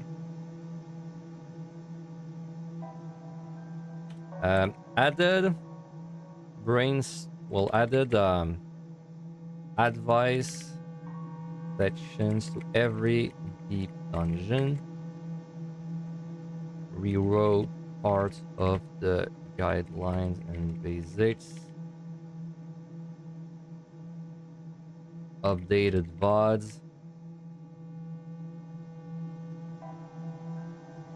Updated fact. FAQ.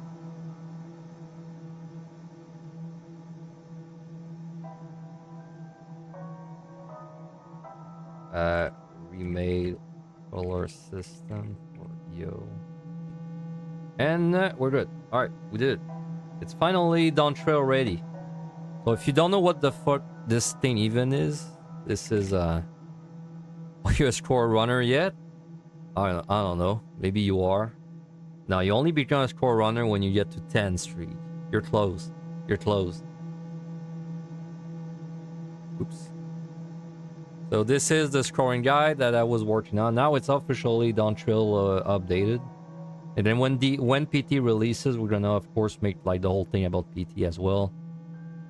I mean, I don't really have a time frame for it. I don't know, like maybe a month after, maybe a month or two after. We'll see. We'll see how hard it is to score PT. Period. How fun it is too. And if you guys on YouTube, you wanna know, like, you want to get a link to the guide, let me give it to you.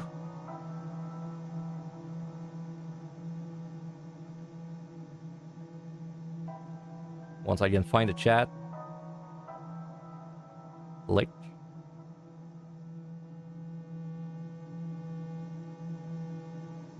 There you go. It's the link to the guide.